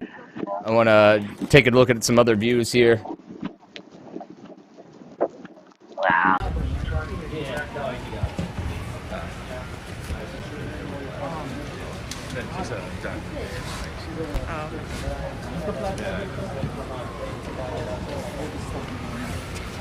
checked earlier for weapons, right? Yeah. In the bag too. What did you say about the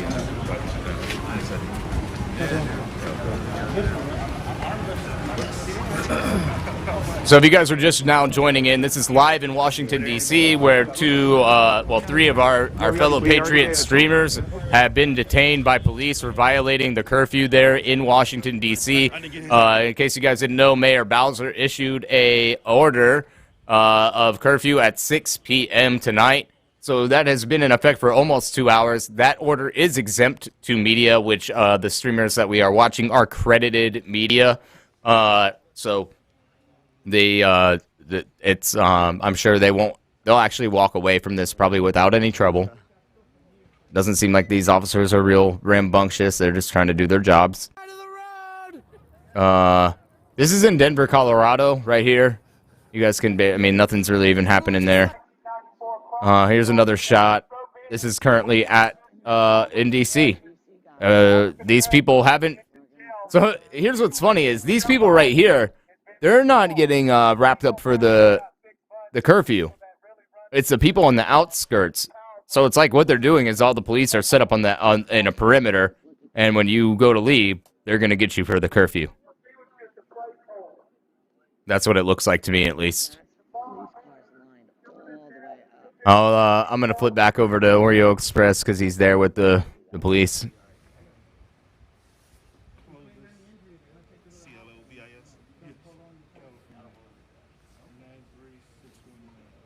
They are giving out some. They're talking about personal information in the background there, so I'm gonna play some music for a quick second while they're checking everyone's IDs and all that stuff, so no one gets doxxed on my channel.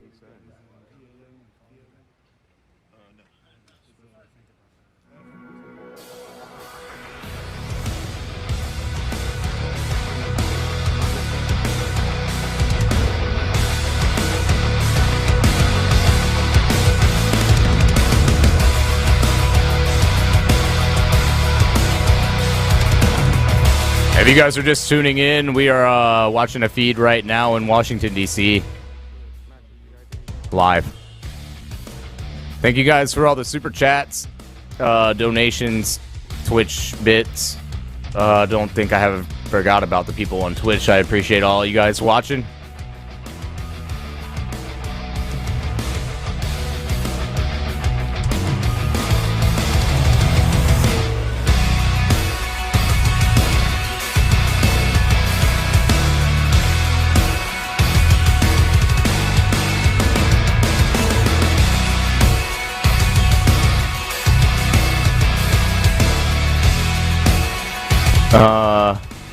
No, they're taking down their personal. They're not writing the tickets. As far as I know, they're just getting personal information from people. You know, first name, last name, stuff like that. Let's see if they're still doing that live on the air. Maybe we can listen in.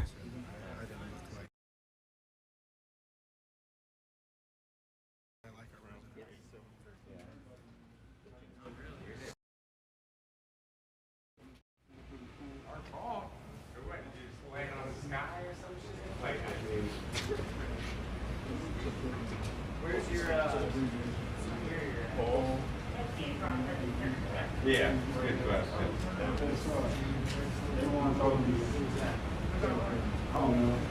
I'll read all the super chats and all the Cash App messages, all the Venmo messages in just a minute. So if you guys wanted to get something read on there, super chat's the way to do it. Through YouTube super chat. Or you can do a Cash App with a message. The Cash App is $Freedom Flashpoint. Are they done reading addresses and my personal information? Not we can do anything about the mayor's going on. Sorry, guys. So they're arresting somebody there. Card, so they'll stop us a block away and do the same thing. They would.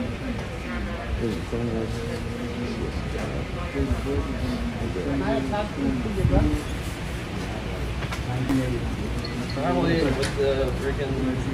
They're gonna curfew fine when I was a kid, like under 18. You probably hook it on what? We're Test loop or.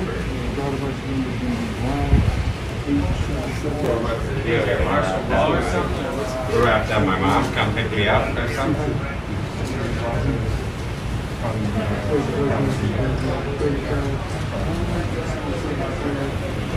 If you're joining in live right now, this is not Antifa.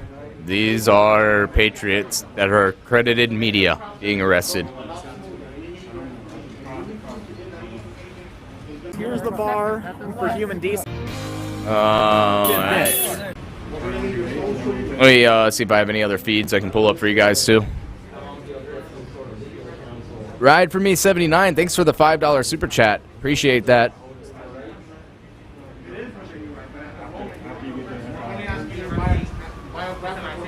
Zach for the $5 super chat says, thank you, Adam, for the coverage. Denver, Colorado, and my family supports our patriots and our country. Stand for America, my friends.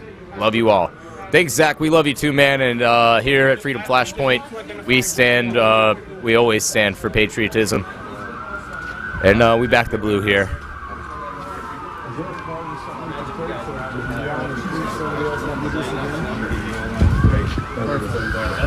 Name is Captain Brian. Captain Brian. Easy enough to hear. Right? Okay. Yeah. You guys have a good one. So, what are you guys going to do?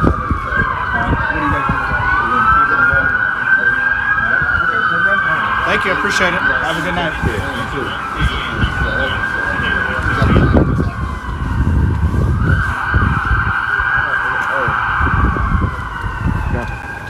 So Oreo Express was released. I love you, man, but we'll talk about it later. Hold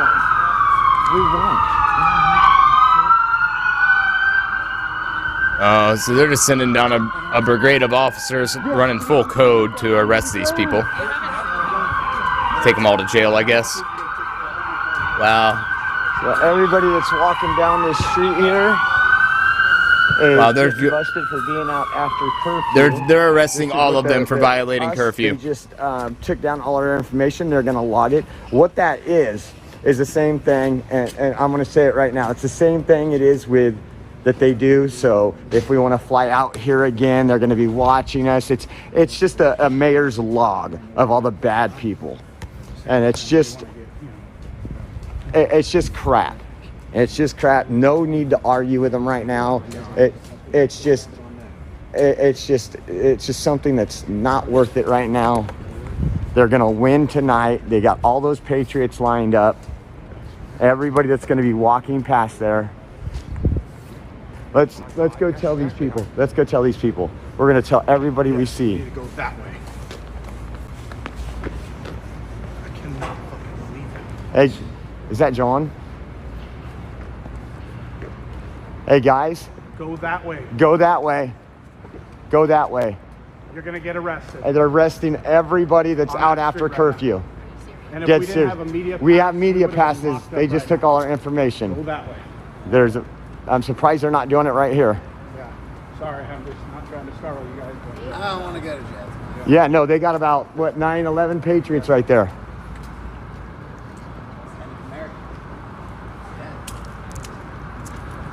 Yeah, it's absolutely ridiculous, guys. That's why we try to live stream when we're walking back. It might be boring, but it catches what's really going on. And if you look right here, those are not patriots. They're out riding their bikes. Those are the locals that hang out at the plaza area. And you know that's why they're swarming people in. Tell them, oh, come down this side. Come down this side. It's the corruption that goes on. It's what the mayor has ordered. We were talking about that right before it went. Thank God we had the media passes. No kidding. We usually don't carry them on us unless. No kidding. Saved us. The one time it came in handy. Yep. Hey guys, do not walk right now. They're arresting all the patriots for being out after curfew, a block and a half away. Yeah, no, I'm saying don't walk anywhere. That's because it 8 o'clock. Did you guys know that you guys are down there giving away all the virus to everybody? Yes. You guys are all a bunch of white trash. That's what's saying on the news. Yes. It's only hippies, white trash hippies on the news. Absolutely, absolutely. I love it. Put a paper on his desk before he left, and he said he quit. You guys should think about it. I wonder if that's real. No, it's real. It was on Twitter. You It's on Twitter. We'll see. Before you go up. Yeah. We'll see. I don't know if you guys have heard that, but rumors fly rampant in these down here. But he said Mike Pence resigned, I guess you would say. So we'll find out if that's true. But once again, we were just talking about the officers. I just said I'm surprised they're just letting us walk by. We walked by 150 officers to at least 30 patrol cars.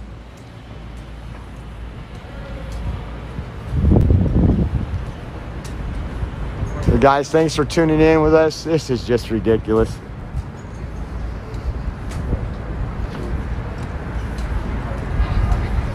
What was that officer's name? Christensen? Brian Christensen.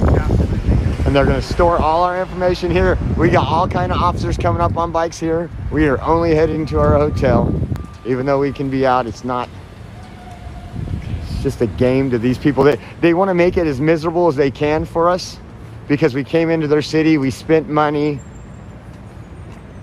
They would rather most of these businesses be shut down. That's the socialist way.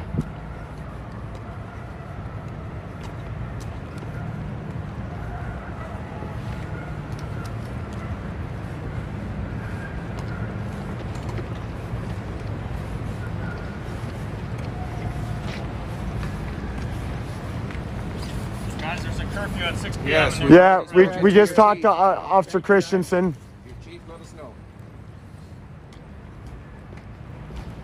Well, at least they were just going to warn us because they're on bikes. They're not looking to arrest people. But that was right in front of the police department. Was that what I seen? Yeah. So what would you say, 11?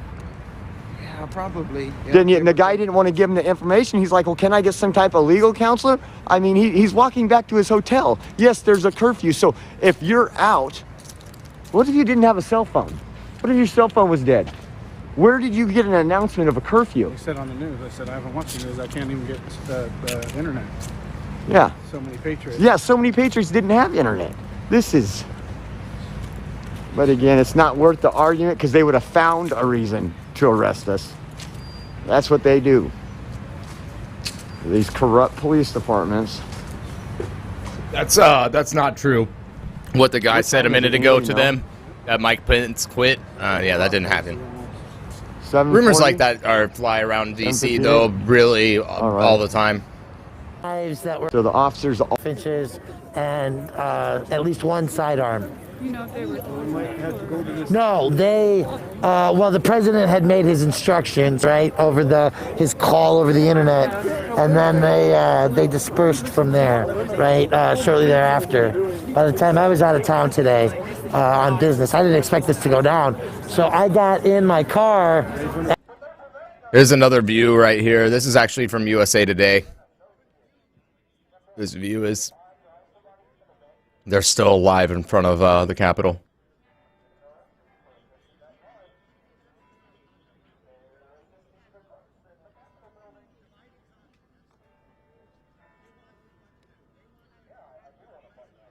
Yeah,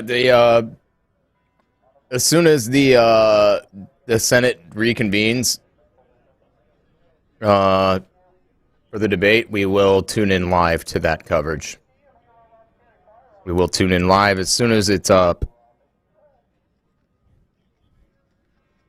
I'm going to go back to Oreo Express as We will go out. We'll chance it with the media pass, but we will go out. We don't think anything's happened. There's cops everywhere, but we'll keep you posted, keep you up to date. If you guys like to contribute to the stream, you appreciate what we're doing, go to. Appreciate it. Yeah. Yes, we would appreciate it. One of the most important things about coming to consensus and having a democracy. So this is in Denver, right here. Concept of communicating and not just yelling at one another. Looks like in DC, everybody has. With most topics. Everybody's pretty much gone quiet, gone offline.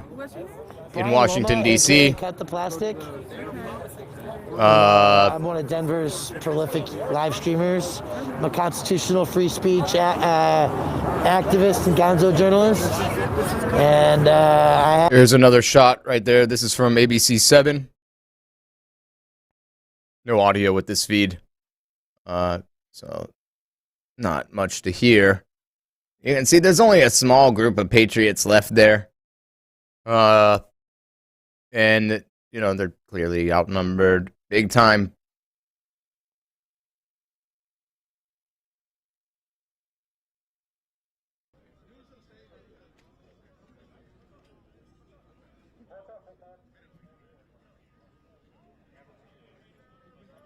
Huge shout out to my wife for bringing home some Mexican food to feed me, so I didn't have to leave you guys here. But, yeah. Huge shout out to the pregnant wife for stopping and getting Mexican food.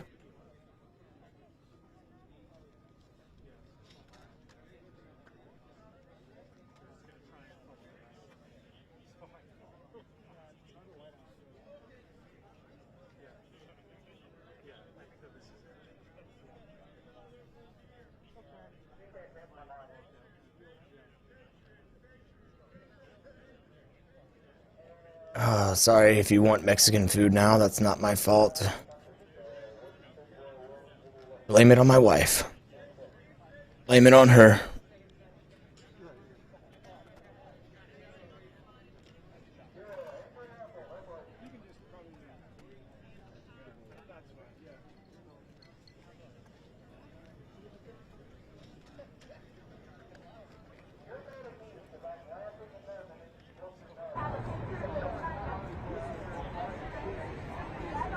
Here's another shot right there. Right now. This is at the Capitol in Denver. Shouldn't be too much more excitement and action. Everybody here is pretty peaceful. Died down. It's melodramatic at this point, at best. So thank you for being here. Don't forget, please hit that thumbs up button. And come check out what we do. A whole new line of stuff coming on. TrueTube.live. Is happening. TrueTube Live coming to the Roku as well. I'm going to be one of the premier dozen or so broadcasters on that channel. I think I'll be joining the likes of I just think Word 'em Up TV, Pikes Peak Auditors. I'm reserving my opinion on about a lot of what's going on right now, guys, because I need time to honestly watch more video. I need time to talk to some people that are there on the ground. I need time to figure out how I feel about all of this. To be quite frank with you guys, I need time to figure out how I feel about it. And be sustainable about the process. And corporate corruption and wasteful consumption. So. I'm probably going to end the feed here in a couple minutes. If, unless I can get an update that, Congress is going to reconvene for this hearing. It doesn't look like it, though. Are you at the American Baptist Church up here? No. You'd have a collar on. Never mind. Where are you at? No. Well, I'm actually an executive director of a sober living in Lakewood, but I'm a Unitarian Universalist minister. Up the 14th. No, well, that's So, apparently the Congress will reconvene at 9 p.m. Okay, perfect. And I'm part of the Jefferson Unitarian Church. Perfect, okay. Yeah, so which press are you in? I'm Cut the Plastic, YouTube, independent media, and It's on right now? yeah, we're live. We're live. A lot of things. I'm here actually to support queer and black and brown people that have been marginalized, and the violence against them and the hate crimes against them since Trump was elected. And, you know, it's a natural conclusion to hear they stormed the Capitol today in a violent way. So I'm just here to support friends of mine that are here. And very good. Yeah. And we're grateful for your presence. We should know that the number of Trump supporters is down to about 8, and so I feel so.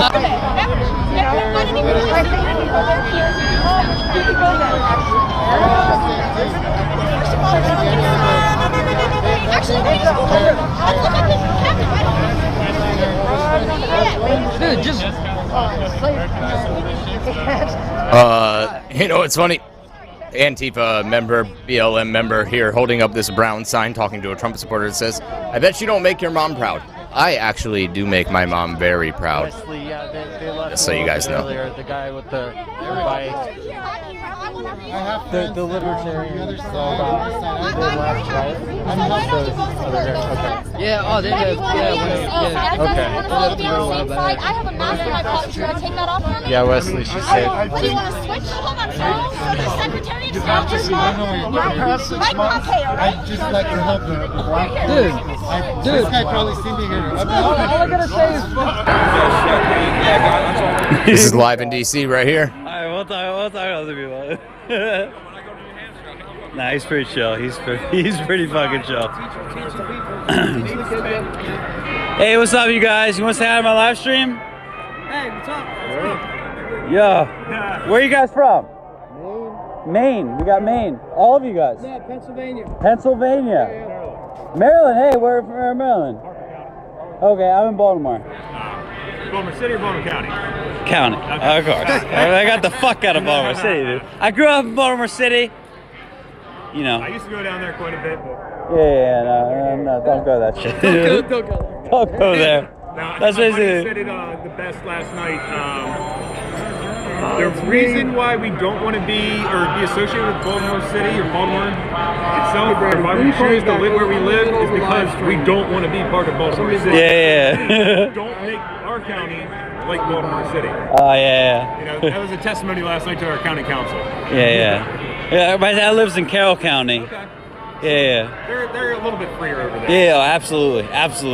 They tried to tighten it down, but then the parents and the society came out and said, we ain't doing this. I think they open up schools tomorrow, I think, and on a week turnaround. Oh, hell yeah.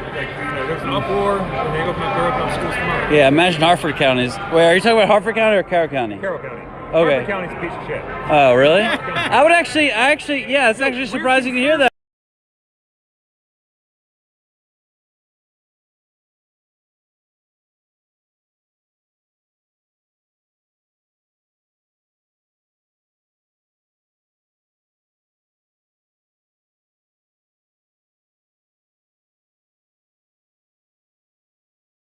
Always wondering if your home is safe? Giant hassle. But get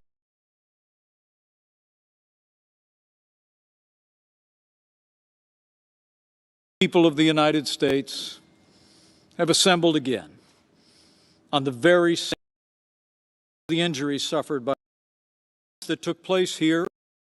Why are people reporting that Trump resigned? This is misinformation. Trump has not resigned. I think you will see on Twitter if that happens. You guys should check all of your credible news outlets. There's going to be a lot of misinformation floating around over the next few days and probably coming weeks until Inauguration Day. Until someone gets into office, or whether they decide if President Trump is keeping office or Joe Biden gets in, there's going to be a lot of misinformation, and that goes for all the time. So make sure that you guys are using credible sources like Right Side Broadcasting. You guys know the violence was quelled. The Capitol is secured, and the people's work continues. We condemn the violence that took place here in the strongest possible terms. We grieve the loss of life in these hallowed halls, as well as the injuries suffered by those who defended our Capitol today. And we will always be grateful to the men and women who stayed at their posts to defend this historic place. To those who wreaked havoc in our Capitol today, you did not win. Violence never wins. Freedom wins. And this is still the people's house. And as we reconvene in this chamber, the world will again witness the resilience and strength of our democracy. For even in the wake of unprecedented violence and vandalism at this Capitol, the elected representatives of the people of the United States have assembled again on the very same day to support and defend the Constitution of the United States. So may God bless the lost the injured, and the heroes forged on this day. May God bless all who serve here and those who protect this place. And may God bless the United States of America. Let's get back to work.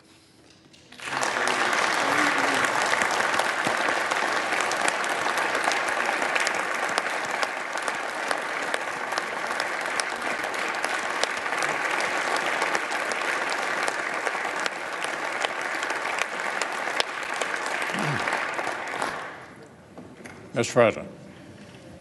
Majority Leader.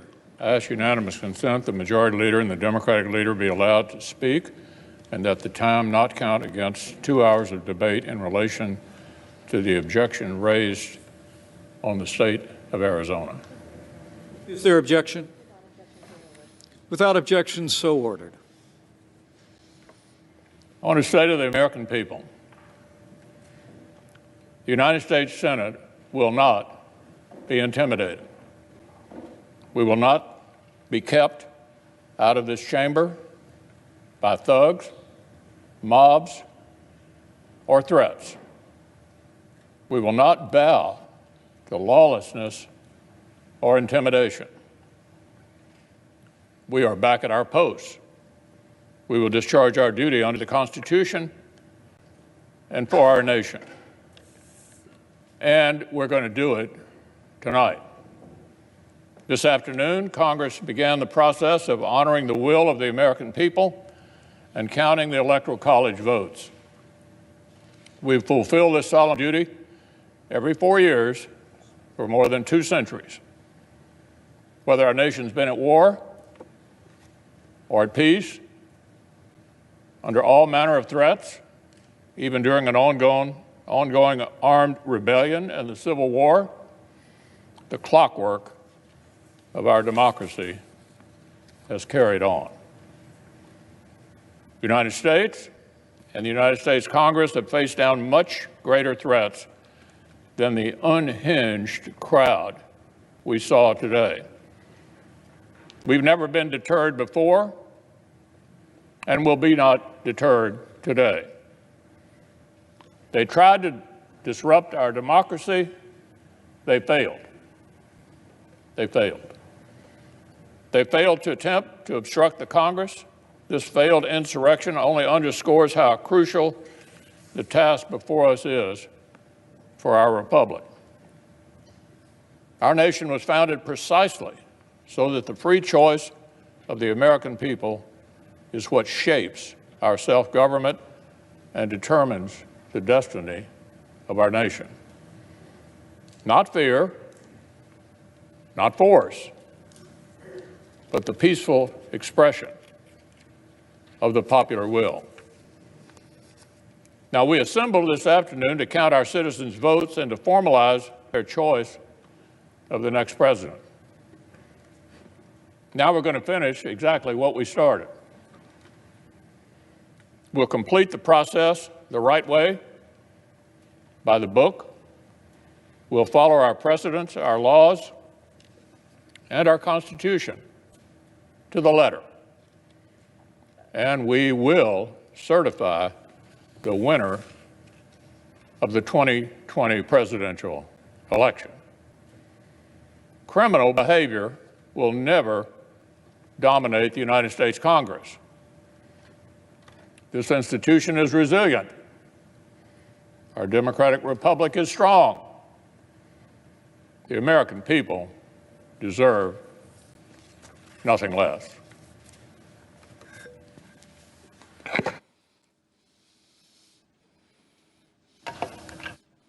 Democratic Leader. Mr. President. Mr. President, it is very, very difficult to put into words what has transpired today. I have never lived through or even imagined an experience like the one we have just witnessed in this Capitol. President Franklin Roosevelt set aside December 7th, 1941, as a day that will live in infamy. Unfortunately, we can now add January 6th, 2021, to that very short list of dates in American history that will live forever in infamy. This temple to democracy was desecrated, its windows smashed, our offices vandalized. The world saw Americans' elected officials hurriedly ushered out because they were in harm's way. The House and Senate floors were places of shelter until the evacuation was ordered, leaving rioters to stalk these hallowed halls. Lawmakers and our staffs, average citizens who love their country, serve it every day, feared for their lives. I understand that one woman was shot and tragically lost her life. We mourn her and feel for her friends and family. These images were projected to the world. Foreign embassies cabled home their home capitals to report the harrowing scenes at the very heart of our democracy. This will be a stain on our country, not so easily washed away. The final, terrible, indelible legacy of the 45th President of the United States, undoubtedly our worst. I want to be very clear. Those who perform these reprehensible acts cannot be called protesters. No, these were rioters and insurrectionists, goons and thugs, domestic terrorists. They do not represent America. They were a few thousand violent extremists who tried to take over the Capitol building and attack our democracy. They must and should be prosecuted to the full extent of the law, hopefully by this administration, if not, certainly by the next. They should be provided no leniency. I want to thank the many of the Capitol Hill Police and Secret Service and local police who kept us safe today and worked to clear the Capitol and return it to its rightful owners and its rightful purpose. I want to thank the leaders, Democrat and Republican, House and Senate. It was Speaker Pelosi, Leader McConnell, Leader McCarthy, and myself who came together and decided that these thugs would not succeed, that we would finish the work of that our Constitution requires us to complete in the very legislative chambers of the House and Senate that were desecrated, but we know always belong to the people and do again tonight. But make no mistake, my friends, today's events did not happen spontaneously. The president who promoted conspiracy theories that motivated these thugs, the president who exhorted them to come to our nation's capital, egged them on. He hardly ever discourages violence and more often encourages it. This president bears a great deal of the blame. This mob was in good part President Trump's doing, incited by his words, his lies. This violence, in good part, his responsibility, his everlasting shame. Today's events certainly would not have happened without him. Now, January 6th will go down as one of the darkest days in recent American history. A final warning to our nation about the consequences of a demagogic president, the people who enable him, the captive media that parrots his lies, and the people who follow him as he attempts to push America to the brink of ruin. As we reconvene tonight, let us remember, in the end, all this mob has really accomplished is to delay our work by a few hours. We will resume our responsibilities now, and we will finish our task tonight. The House and Senate chambers will be restored good as new and ready for legislating in short order. The counting of the electoral votes is our sacred duty. Democracy's roots in this nation are deep, they're strong, and they will not be undone, ever by a group of thugs. Democracy will triumph, as it has for centuries. So to my fellow Americans who were shocked and appalled by the images on their televisions today and who are worried about the future of this country, let me speak to you directly. The divisions in our country clearly run deep, but we are a resilient, forward-looking, and optimistic people, and we will begin the hard work of repairing this nation tonight, because here in America, we do hard things. In America, we always overcome our challenges. I yield the floor. Mr. President. Majority Leader. I yield 2 minutes to the Senator from Oklahoma, Senator Langford. Senator from Oklahoma. The Vice President, you said things more eloquently than how we say it in Oklahoma. In Oklahoma, we'd say something like, why in God's name would someone think attacking law enforcement and occupying the United States Capitol is the best way to show that you're right? Why would you do that? Rioters and thugs don't run the Capitol. We're the United States of America.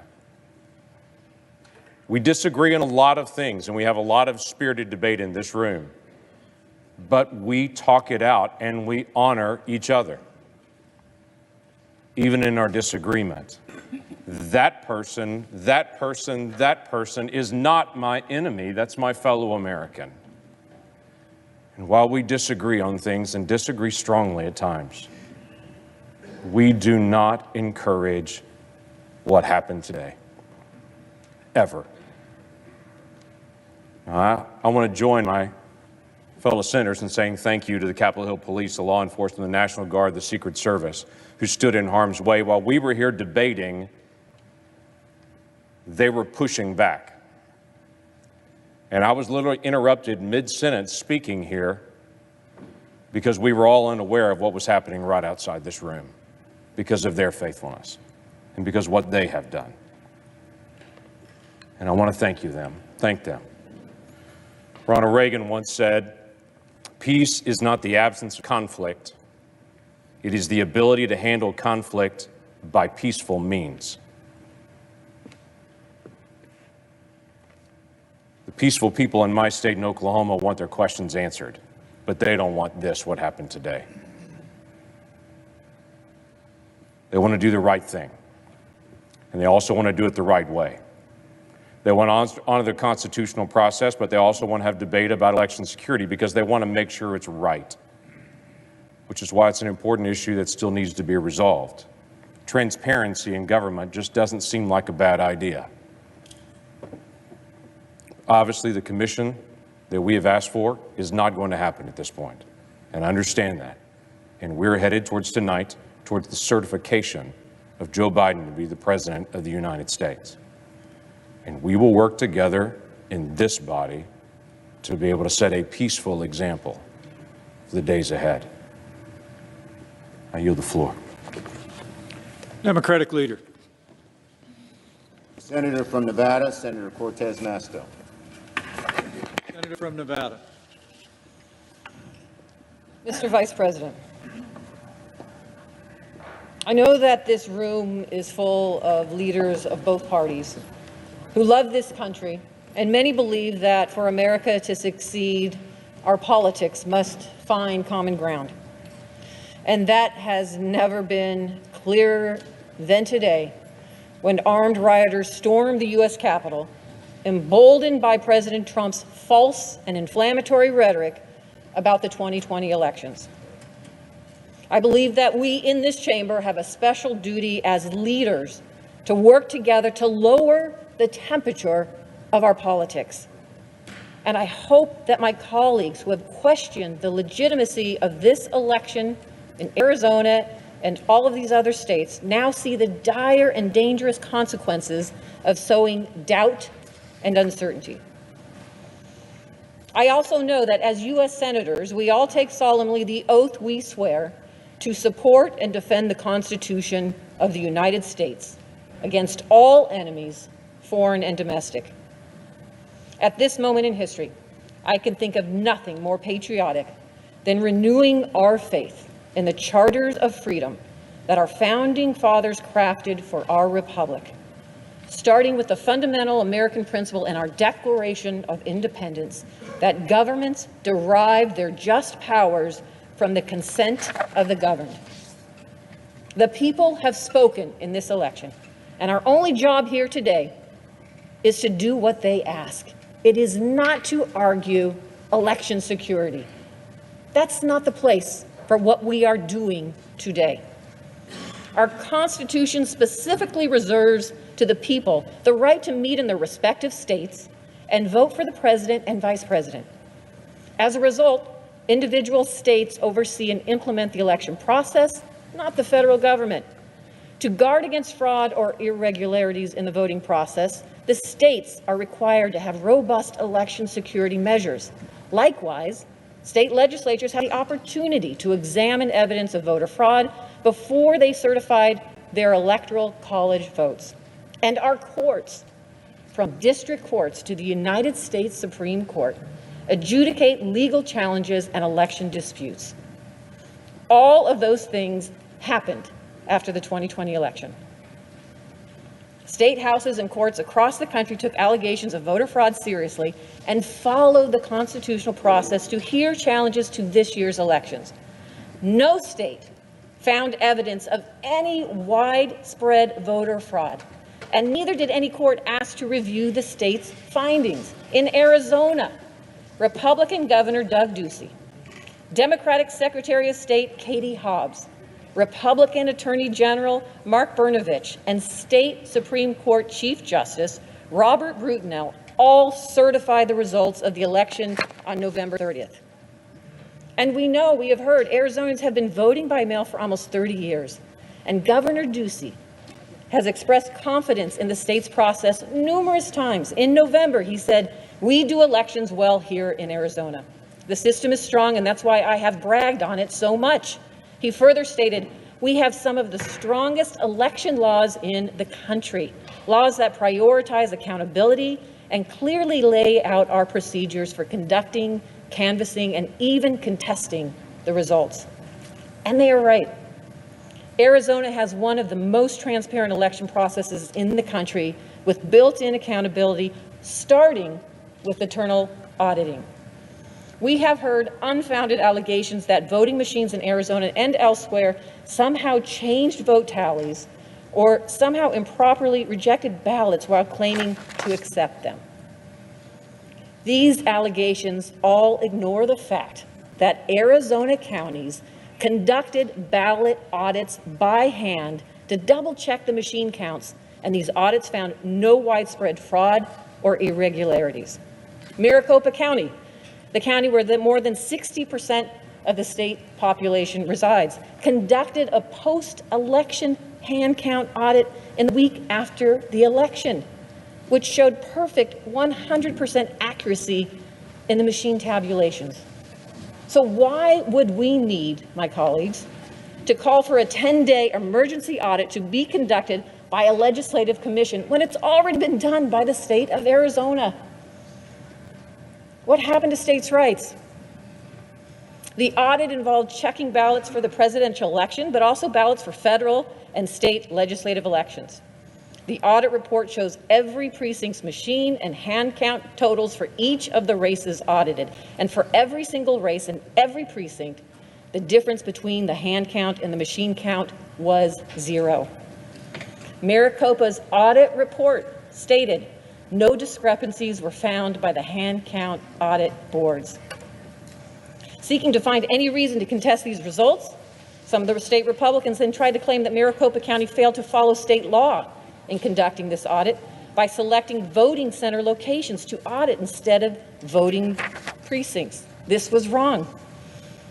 And this, too, went to a court. In rejecting this claim, state court in Arizona found that the county followed the properly issued guidance on hand audit procedures from the Arizona Secretary of State. And the court found that Maricopa County officials, therefore, could not lawfully have performed the hand count audit the way the plaintiffs wanted it done. If they had done so, they would have exposed themselves to criminal punishment. The senator's 5 minutes is expired. Thank you, Mr. Vice President. I would close by just saying, please, my colleagues, do not disenfranchise the voters of Arizona and certify their votes tonight. Thank you. Majority Leader. Mr. President, I yield up to 5 minutes to the senator from Utah, Senator Lee. Senator from Utah. Mr. President, at the time I prepared my remarks for today, it seems like a lifetime ago. A lot's changed in the last few hours. And so I'm going to deliver some of the same remarks, but it has a little bit of a different feel than it would have just a few hours ago.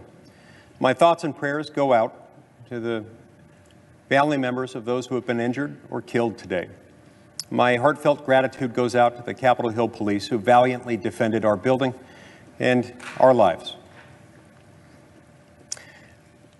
Well, it's true that legitimate concerns have been raised with regard to how some of the key battleground states conducted their presidential elections.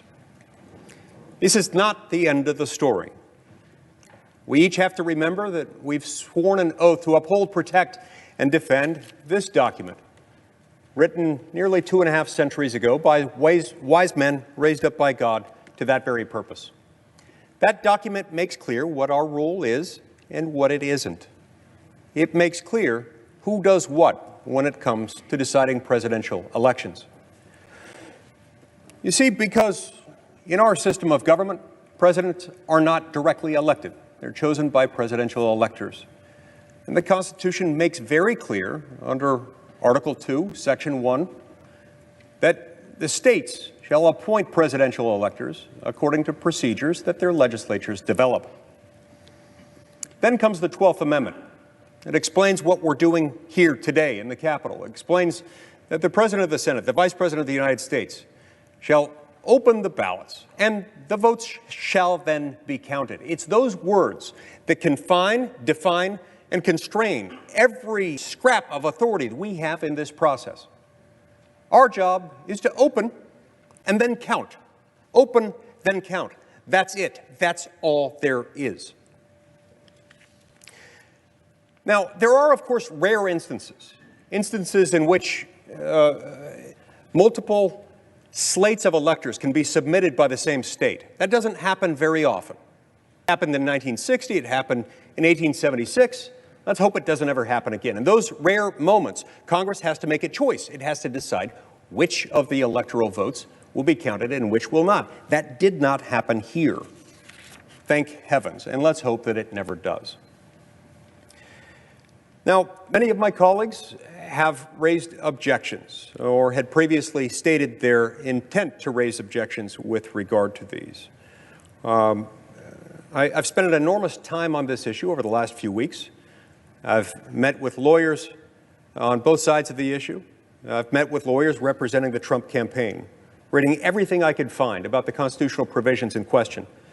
And I've spent a lot of time on the phone with legislators and other leaders from the contested states.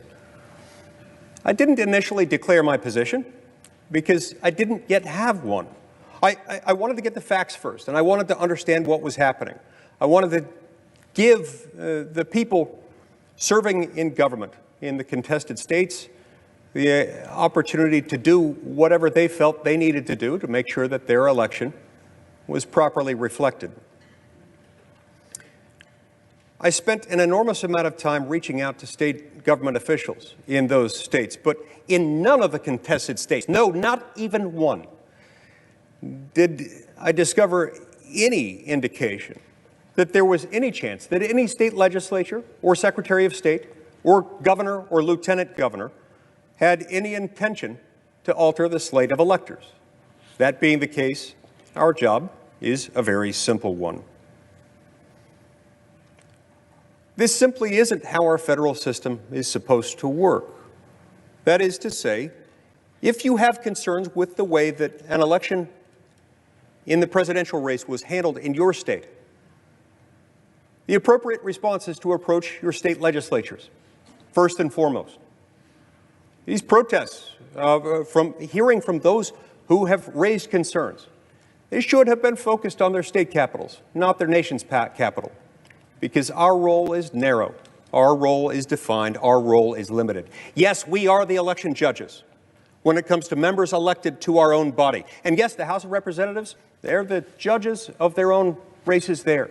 We also have the authority to prescribe, as a Congress, rules governing the time, place, and manner of elections for senators and representatives. There is no corresponding authority with respect to presidential elections. None whatsoever. It doesn't exist. Our job is to convene, to open the ballots, and to count them. That's it. Thank you, Mr. President. I yield the floor. Yes. Democratic leader. Colorado, Mr. Bennett. Senator from Colorado. Thank you, Mr. Vice President. Thank you, Mr. President. Colleagues, it's been a terrible day for everybody here and for our country. One of the things I was thinking about today is something I often think about when I'm on this floor, which is that the founders of this country, the people that wrote our Constitution, actually knew our history better than we know our history. And I was thinking about that history today as we saw the mob riot in Washington, D.C., thinking about what the founders were thinking about when they wrote our Constitution, which was what happened to the Roman Republic, when armed gangs doing the work for politicians prevented Rome from casting their ballots for consuls, for praetors, for senators. These were the offices in Rome. And these armed gangs ran through the streets of Rome, keeping elections from being started, keeping elections from ever being called. And in the end, because of that, the Roman Republic fell and a dictator took its place. And that was the end of the Roman Republic, or any republic for that matter, until this beautiful Constitution was written in the United States of America. So it is my fervent hope that the way that we respond to this today, my dear colleagues, is that we give the biggest bipartisan vote we can in support of our democracy and in support of our Constitution and in rejection for what we saw today and what the Roman Republic saw in its own time. There's a tendency around this place, I think, to always believe that we're the first people to confront something when that's seldom the case, and to underappreciate what the effect of our actions will be. We need to deeply appreciate in this moment our obligation to the Constitution, our obligation to the democracy, our obligation to the Republic. There are people in this chamber that have twisted the words of a statute written in the 19th century that was meant to actually settle our electoral disputes, to leave them with the states. As the senator from Utah was saying, to give us a ministerial role, except in very rare circumstances. That's what that law is about, that the senator of Texas was talking about today. And that's the law that's leading us to be asked to overturn the judgments of 60 courts in America, many of them courts in Arizona, some of whom have howled the president's lawyers out of the courtrooms because there's no evidence of fraud. And by the way, the fact that 37% or 39% of Americans think there's no evidence of fraud or think there's evidence of fraud does not mean there is fraud. If you turned a blind eye to a conspiracy theory, you can't now come to the floor of the Senate and say you're ignoring the people who believe the election was stolen. Go out there and tell them the truth, which is that every single member of this Senate knows this election wasn't stolen. And that we, just as in the Roman Republic, have a responsibility to protect the independence of the judiciary from politicians who will stop at nothing to hold on to power.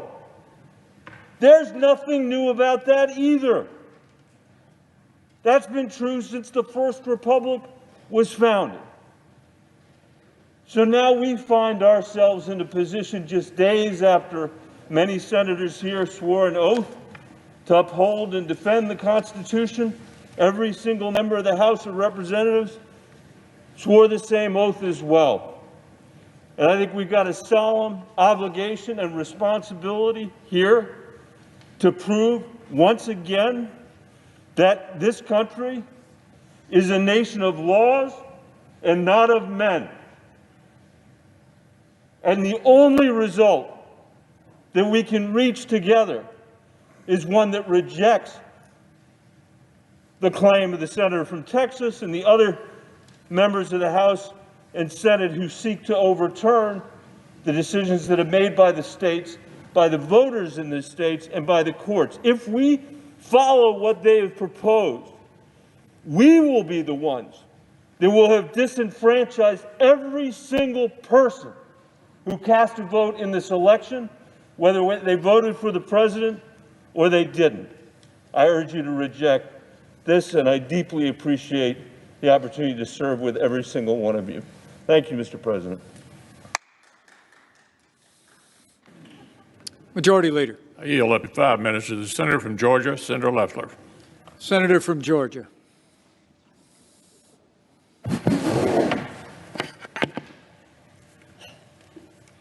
Mr. President, when I arrived in Washington this morning, I fully intended to object to the certification of the electoral votes.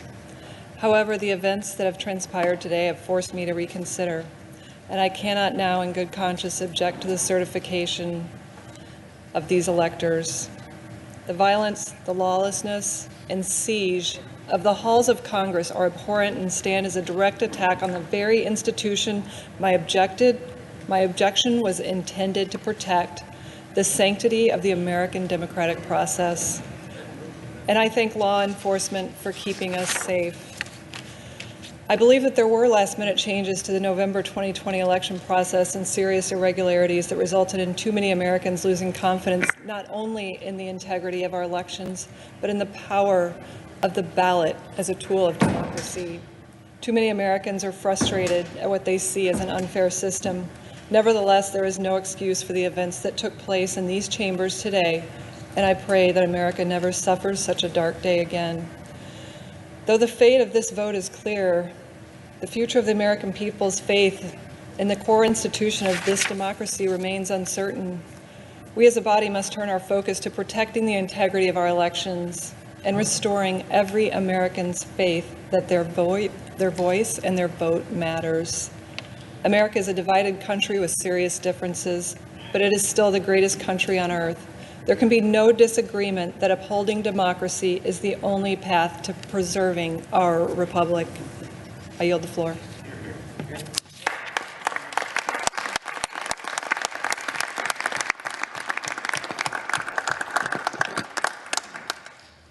Democratic Leader. Minutes to Senator Booker and 2.5 minutes to Senator Kaine. In reverse order. Mr. President and my colleagues. Senator from Virginia. I applaud the comments of my colleague from Georgia deeply. My first job after school was in Macon, Georgia, working for a federal judge, Lanier Anderson. And I learned a lot about integrity and a lot about law from him. I also learned some sad lessons that in the history of Georgia, and indeed Virginia and many states, so many people, especially people of color, have been disenfranchised over the course of our history. Our late friend, John Lewis, congressman from Georgia, was savagely beaten on Bloody Sunday just for marching for voting rights. That act of violence inspired this body, the U.S. Senate, to come together in March of 1965 and work to pass, in a bipartisan fashion, the Voting Rights Act. We should be coming together today after acts of violence as a United States Senate to affirm the votes of all who cast ballots in November. Instead, we're contemplating an unprecedented objection that would be a massive disenfranchisement of American voters.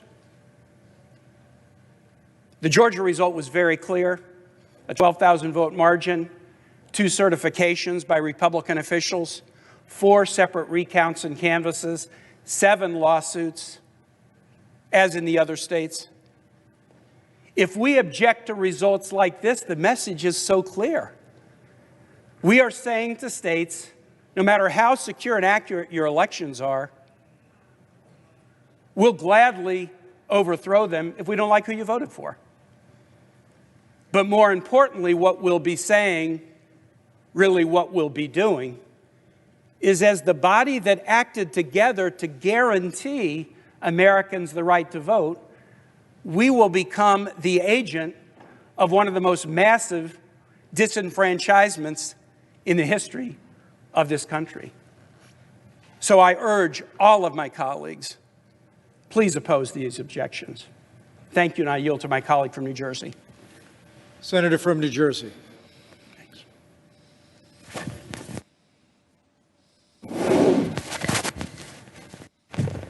Mr. Vice President, I can only think of 2 times in American history that individuals laid siege to our Capitol, stormed our sacred civic spaces, and tried to upend and overrun this government. One was in the War of 1812,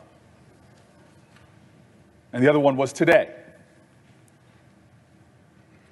What's interesting about the parallel between the two is they both were waving flags to a sole sovereign, to an individual, surrendering democratic principles to the cult of personality. One was a monarch in England, and the other were the flags I saw all over our Capitol, including in the hallways and in this room, to a single person named Donald Trump. The sad difference between these 2 times is one was yet another nation in the history of our country that tried to challenge the United States of America. But this time, we brought this hell upon ourselves. My colleague from Texas said that this was a moment where there were unprecedented allegations of voter fraud. Yes, that is true. They were unprecedented when the president, before the election even happened, said, if I lose this election, then the election was rigged. That's unprecedented. It's unprecedented before the night of the voting even the counting of the vote was even done that he called it rigged. And it's unprecedented that he is fanning the flames of conspiracy theory to create a smokescreen in this nation to cover what he is trying to do, which is undermine our democratic principles. But it's not just that. The shame of this day is it's being aided and abetted by good Americans who are falling prey, who are choosing Trump over truth, who are surrendering to the passion of lies as opposed to standing up and speaking truth to power, who are trying to fundraise off of the shame of conspiracy theories as opposed to doing the incalculably valuable, patriotic thing to speak truth to our nation. Our democracy is wounded, and I saw it when I saw pictures of yet another insurgency, of a flag of another group of Americans who tried to challenge our nation. I saw the flag of the Confederacy there. What will we do? How will we confront this shame? How will we confront this dark second time in American history? I pray that we remember a Georgian. And his words, all I can say is we must in spirit join together like those Georgians on a bridge called the Edmund Pettus who joined hands, who were called threats to our democracy, who were called outrageous epithets when they sought to expand our democracy, to save it and to heal it, when they joined arm in arm and said what we should say now, commit ourselves to that ideal. that together we shall overcome. Majority Leader. Mr. President, I yield up to 5 minutes to the Senator from Nebraska, Senator Sass. Senator from Nebraska. Mr. President, thank you. And Mr. Vice President, let me just say before I begin, thank you for the way you have fulfilled your constitutional duties and your oath of office today. It obviously hasn't been easy. Colleagues, today has been ugly. And when I came to the floor this morning, I planned to talk about the lesson of 1801, because I'm kind of a history nerd, and I wanted to celebrate the glories of the peaceful transition of power across our nation's history. It feels a little naive now to talk about ways that American civics might be something that could unite us and bring us back together. 1801 blew everybody's mind all over the world, by the way. John Adams loses to Thomas Jefferson, and Adams willingly leaves the executive mansion and moves back to Massachusetts, and Jefferson peacefully assumes power. And people all over Europe said, that must be fake news. Those must be bad reports. There's no way any executive would ever willingly lay down power. And yet Adams, in defeat, did something glorious to give all of us a gift. I wanted to celebrate that, and it feels a little bit harder now. This building has been desecrated. Blood has been spilled in the hallways. I was with octogenarian members of this chamber that needed to have troops and police stabilize them to get down the stairs at a time when a lot of our staffs were panicked and under their desks and not knowing what was going to happen to them. It was ugly today. But you know what? It turns out that when something's ugly, talking about beauty isn't just permissible. Talking about beauty is obligatory in a time like that. Why? Why would we talk about beauty after the ugliness of today? Because our kids need to know that this isn't what America is. What happened today isn't what America is. They've been given a glorious inheritance. This is the 59th presidential election. If the vice president wasn't the chair and if the president pro tem was, I'd have made some joke that Chuck Grassley has voted in 2/3 of those 59 presidential elections. He's laughing. It's not as good as Hit Dear, Dear Dead, but it's still got a Grassley laugh. I don't think we want to tell the Americans that come after us that this republic is broken, that this is just a banana republic, that our institutions can't be trusted. I don't think we want that. We don't want that in this body. We don't want that in our hometowns. I don't think we want to tell our kids that America's best days are behind us, because it's not true. That's not who we are. America isn't Hatfield's and McCoy's blood feud forever. America's a union.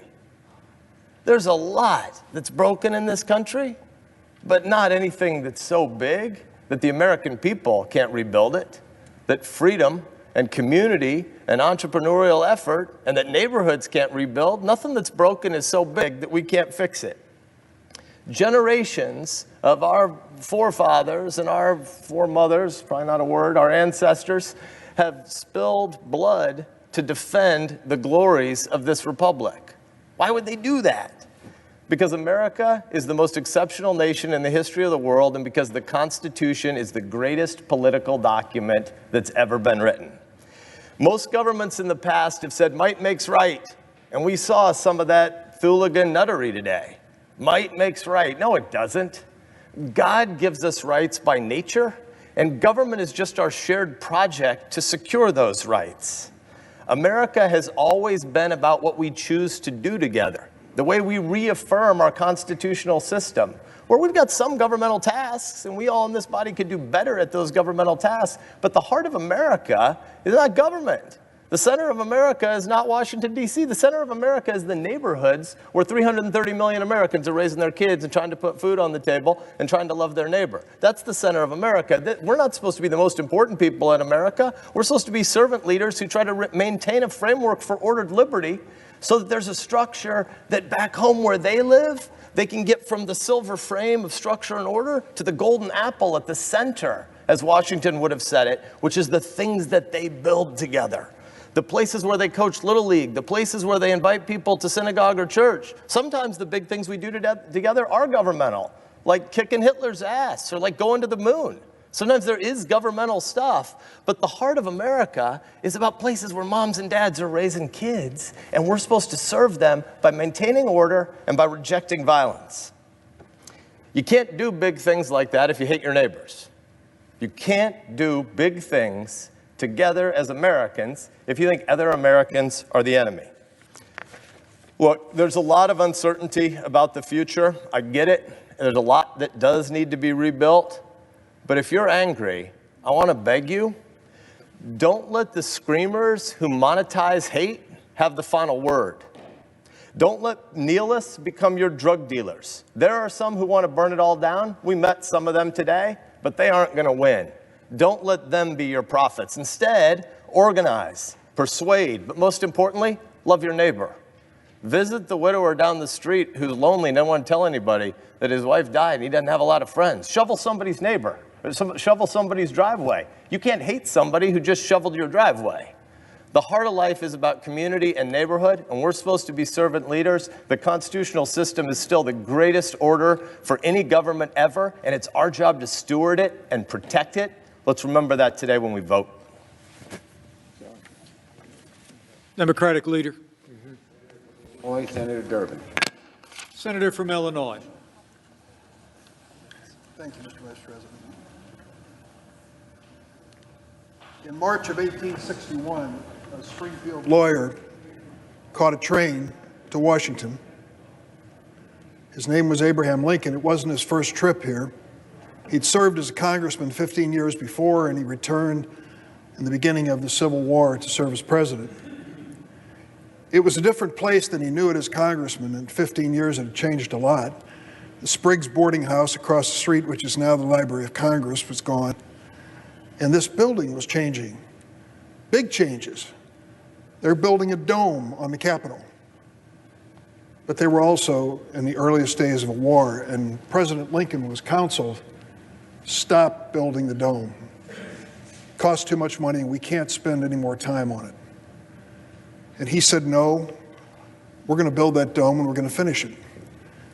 That dome and this building will be a symbol of this country that will survive this Civil War and come back strong.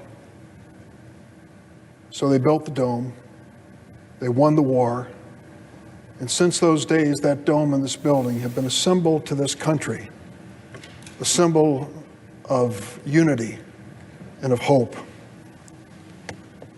Tourists come through here before COVID-19 by the tens of thousands. And if you've ever noticed their tours, they're often shushed. People are saying, show some respect for this building. We know this building in the Rotunda as a place where some of the greatest American heroes of both political parties lie in state, and we go there to honor them. We know this building because we work here. We enact laws here that change America. We gather for State of the Union messages from presidents and honor the people in the gallery. This is a special place. This is a sacred place. But this sacred place was desecrated by a mob today on our watch. This temple to democracy was defiled by thugs who roamed the halls and sat in that chair, Mr. Vice President, the one that you vacated at 2:15 this afternoon, sat and posed for pictures, those who were roaming around this chamber. What brought this on? Did this mob spring spontaneously from America? No. This mob was invited to come to Washington on this day by this president for one reason, because he knew the Electoral College vote was going to be counted this day. He wanted this mob to disrupt the constitutional process which we are part of. This mob was inspired by a president who cannot accept defeat. If you wonder whether I'm going too far in what I say, just read the transcript with the Secretary of State from Georgia and listen to this president's wild conspiracy theories, one after the other, swatted down by that Republican elected official and his attorney as having no basis in fact. This president begs, he coaxes, He even threatens that Secretary of State to find the votes he needs. In any other venue, that would be a simple, obvious crime. The lengths he will go to are obvious.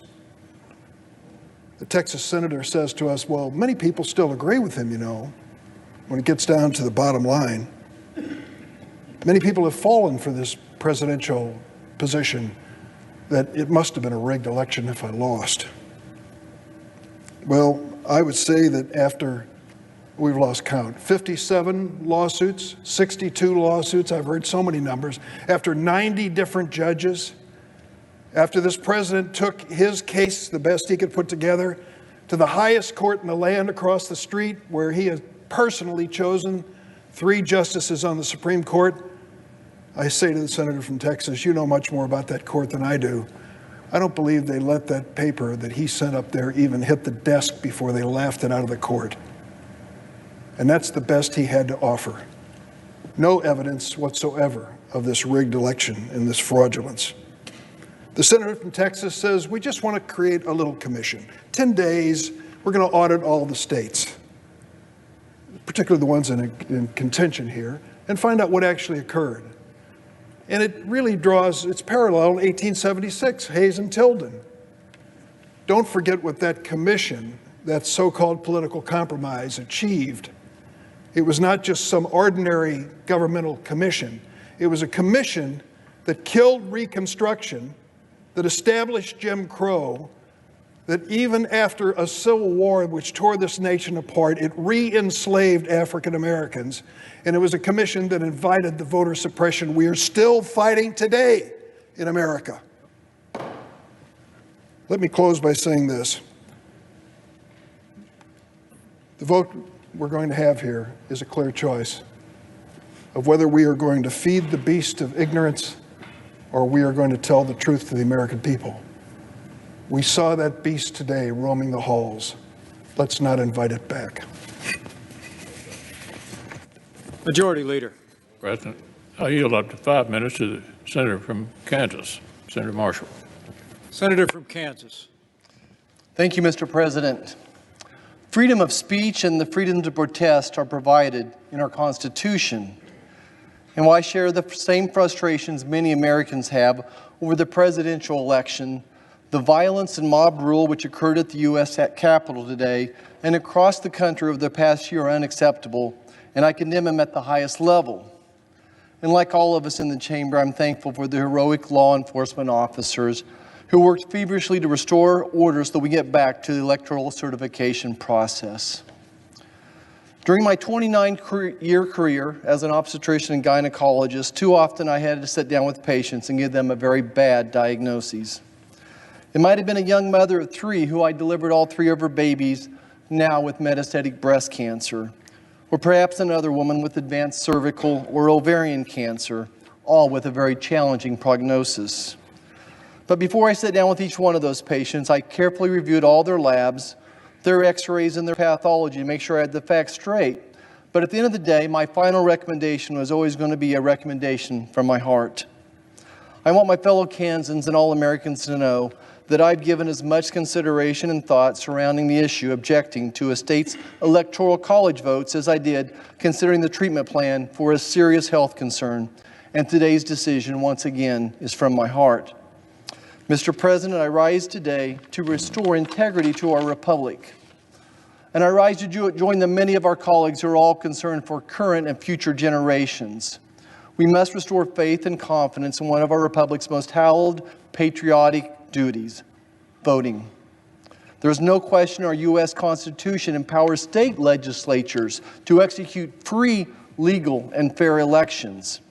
Unfortunately, in several states, the clear authority of those state legislatures to determine the rules for voting were usurped by governors, secretaries of states, and activist courts. Our laws and Constitution should always be followed, especially in a time of crisis.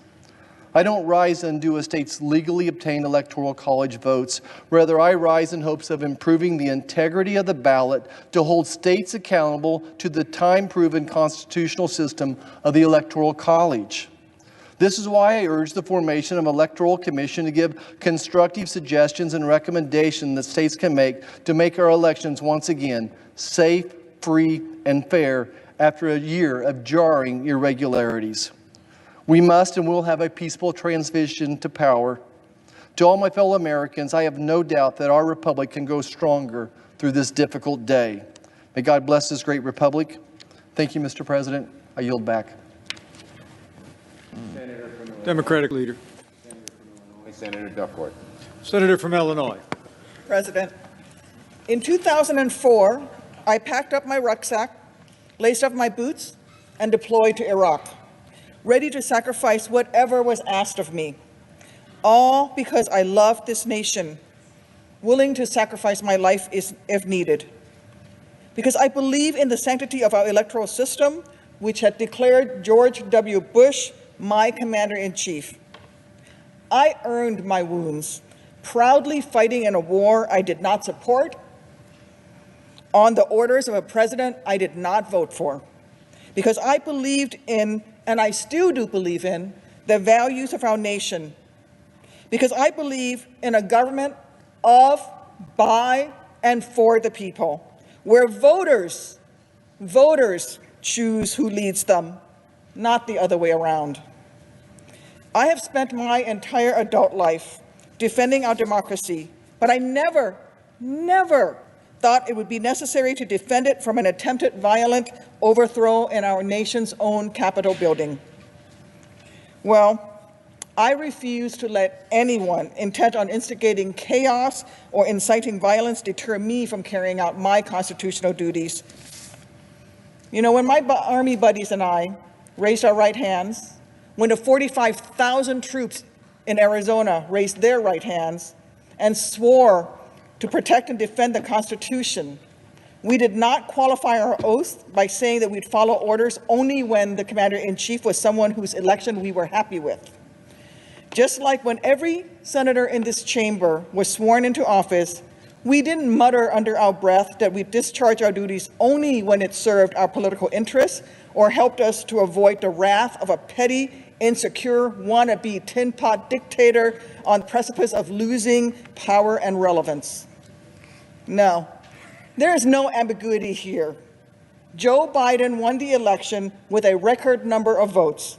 Republican officials nationwide confirmed those results, including in Arizona, as has judge after Trump-appointed judge. Even Trump's Attorney General admitted that the United States Department of Justice had not found widespread fraud that would have affected the outcome. Yet still, many of my Republican colleagues are asking us to ignore all of that. With no evidence of their own, they're asking us to ignore court rulings, ignore Republican election officials, and even worse, ignore the will of the people across this vast, great nation. By trying to overturn this election, they are placing more trust in Reddit conspiracy theories over the Constitution, proving that appeasing Trump is more important to them than protecting the most basic tenet of our republic, the adherence to free and fair elections. There's one thing I know, it's that my troops didn't sign up to defend our democracy in war zones thousands of miles away, only to watch it crumble in these hallowed halls here at home. Yet that is what this effort amounts to, an attempt to subvert our democracy, and in the process, it is threatening what makes America American. Because in this country, the power of the people has always mattered more than the people in power. That is the ideal that this nation was founded upon. That is why a few patriots threw some tea in Boston Harbor, why Washington crossed the Delaware, why suffragists were arrested a century ago, and why my friend John Lewis crossed that bridge in Selma in 1965. It is why millions spent a Tuesday in November standing in line, braving a pandemic to make their voices heard. Listen, this administration has always had an adversarial relationship with the truth. Trump always cries conspiracy, always foments chaos whenever something doesn't go his way. But today, we here in this chamber have the opportunity to prove that here in this country, truth matters, that right matters, that the will of the people matters more than the whims of any single powerful individual. I have no tea to throw in Boston Harbor tonight, and I regret that I have no rucksack to pack for my country, no Black Hawk to pilot,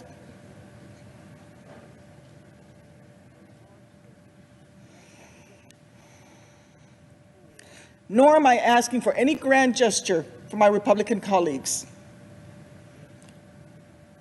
All that I'm asking of you is to reflect on the oaths that you have sworn, on the damage done to our union today, and on the sacrifices made by those who've given so much to this nation. From the service members at Fort Huachuca and Marine Corps Air Station Yuma to the marchers who bent America's moral arc a bit more towards justice with every single step that they took, every bridge that they crossed, then ask yourself whether the democracy they were willing to bleed for, the country that each of us in this chamber has sworn to defend, is worth damaging in order to protect the porcelain ego of a man who treats the Constitution as if it were little more than a yellowing piece of paper. I think we all know the right answer. Majority Leader.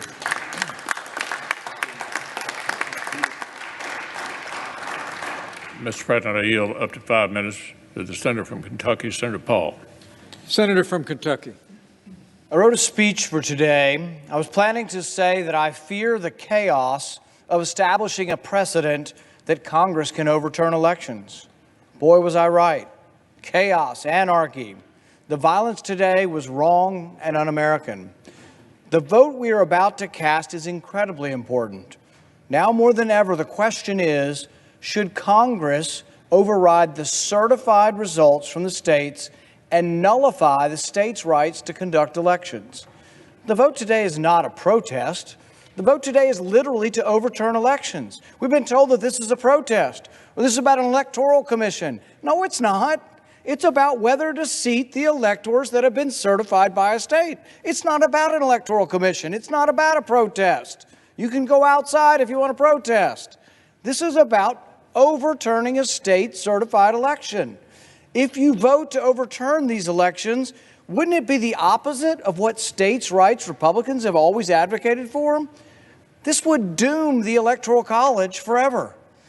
It was never intended by our founders that Congress have the power to overturn state-certified elections. My oath to the Constitution doesn't allow me to disobey the law. I can't vote to overturn the verdict of states. Such a vote would be to overturn everything held dear by those of us who support the rights of states in this great system of federalism that was bequeathed to us by our founders. The Electoral College was created to devolve the power of selecting presidential electors to the states. The Electoral College is, without question, an inseparable friend to those who believe that every American across our vast country deserves to be heard. If Congress were to give the power to overturn the state's election, what terrible chaos would ensue every 4 years? Imagine the furor against the Electoral College if Congress becomes a forum to overturn states' Electoral College slates. It's one thing to be angry.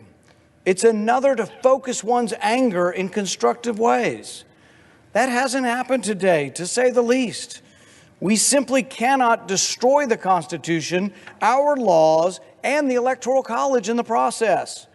I hope as the nation's anger cools, we can channel that energy into essential electoral reforms at the state level. America's admired around the world for our free elections. We absolutely must fix this mess and restore confidence and integrity to our elections. We must. Democratic Leader. Senator from Virginia, Senator Warner. Senator from Virginia. Mr. President, I think like most of us, I'm still pretty reeling from what happened today. What I was going to talk about was the work, some of the work that I'm most proud of since I've been here, with my good friend Richard Burr and all the members of the Intelligence Committee, about a multi-year report we did into foreign interference in our elections. Probably our top recommendation of that 5-volume bipartisan report was that any official or candidate should use restraint and caution when questioning results of our elections. Because when you do so, you often carry out the goals of our foreign adversaries. Use caution because whether knowingly or unknowingly, and whether that adversary is in Russia or China or Iran, their goals are pretty simple. They want to make it appear to Americans, to folks around the world, to their own people, that there's nothing special about American democracy. I was going to try in a feeble way to maybe reach some of the rhetorical heights of Ben Sass, and I knew I couldn't do that. So instead, I know I'm violating rules here. Today's the day for violating rules. This is a photo that appears today on one of the most prominent German newspapers. You don't need to draw up it. You can draw up photos from any newspaper or any television feed anywhere across the world. And what is this photo of? It's of thugs. Thugs in the halls of this Capitol, diminishing everything we say we believe in this democracy. And when you look at those images, realize those images are priceless for our adversaries. God willing, tonight, in an overwhelming way, we're going to take a small step in a bipartisan way to start restoring that trust of our people and hopefully the billions of people around the world who believe in that notion of American democracy. Remember, these images will still endure. I yield back. Majority Leader. Mr. President, I yield up to 5 minutes to the senator from Missouri, Senator Hawley. Senator from Missouri. Mr. President, thank you. I want to begin this evening by saying thank you to the men and women of the Capitol Hill Police, the the National Guardsmen, the Metropolitan Police, and others who came to this Capitol, who put their lives on the line to protect everyone here working inside of it. And I want to thank law enforcement all across this country, in my home state of Missouri and everywhere else, who do that day in and day out.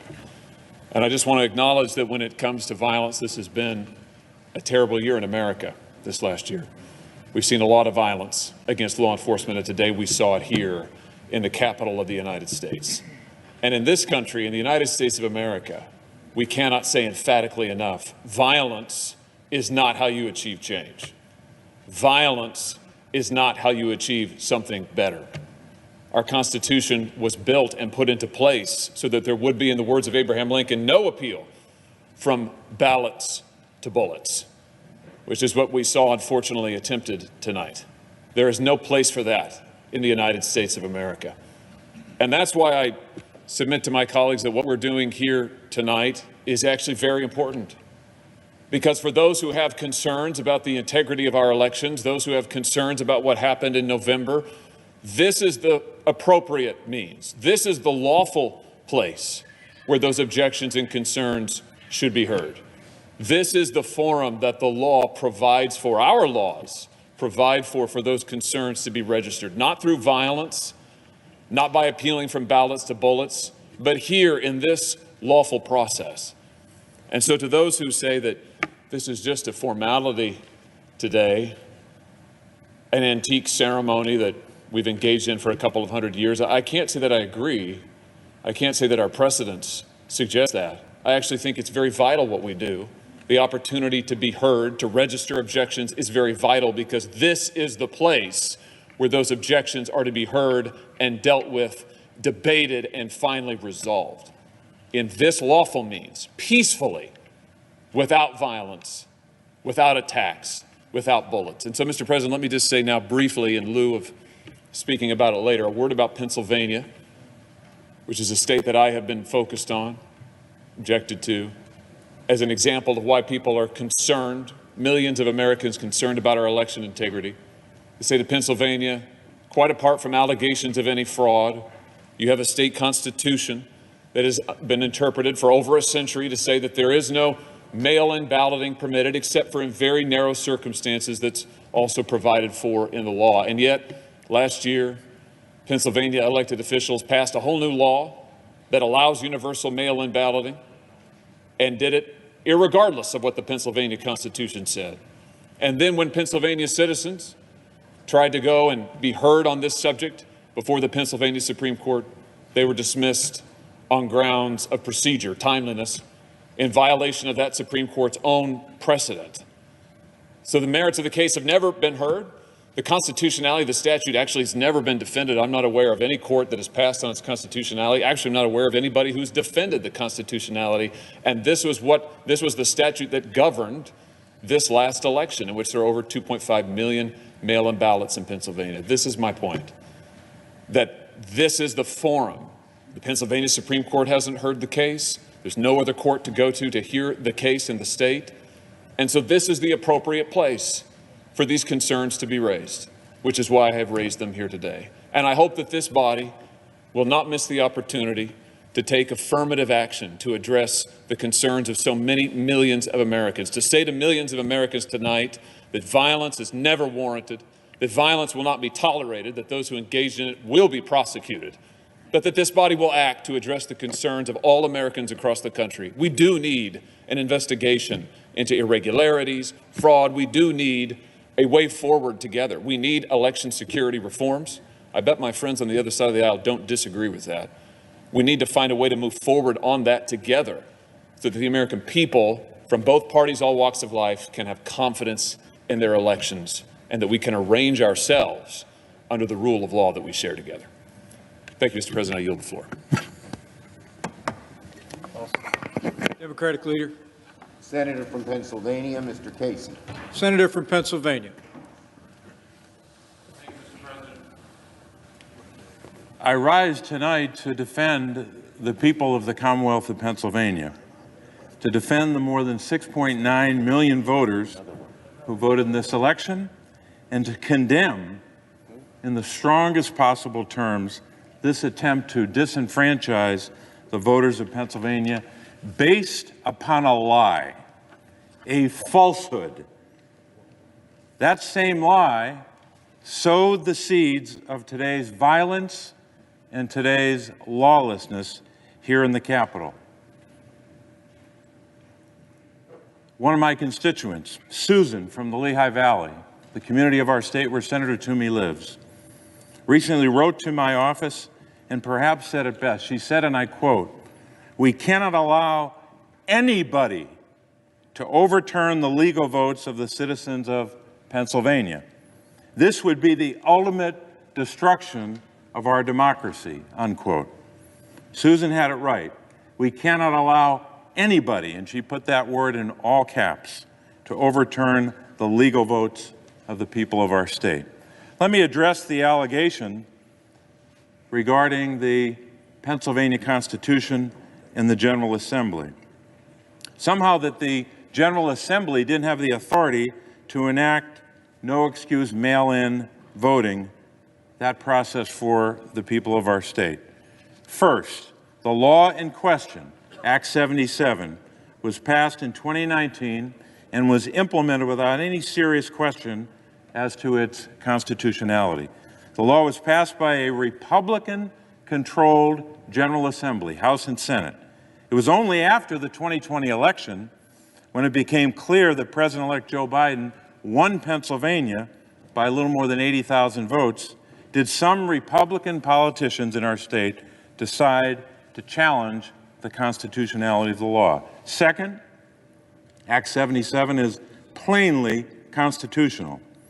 My colleagues allege that the state constitution requires in-person voting except under limited circumstances. This is not true. While Pennsylvania lays out specific situations in which absentee voting is required, there is no in-person requirement in our state's Constitution. The Constitution set a floor, not a ceiling, for this type of voting.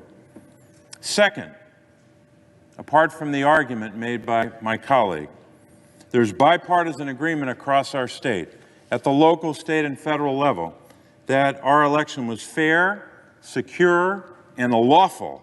On Monday, my colleague from Pennsylvania, Senator Toomey, wrote in an op-ed, and I'm quoting, "The evidence is overwhelming that Joe Biden won this election," unquote. There's simply no evidence to justify the outrageous claims of widespread voter fraud or election irregularities suggested by those seeking to overturn the election. 60 cases, court after court, all throughout our state and throughout the country, including the Supreme Court, dealing with this bizarre argument that we know is based upon that lie. In one court, the United States Court of Appeals for the Third Circuit, Judge Bibas, appointed by President Trump, he said, quote, "The campaign's claims have no merit," unquote. The United States, he said, has free and fair elections, which are the lifeblood of our democracy. Charges require specific allegations and then proof. We have neither here, unquote. So said Judge Bibas. Finally, Mr. President, a word about those election officials who did such work. These election officials all across our state, Republicans and Democrats, from red counties and blue counties, they did their jobs. They are patriots. And these objections are an attack on these Pennsylvania public servants. Give you one example. Republican Commissioner Al Schmidt, I should say, of Philadelphia. He wrote, and I said, and he wrote, as I will quote as follows, quote, "There really should not be a disagreement, regardless of party affiliation, when we're talking about counting votes by eligible voters. It's not a very controversial thing, or at least it shouldn't be," unquote. After Election Day, Commissioner Al Schmidt, his family, and his colleagues were subjected to death threats simply because he was trying to do his job with integrity. It calls to mind, Mr. President, that great line from America the Beautiful, "O beautiful for patriot dream that sees beyond the years." These election officials, like so many of our patriots, we heard from Senator Duckworth tonight, a real patriot. These patriots did their job. Let's support these patriots. Vote against this objection. Majority Leader. I yield 5 minutes to the Senator from Utah, Senator Romney. Senator from Utah. Mr. President, today was heartbreaking, and I was shaken to the core as I thought about the people I met in China and Russia and Afghanistan and Iraq and other places who yearn for freedom and who look to this building and these shores as a place of hope. And I saw the images being broadcast around the world, and it breaks my heart. I have 25 grandchildren. Many of them were watching TV, thinking about this building, whether their grandpa was okay. I knew I was okay. I must tell you as well, I was proud to serve with these men and women. This is an extraordinary group of people. I'm proud to be a member of the United States Senate and meet with people of integrity as we do here today. Now we gather due to a selfish man's injured pride and the outrage of supporters who he has deliberately misinformed for the past 2 months and stirred to action this very morning. What happened here today was an insurrection incited by the President of the United States. Those who choose to continue to support his dangerous gambit by objecting to the results of a legitimate democratic election will forever be seen as being complicit in an unprecedented attack against our democracy. Fairly or not, they'll be remembered for their role in this shameful episode in American history. That will be their legacy. I salute Senator Langford and Loeffler and Braun and Daines, and I'm sure others, who, in the light of today's outrage, have withdrawn their objection. For any who remain insistent on an audit in order to satisfy the many people who believe that the election was stolen, I'd offer this perspective.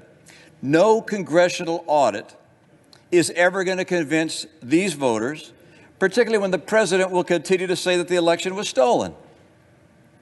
The best way we can show respect for the voters who are upset is by telling them the truth.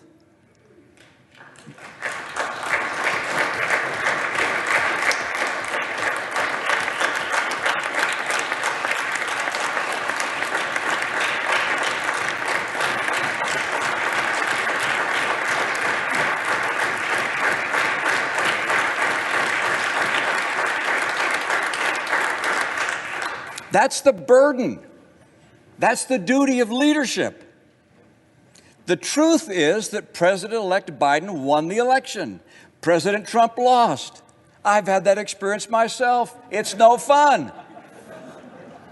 Scores of courts, the president's own attorney general, state election officials, both Republican and Democrat, have reached that unequivocal decision.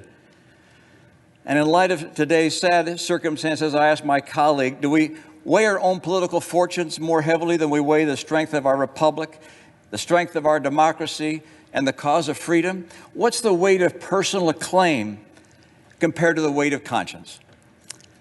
Leader McConnell said that the vote today is the most important in his 36 years of public service. Think of that. Authorizing 2 wars, voting on 2 impeachments. He said that not because the vote reveals something about the election, it's because this vote reveals something about us. I urge my colleagues to move forward with completing the electoral count, to refrain from further objections, and to unanimously affirm the legitimacy of the presidential election. Thank you, Mr. President.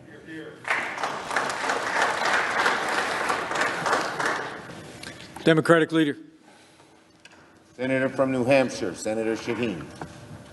Senator from New Hampshire. Mr. President, on January 3rd, I, along with 31 of my colleagues, stood in this chamber and swore an oath to support and defend the Constitution of the United States. It's both ironic and deeply disappointing that only 3 days after swearing these oaths, some of my colleagues are willfully coming close to breaking this promise. Since 1797, each U.S. president has peacefully handed over power to the next. And that will happen again on January 20th, when Donald Trump, despite the protesters today, the violence today, when Donald Trump leaves the White House at noon and Joe Biden becomes president. And we've heard tonight from both Democrats and Republicans about the importance of the voters speaking in the election, and about the fact that there is no evidence of widespread voter fraud. But this is not just an issue for us here in the United States. This is an issue for nascent democracies around the world who, as Senator Romney said, look to the United States as an example. We are the shining city on the hill. We give those struggling under oppression hope for a better future. Now, like so many of us in this chamber, I've traveled to developing democracies around the world, to Afghanistan and Iraq, to the Western Balkans, to Africa, to the country of Georgia. I went there with my colleague, Senator Risch.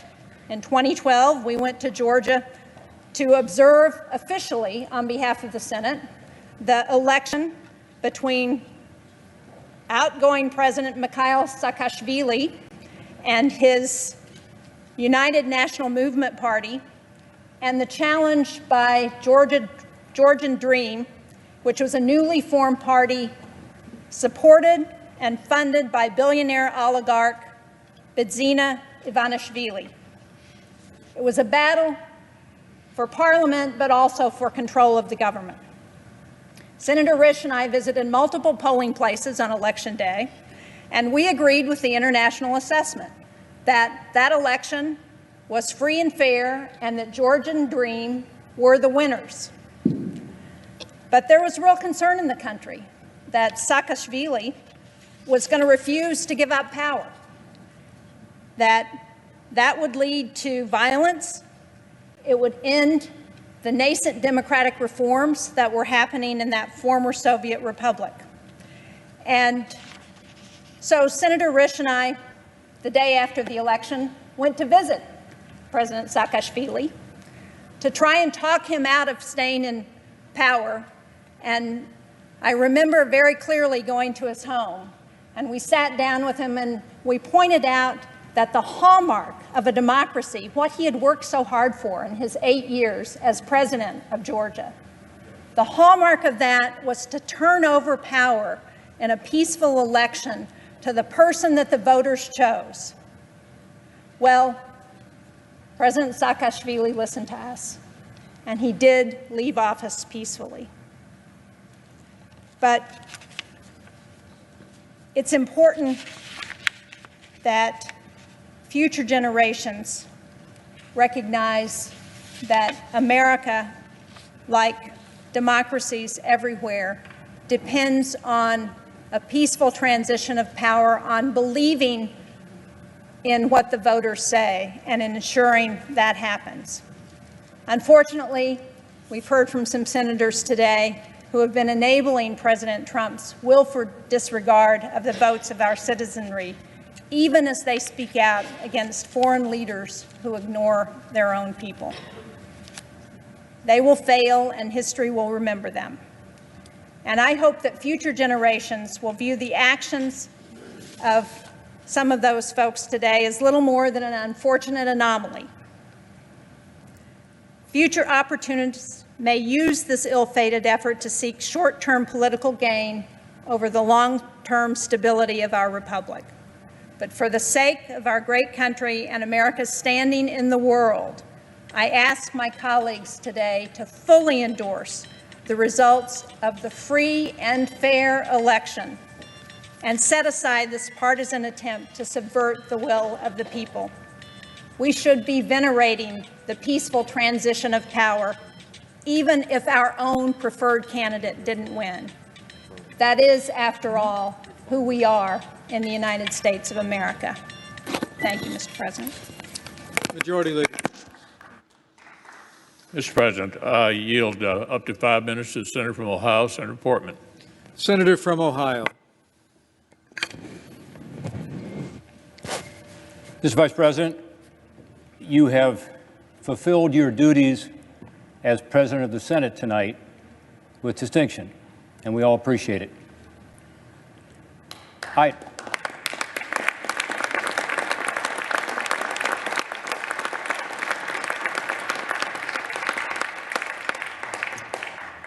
I thought about changing my mind and not speaking tonight, given the lateness of the hour, and I know all of my colleagues would have appreciated that greatly. But I felt it was necessary to speak because I want the American people, particularly my constituents in Ohio, to see that we will not be intimidated, that we will not be disrupted from our work, that here in the citadel of democracy, we will continue to do the work of the people. Mob rule is not going to prevail here. Now, let's face it, we did not reclaim this chamber tonight. Brave and selfless law enforcement officers stood in the breach and ensured that the citadel of democracy would be protected and that we would be defended. And we are deeply grateful for that, as is the nation. I've listened carefully to the comments of my colleagues, and I've listened over the past couple of weeks as this issue has been discussed. And I tell you, for me, it's not a hard decision. I stand with the Constitution. I stand with what the Constitution makes clear. The people and the states hold the power here, not us. My oath to the Constitution and my reverence for our democratic principles make it easy for me to confirm these state certifications. By the way, I posed this process some 15 years ago when some Democrats chose to object to the electors from my home state of Ohio. after the 2004 elections.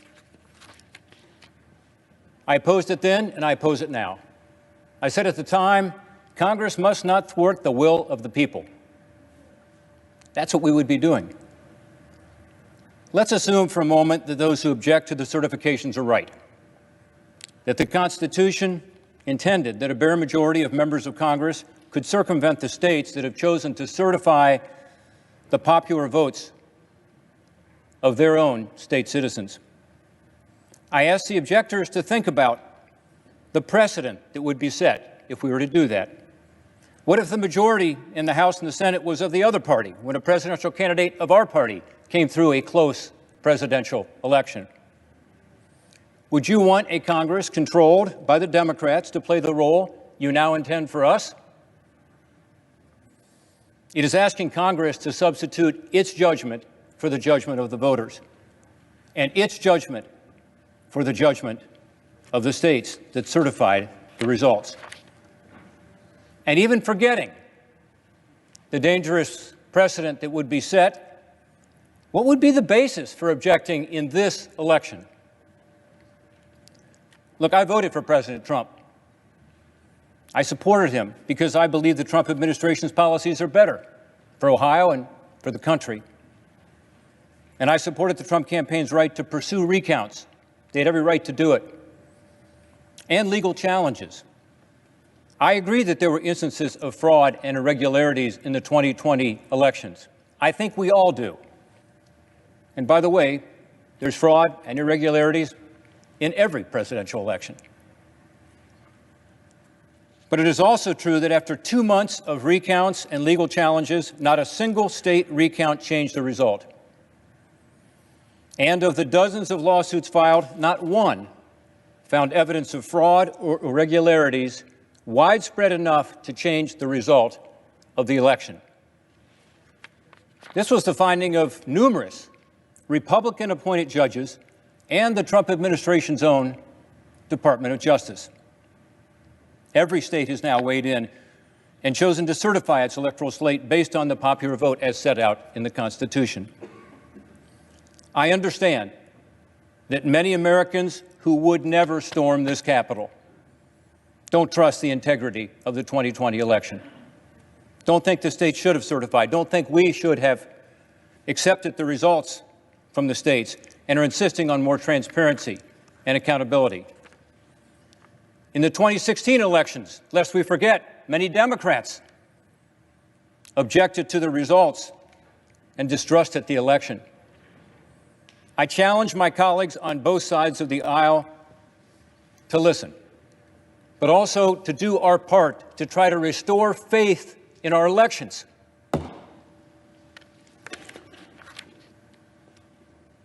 Mr. President, we should all work to improve the integrity of the electoral system and the confidence of the American people in this bedrock of our great democratic republic.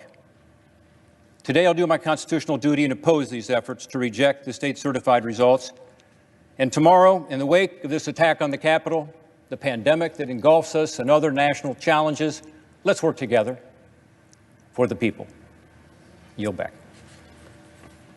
Democratic leader.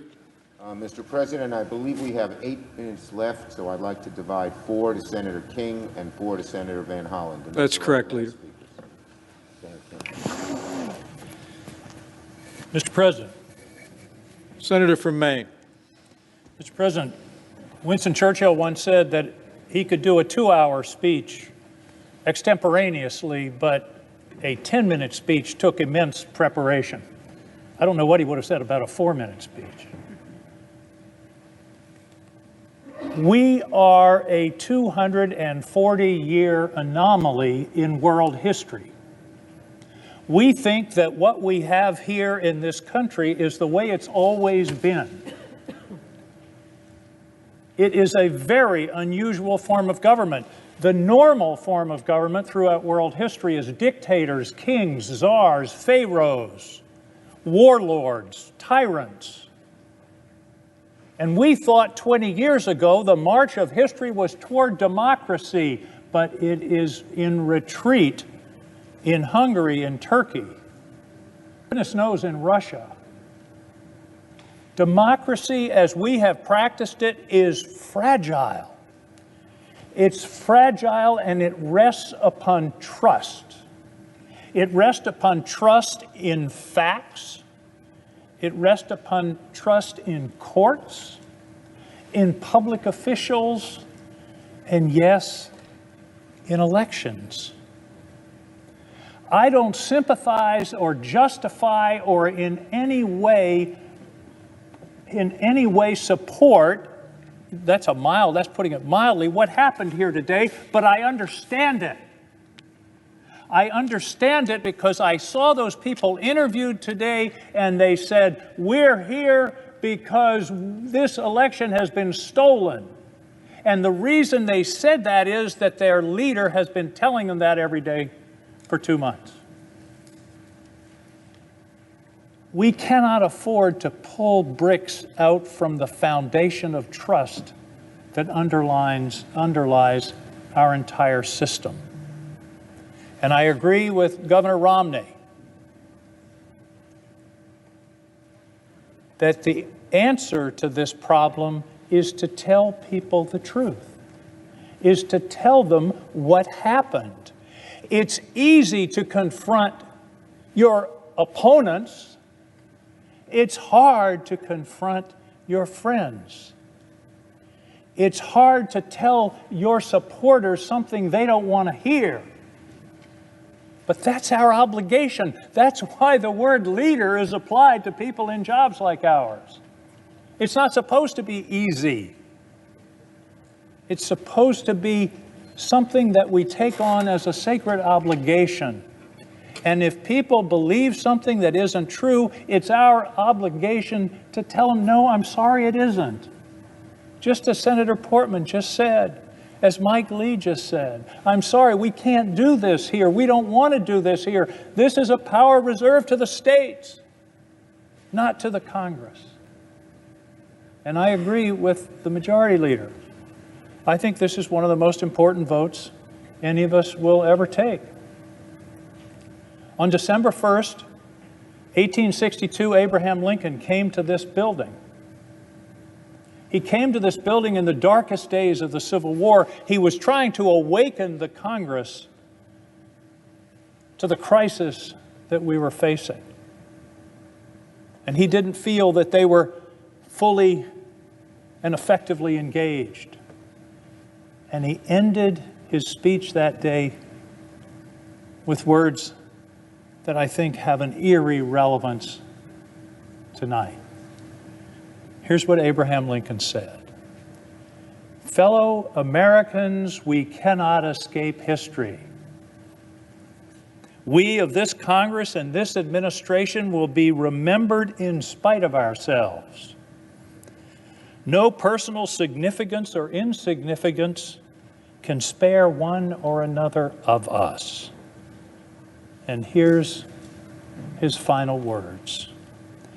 The fiery trial through which we pass will light us down in honor or dishonor to the latest generation. The fiery trial through which we pass will light us down in honor or dishonor to the latest generation. Thank you, Mr. President. I yield the floor. Mr. President. Senator from Maryland. Thank you, Mr. President. The mob violence and attack we saw on our Capitol today should be a wake-up call to each and every one of us of what happens when we fail to come together, not as Democrats and Republicans, but each of us as Americans, to stand up to a president who time and again has shown contempt for our democracy, contempt for our Constitution. Today here on the Capitol, we witnessed people taking down an American flag and putting up a Trump flag. That is not democracy in the United States of America. as every senator who has spoken has mentioned, we have for hundreds of years had a peaceful transfer of power. Nobody likes to lose, and supporters of the losing candidate are always disappointed. What's different this time? We all know what's different this time. We had a president who, as the senator from New Jersey said, even before a vote was cast, that if he didn't win the election, it was going to be a fraud. And every day since then has perpetrated that lie. We have a president who just today criticized very loyal vice president who is presiding right now, urging him to disregard his responsibilities under the Constitution of the United States in order to reinstall Donald Trump as president. The same person who got on the phone to the Secretary of State in Georgia and threatened him to change the results of the election. Mr. President, I read something this week I'd never thought I'd read in a newspaper in the United States of America. It was an op-ed by all the living former secretaries of defense, including Secretaries Rumsfeld, Cheney, and Mattis, warning the country about our tradition of peaceful transfer of power and that it would be inappropriate for the military to take sides. In the United States of America, we talk to the world about how we want to promote democracy and our values, and right here at home, too many are undermining those values. And Mr. President, Donald Trump could not do this alone. He can only do it if he's aided and abetted by individuals who are willing to perpetrate those lies and those conspiracies. And that is why it is so important that we as Democrats and Republicans and senators stand up together. Stand up together and tell the truth. You know, when you go into a court of law like those 60 cases, you're testifying under penalty of perjury. That's very different than here in the House and the Senate. And in all those 60 cases under penalty of perjury, there was no evidence of widespread fraud. So it should be easy for us all together to tell the truth. On January 20th, Joe Biden will be sworn in as the next president of the United States. He has said he wants to bring the country together. He has said he wants to bring Democrats and Republicans together to do some of the pressing business of this country, to defeat this pandemic, to get the economy going again, to face challenging issues of racial and social justice. I hope we will learn from what happened today, the mob attack on this Capitol, the price we pay when we don't stand up for the truth and for democracy. James McHenry, Maryland's delegate to the Constitutional Convention, wrote about a famous exchange in his diaries between Elizabeth Willing Powell and Benjamin Franklin. Wrote, a lady asked Dr. Franklin, well, doctor, what have we got, a republic or a monarchy? A republic, replied Dr. Franklin, if you can keep it. My colleagues, this is a test of whether we're united to keep our republic. I hope we will pass the test together. Thank you, Mr. President. Majority Leader. Mr. President, I yield up to 5 minutes to the Senator from South Carolina, Senator Graham.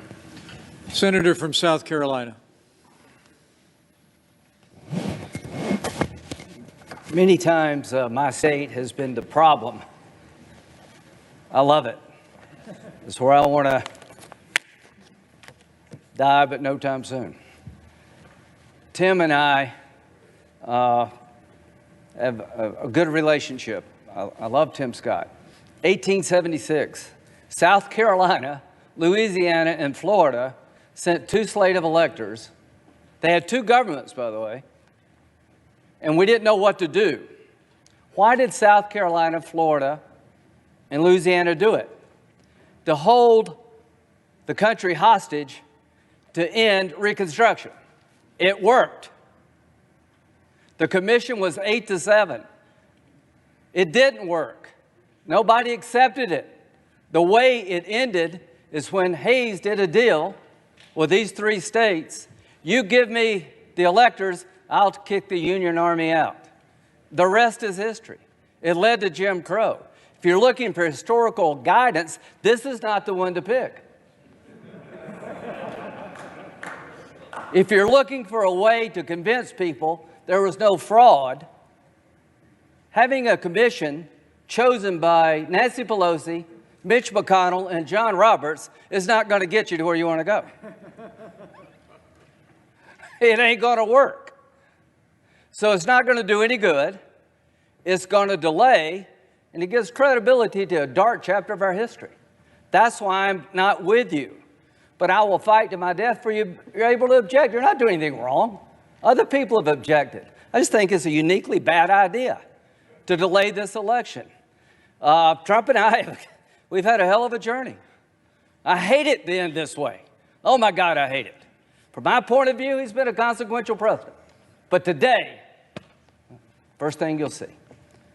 All I can say is count me out. Enough is enough.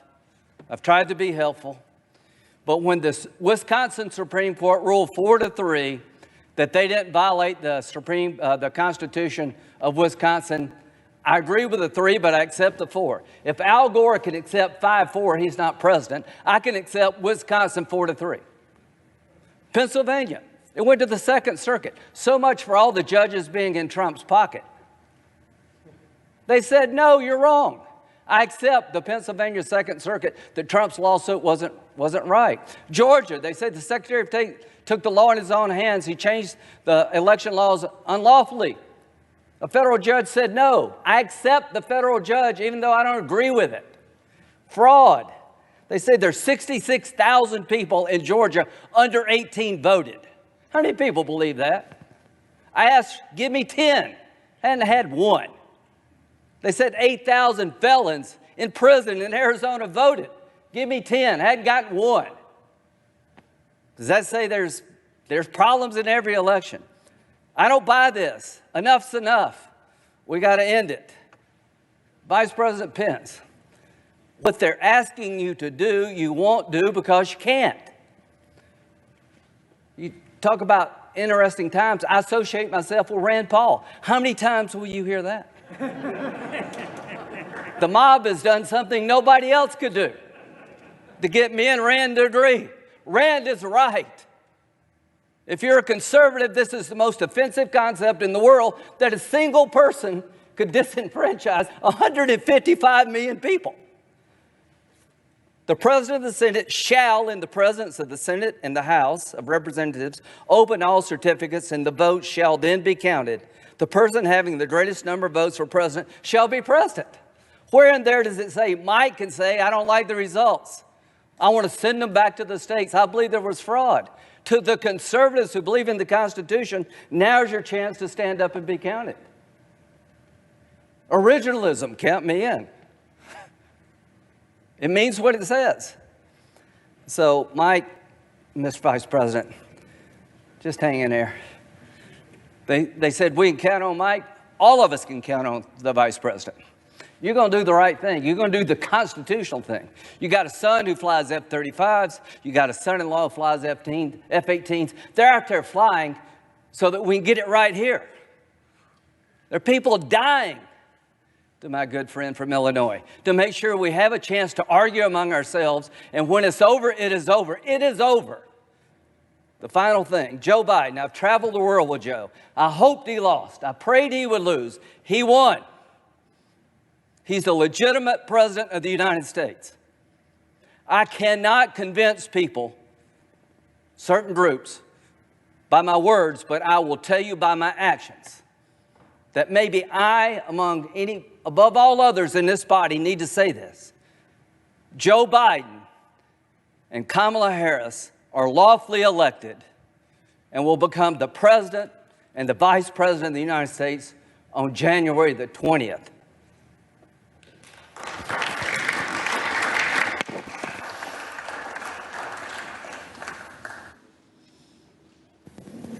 Majority Leader. Mr. President, I yield back the balance of our time.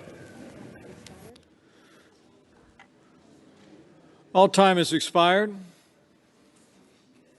The question is, shall the objection submitted by the gentleman from Arizona, Mr. Gosar, and the senator from Texas, Mr. Cruz, and others be sustained?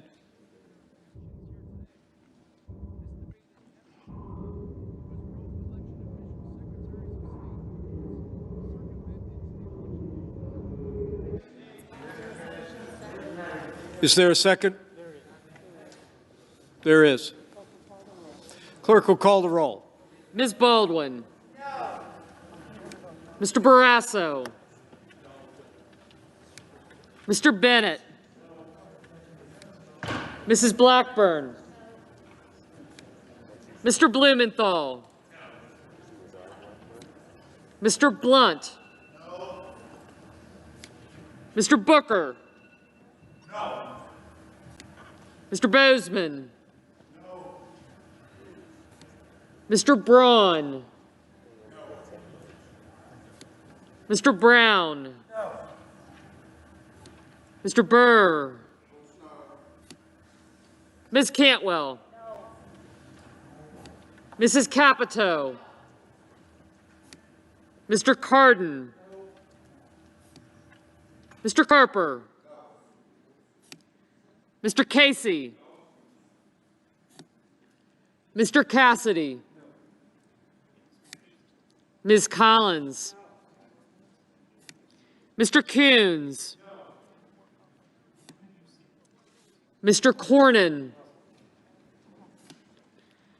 Ms. Cortez Masto. Mr. Cotton. Mr. Kramer. Mr. Crapo. Mr. Cruz. Mr. Daines. Ms. Duckworth. Mr. Durbin.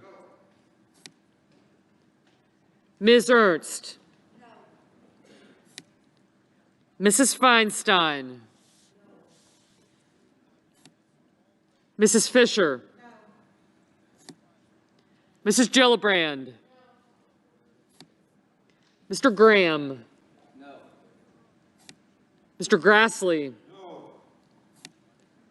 Mr. Haggerty. Ms. Harris. Ms. Hassan. Mr. Holy. Mr. Heinrich. Mr. Hickenlooper. Ms. Hirono. No. Mr. Hoven. I got excited. Mrs. Hyde-Smith. Mr. Inhofe. No. Mr. Johnson. No. Mr. Kane. No. Mr. Kelly. No. Mr. Kennedy. Aye. Mr. King. No. Ms. Klobuchar. No. Mr. Lankford. Mr. Leahy. No. Mr. Lee. No. Mrs. Loeffler. These are all. Mr. Lujan. No. Ms. Lummis. No. Mr. Manchin. No. Mr. Markey. No. Mr. Marshall. Aye. Mr. McConnell. No. Mr. Menendez. No. Mr. Merkley. No. Mr. Moran. No. Ms. Murkowski. No. Mr. Murphy. No. Mrs. Murray. No. Mr. Paul. No. Mr. Peters. No. Mr. Portman. No. Mr. Reed. No. Mr. Risch. No. Mr. Romney. No. Ms. Rosen. No. Mr. Rounds.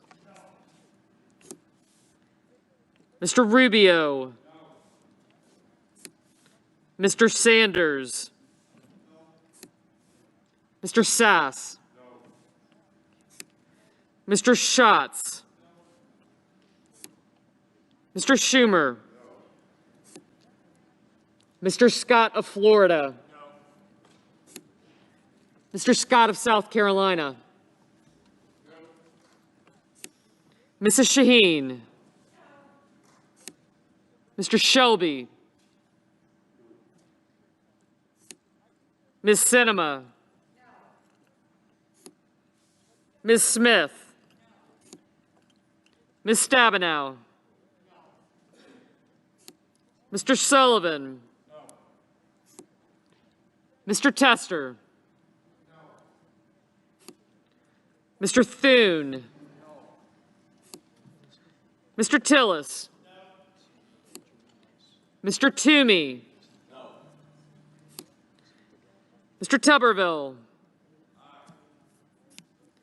Mr. Van Hollen. No. Mr. Warner. No. Ms. Warren. No. Mr. Whitehouse. No. Mr. Wicker. No. Mr. Wyden. Mr. Young.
On this vote, the yeas are 6, the nays are 93.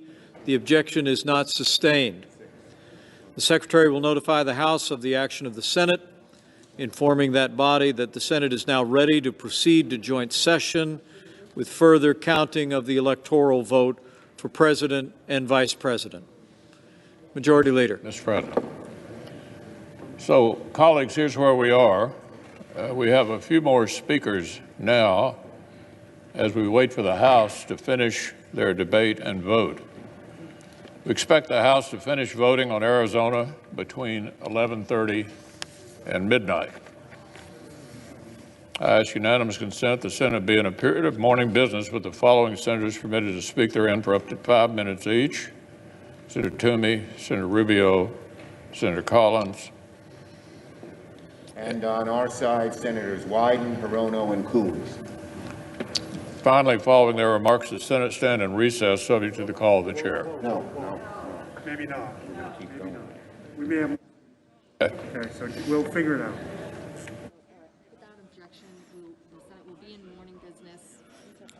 The Senate be in a period of morning business with the following senators permitted to speak therein for up to 5 minutes each: Toomey, Rubio, Collins. Wyden, Hirono, and Coons. Without objection.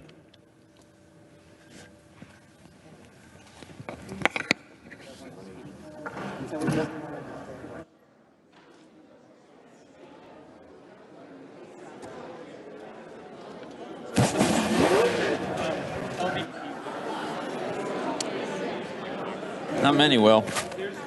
Is this isn't yours, right? Got it. So we're in recent.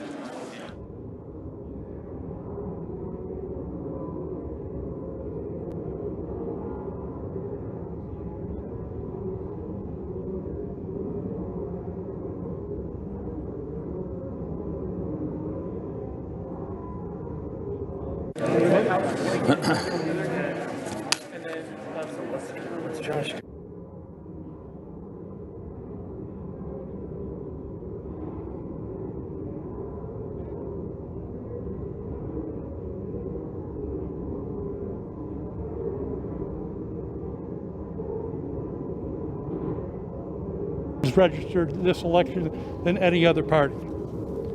I am proud that many of our tribal, rural, and underserved communities voted in record numbers, all during a pandemic. In 2020, Arizona's made their voices heard.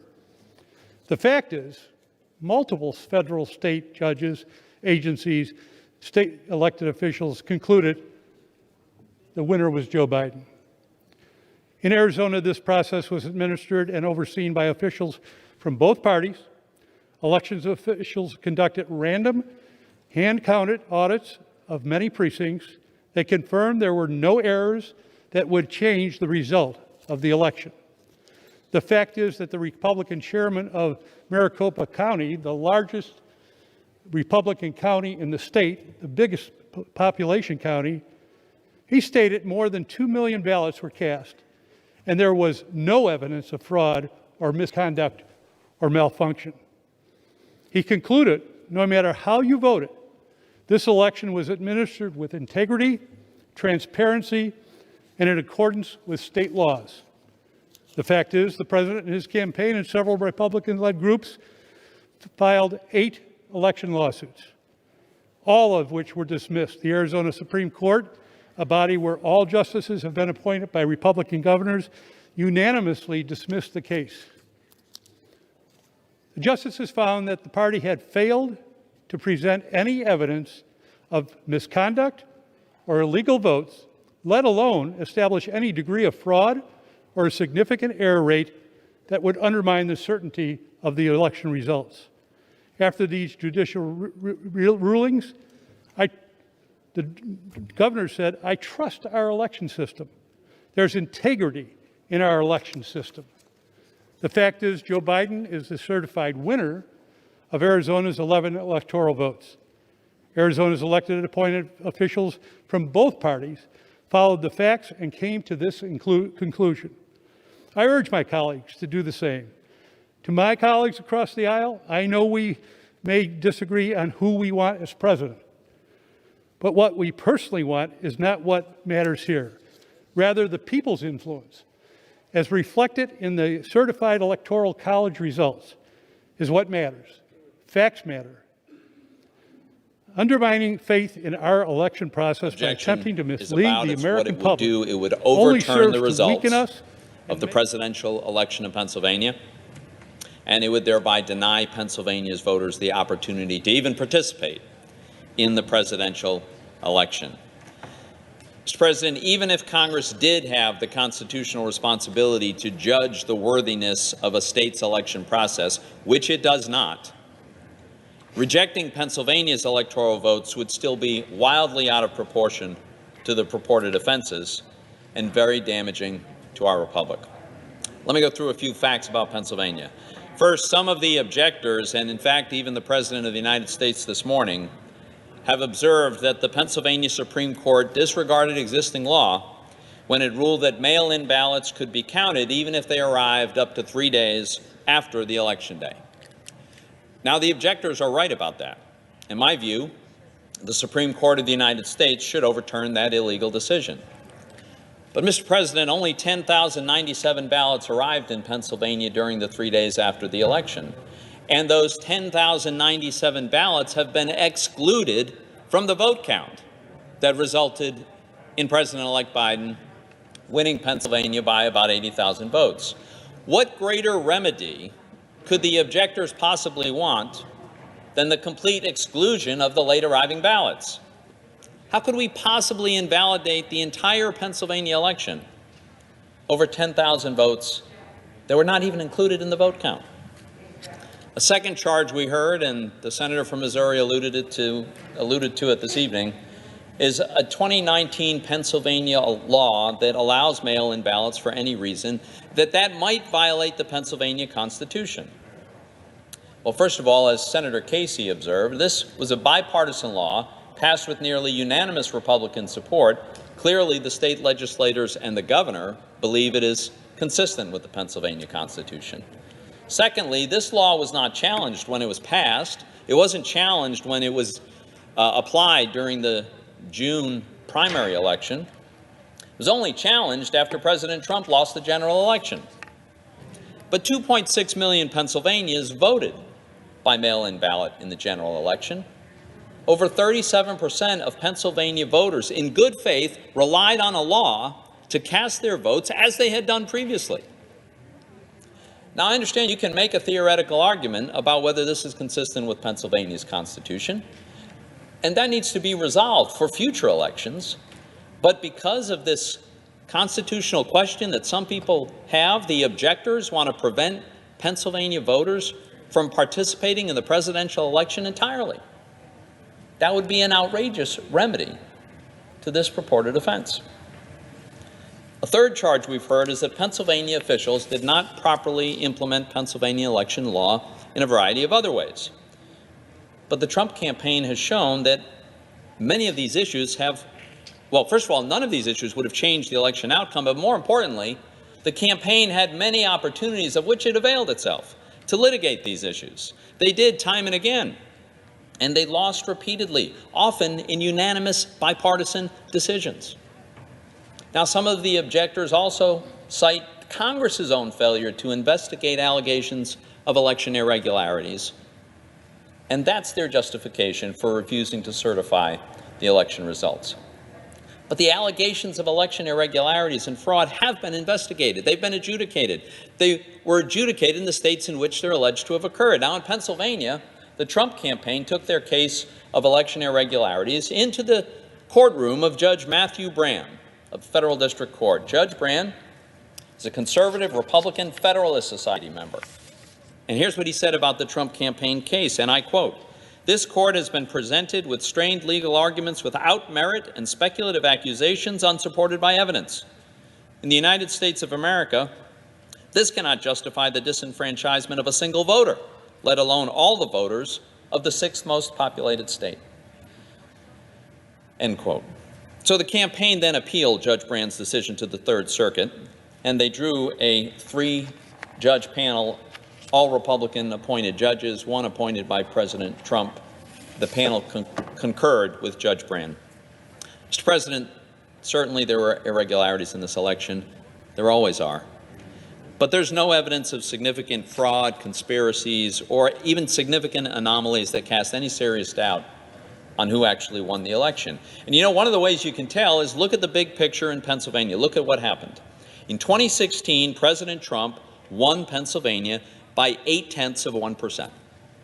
In 2020, he lost Pennsylvania by a little over 1%. Now, is there anything at all that's implausible or surprising about a 2% change in the election outcome? Relative to 2016, in Pennsylvania, the president lost a little ground in most of the rural counties he had carried. He lost a lot of ground in the big suburban counties, and he slightly narrowed his large loss in Philadelphia. There's no surprises here. This reflects a pattern that occurred all across the country. My colleagues, as I've said, it is not our responsibility to sit in judgment of state election procedures in the first place. But if it were, there would not be nearly sufficient reason to deny my constituents their right to participate in this presidential election. Mr. President, Joe Biden won the election. That's not what I had hoped for, but that's what happened. It was an honest victory, with the usual minor irregularities that occur in most elections. We witnessed today the damage that can result when men in power and responsibility refuse to acknowledge the truth. We saw bloodshed because a demagogue chose to spread falsehoods and sow distrust of his own fellow Americans. Let's not abet such deception. Let's reject this motion.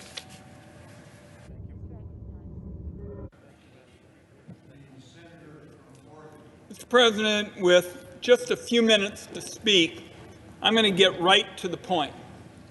Gunfire in the halls here, IEDs on the Capitol grounds. I will say to my colleagues, I've been stunned that with the domestic terrorists roaming the halls just a few hours ago, I've been stunned that this debate is actually going forward. And that's because, colleagues, this is a fake debate on electoral certification. That's because it lends credibility to the bogus idea that the Congress can actually toss out the results of the election. And as we saw today, it serves to fuel insurrection.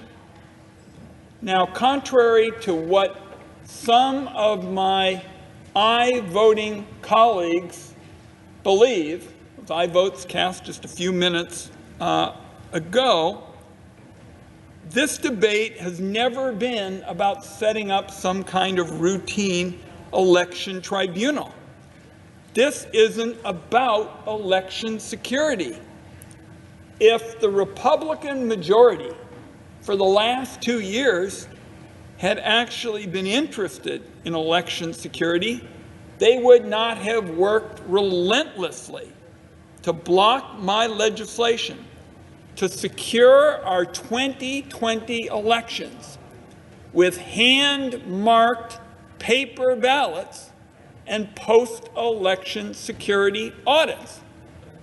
By the way, those are the kinds of approaches that are part of the Oregon system, where for 25 years we voted by mail. I'm the nation's first mail-in United States senator.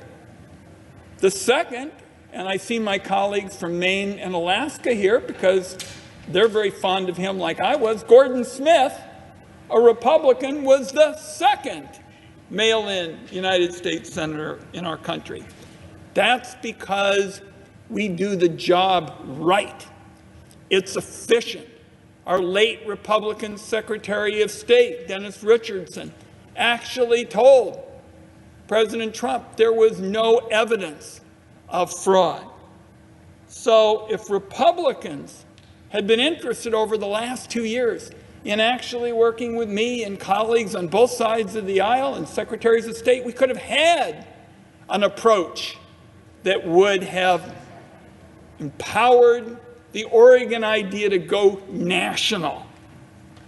Instead, we're now debating tonight the idea of a discussion grounded in total fiction, brewed in cauldrons of conspiracies online. These, colleagues, are fever dreams laundered by people with election certificates and real power. And I will tell you, it's been painful to watch colleagues sidle up to some of those conspiracies that would inflict so much damage to the American experiment. Colleagues, I'm going to close with one last point. We saw today an effort by domestic terrorists to try to punch our democracy to the ground, to the ropes. And I'm going to close by simply saying something that hadn't been said tonight, and that is Donald Trump can do enormous damage to our country in the next 2 weeks. In the next 2 weeks, colleagues, Donald Trump can do enormous damage to our wonderful country. This afternoon, I don't know if my colleagues saw it, the National Association of Manufacturers Pursuant to Section 3S of House Resolution 8, the yeas and nays are ordered.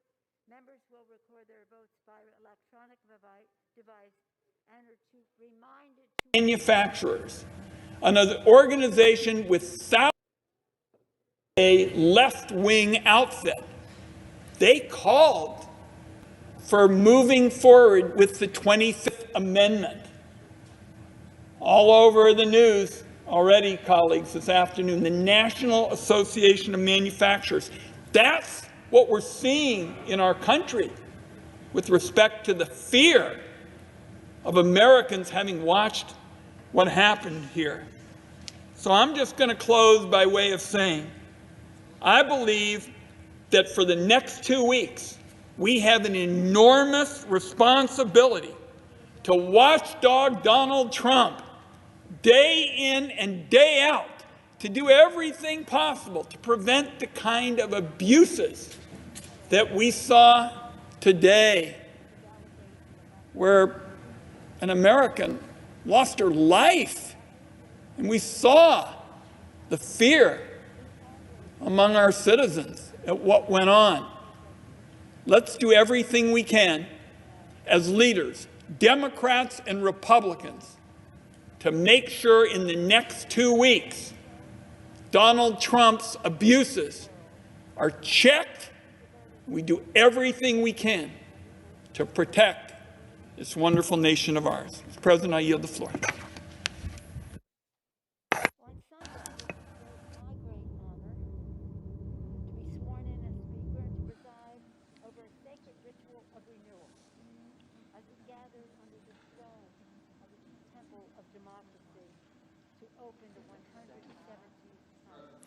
The senator from Florida is recognized.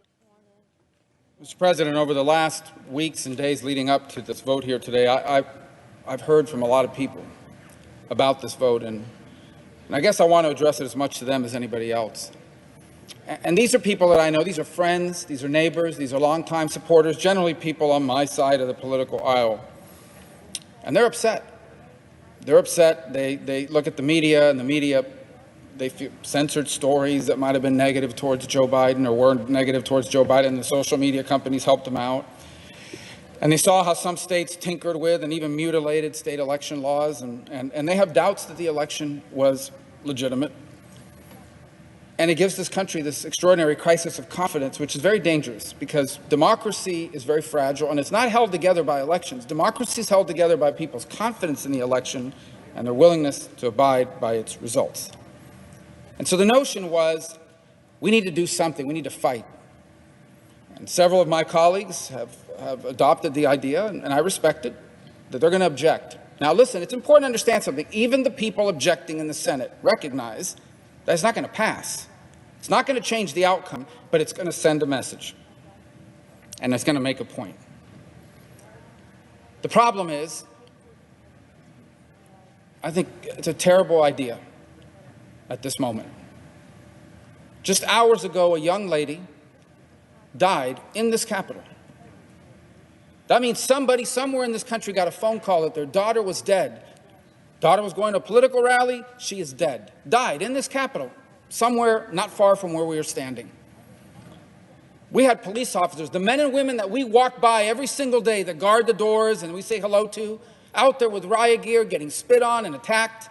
Today, not 10 weeks ago, just a few hours ago. And I think it's important to think about all those things on a night like tonight and everything that's happened. You know, I wouldn't even be here today. I doubt very much where I would even have been interested in politics had it not been for my grandfather. He died when I was 14, but I grew up at his knee. He would sit on the porch, he would smoke 3 cigars a day, and he loved history. He was born in 1899 in rural Cuba. It was still governed by the United States. It was a protectorate. 3 years later, it gained its independence and became a republic. During my grandfather's first 60 years of life, he saw his country have an armed insurrection after a contested election, multiple presidents go into exile, 2 military coups, and the rise of a Marxist dictator, a tyranny that stands to this day. My entire life, I have lived with and next to people who came to America because their country was chaotic and their country was unsafe. What I saw today, what we have seen, looks more like those countries than the extraordinary nation that I am privileged to call home. And I think about the mockery that it makes of our country. A lot of people, oh, well, China. No, let me just say something. In all modesty, no one here has worked harder on the issue of China. They hate my guts. I'm sanctioned, twice sanctioned. I don't know what they're sanctioning, double sanctioned, and I can't travel there. I wasn't planning to anyway. China's laughing. They're loving this tonight. In Beijing, they're high-fiving because they point to this to say, this is proof the future belongs to China, America's in decline. Vladimir Putin, there's nothing Vladimir Putin could have come up with better than what happened here. Makes us look like we're in total chaos and collapse. Not to mention the Ayatollah, who's probably bragging, if he has buddies, to his buddies, look what's happening to the great Satan. I think politics has made us crazy. Everybody in this country has lost their minds on politics. And we have forgotten that America is not a government. America's not a president. America's not a Congress. Let me tell you what America is. America's your family. America's your faith. America's your community. That's America. That's what our adversaries don't understand, and that's what we need to remember. That is how we're going to rebuild this country and turn the page and have a future even brighter than our past. And so that's why I feel so strongly about this, and why I hope those who disagree with me will understand. I yield the floor.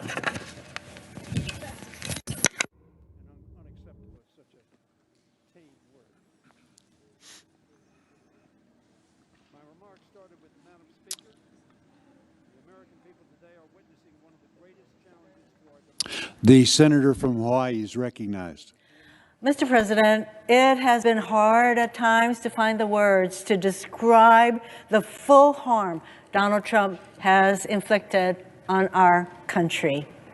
We can spend hours dissecting how his policies have made us less safe, less healthy, but his presidency has also been a profound moral failure. Let me tell you a story. A few years ago, a father from Hawaii joined me at one of my talk story sessions in my office, and he asked me a question that struck me hard at that time and has stuck with me until today. He said, "How can I tell my son that lying is not okay when the President of the United States lies every single day?" I struggled to answer his question then, and I'm not sure I could offer an adequate answer now. But this conversation remains a clear example of how we do not live in normal times. How is it normal as we and the world watched in horror as an angry mob stormed the United States Capitol? Blood was shed, people were hurt, vandalism occurred. It is not normal when we have a president who lies every single day. And even in the face of this vandalism, this mob, he really doesn't have much to say except, I love you, you should go home now. It's not normal when in the middle of a pandemic that has claimed the lives of over 350,000 Americans, which is nearly the combined population of the islands of Maui and the Big Island, we have a president who only seems to care about spreading conspiracies to undermine confidence in our elections and our democracy. And it's not normal when duly elected senators who took an oath to uphold the Constitution pull a stunt to try and nullify millions of votes in 6 states so that Donald Trump can remain president. I call this effort a stunt because it is doomed to fail. We have a strong bipartisan majority, as noted in the vote that we just took, and both chambers of Congress who reject this stunt. And courts have ruled against Trump and his allies in more than 60 cases. So whenever this farce ends, the result will be the same. Donald Trump will have lost the election, and Joe Biden will become the 46th president of the United States. You can tell a lot about a person from the way they handle defeat. The way Donald Trump has handled defeat says a lot about who he is. Watching so many of our colleagues indulge the president tells us a lot about them, too. We don't have to look back very far in history to find examples of candidates who lost tough races but demonstrated their character in defeat. Our colleague, Senator Romney, graciously conceded his defeat to President Obama in noting that, I quote, at a time like this, we can't risk partisan bickering and political posturing. Our leaders have to reach across the aisle to do the people's work, and we citizens also have to rise to the occasion. And in 2000, during an election with substantial irregularities and partisan intervention from the Supreme Court, Al Gore nevertheless put his country first, and he said, "Let there be no doubt that while I strongly disagree with the court's decision, I accept it. And tonight, for the sake of our unity as a people and the strength of our democracy, I offer my concession." As I reflect on the service of these distinguished public servants and the acts they took to maintain our democracy, I'm also drawn to remarks President Obama made 4 years ago in his farewell address to the nation when he warned that our democracy is threatened whenever we take it for granted. It is a particularly sage warning as we contend with the President of the United States seeking to nullify a free and fair election simply because he lost. We have to stand up, speak out, and fight back because our democracy itself is at stake. American democracy has endured over the centuries in large part because our institutions serve as guardrails to keep us from going over the cliff. As elected officials, we can strengthen these guardrails by listening to our own conscience in moments of peril, by having what our friend John Lewis called an executive session with myself. Before making a big decision, John would say, "Listen, self, this is what you must do. This is where you must go." Today, we can follow John's example. Listen to our conscience. Stand up for our Constitution and do what's right. I yield the floor.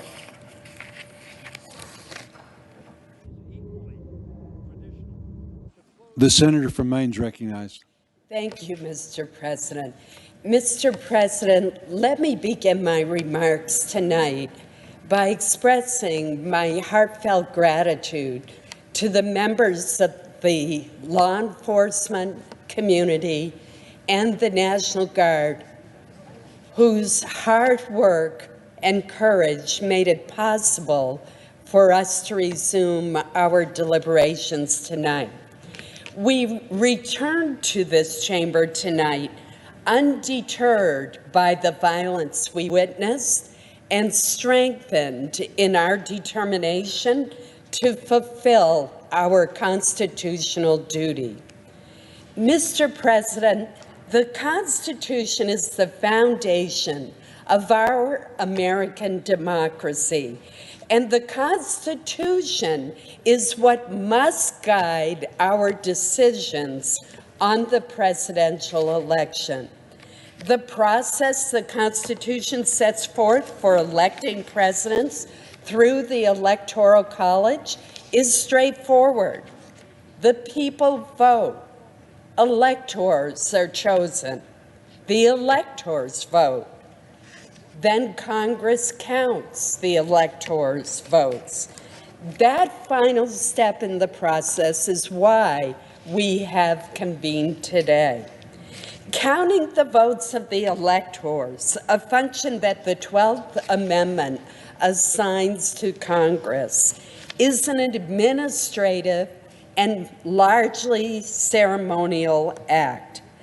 Our job is simply to count the votes certified by each state, nothing more. We should not attempt to usurp the roles of the voters, the states, or the Electoral College. Mr. President, the American people have done their job, turning out in record numbers to vote in the midst of a frightening pandemic. Indeed, as a percentage of the voting eligible population, the turnout was the highest in 120 years.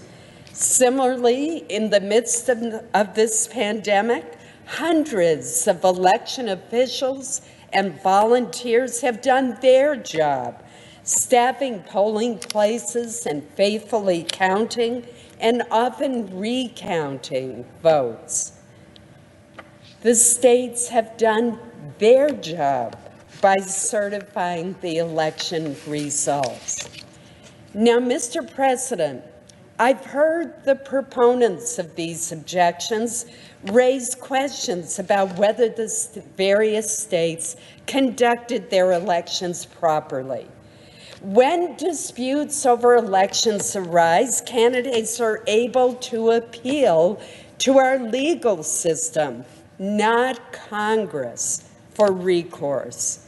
In the 2 months since the 2020 election, the president's lawyers and allies have had the opportunity to make their arguments and challenge election results before the courts.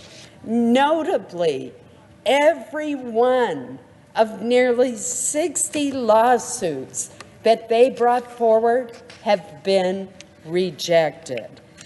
In fact, the Supreme Court has twice refused to hear their election challenges. Mr. President, we must abide by these rulings. The time has now come for Congress to do its job. We should affirm the certified results of each state by counting the votes of their electors. Mr. President, altering the results of the Electoral College would set a terrible precedent in which the party in control of Congress could override the will of the voters and overrule our courts to unilaterally choose the next president. One senator attempted such a maneuver after the election in 2004, and the Senate overwhelmingly rejected that effort. The Senate has demonstrated by its vote tonight that it will follow that precedent and do so again. Tonight, Mr. President, I will continue to vote to reaffirm the foundation of our democracy, the Constitution of the United States, and I will reject these challenges to the Electoral College. Thank you, Mr. President. Mr. President. The senator from Oregon is recognized. Mr. President, I invite all of my colleagues to cast your eyes upon these three boxes sitting on the table in front of the dais. These three boxes contain the certified results from every state in our union regarding how that state voted, how their electors have voted for the President of the United States of America. You know, you cast your eyes on these three boxes, and you know that there's something special. You see that there are straps on them holding the top on and straps around the side, and they're engraved, beautiful handle, beautiful leather work, crafted in the cabinet shop of our very Senate to say to the world that their cargo is precious. Now, there's three of these boxes. The third box is brand new. It was crafted because so many states were celebrating this process that they started to use very large forms, very large envelopes, very large seals to put those ballots into, and thus a third box was needed. These boxes contain the voice of the American people weighing in as they have election after election after election. They've been used, these two smaller boxes, in the last 14 elections. They carry voice. They are transported through those doors to the House of Representatives, where the Senate and House gather to witness the opening of the envelopes to determine who will be the President of the United States. It is our constitutional responsibility to witness the counting. That is what the Constitution calls for. Tonight, when this Senate chamber was under attack by domestic terrorists, we were held here in this room, doors locked, to protect us with the help of the Capitol Police. They did an excellent job, and then they escorted us to a safe room. And that announcement came quickly. And when that announcement came, our senior assistant parliamentarian, Lee Hildebrand, organized the team to rescue these boxes and keep them safe. Now, thank you to her and the entire team that rescued the voice of the American people. Had they not done so, then the hooligans outside, disrespecting the Constitution, would have come in here and opened these boxes and burned the ballots, destroying the voice of the people symbolically. And I know no one in this chamber wanted something like that to happen, because we're here to defend the Constitution, to defend the integrity of the election process, not to allow it to be destroyed. But colleagues, although we are 100 senators, or 99 actually now, because there's only 99 of us who are duly elected at the moment, 99 senators united across party defending these ballots from the hooligans outside, there's more than one way these ballots can be destroyed. And that is for this chamber and the House chamber to vote that one of those envelopes representing the state will be shredded, will be burned, that those votes will be discounted.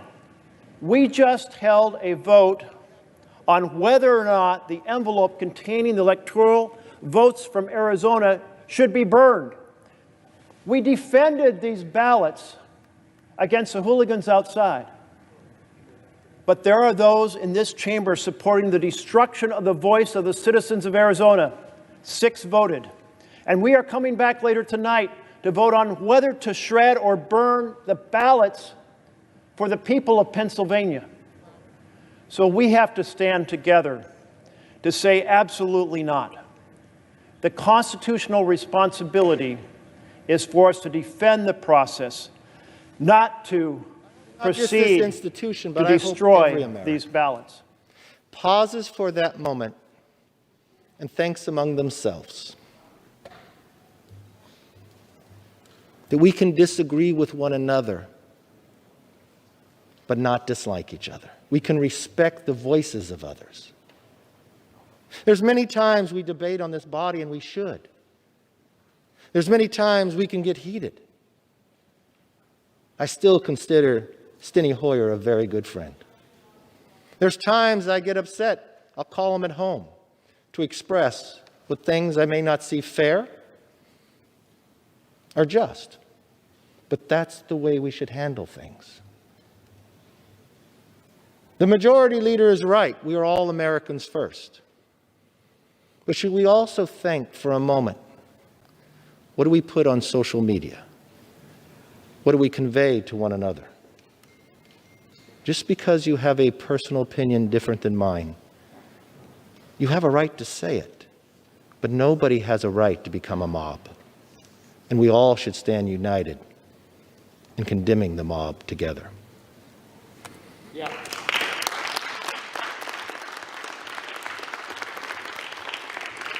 We solve problems before our nation not through destruction, but through debate. That is the heart of this democracy. I know what we debate today is tough, but it's just, it's right. This isn't the first side of the aisle that's ever debated this issue. I thought what Madam Speaker said back in 2005, this is democracy at its best, when they talked about a presidential election in Ohio.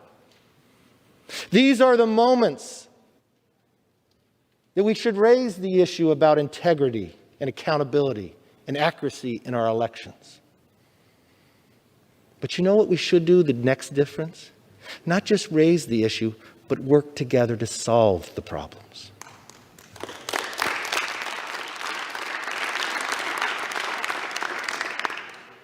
Now is the moment. Now is the moment to show America we can work best together. I will tell you, the size of the majority is slim, so it gives us the opportunity to make that happen. The only thing that can hold us back is the will of one another to do it. This side of the aisle always believes in working with anybody who wants to move it forward.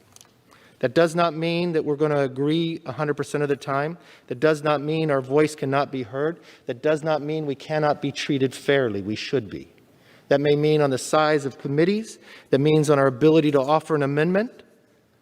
That means on our ability to have our voice. But at the end of the day, it helps us come to a better conclusion. By returning here to complete the work we were sent to do, we are proving that our democracy cannot be disrupted by criminal behavior. We will not falter, we will not bend, and we will not shrink from our duty.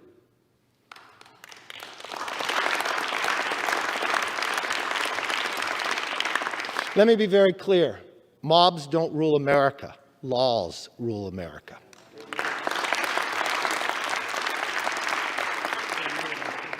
It was true when our cities were burning this summer, and it's true now.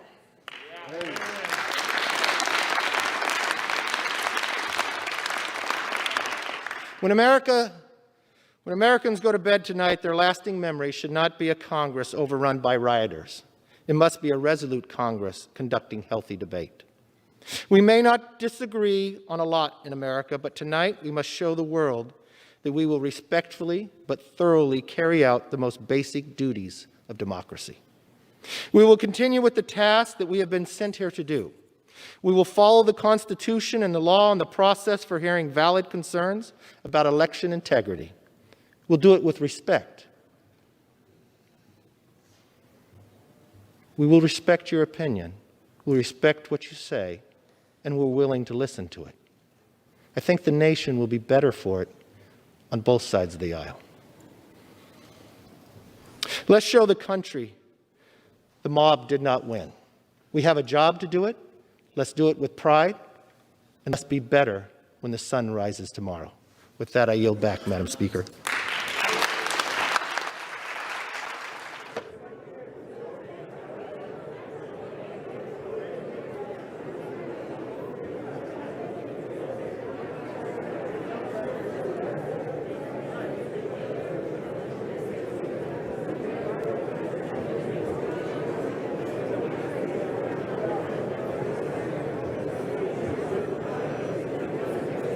of the 2020 election without specific allegations and, more importantly, without any proof. Our colleagues are asking us not to abide by the will of the people, but to bend to the will of one man, Donald Trump. In 1787, delegates from the 13 colonies convened in Philadelphia to debate the future of what would become the United States of America. Our founders disagreed on a lot of things. But you know, they all agreed on one thing for sure. They did not want a king. They did not want a monarch. Many of them had been there, done that. They didn't want to see it and feel it again. And they set up this intricate system of checks and balances to ensure that we would never have that all-powerful king in this country. That system of checks and balances is being pushed to a dangerous limit here today. But that system will prevail. Along with it, our democracy. Here are just some of the claims that Donald Trump and his legal team have made, and that our colleagues lend credence to here today. That Venezuela, Cuba, and China rigged our country's voting machines in favor of Joe Biden. That dead people voted in this election, and they only voted for Joe Biden. That poll watchers and election observers who risked their lives during this pandemic to uphold the integrity of our elections, that stuffed ballot boxes with Biden votes and then they shredded Trump votes. Not one, let me repeat, not one of these things is true. There is no evidence to back up these ridiculous claims. Many of these absurd claims from Donald Trump and his legal team are nothing more than conspiracy theories circulating online. This misinformation and dangerous rhetoric from the president and his allies, including calls for violence, have polluted our discourse and imperiled our peaceful transfer of power.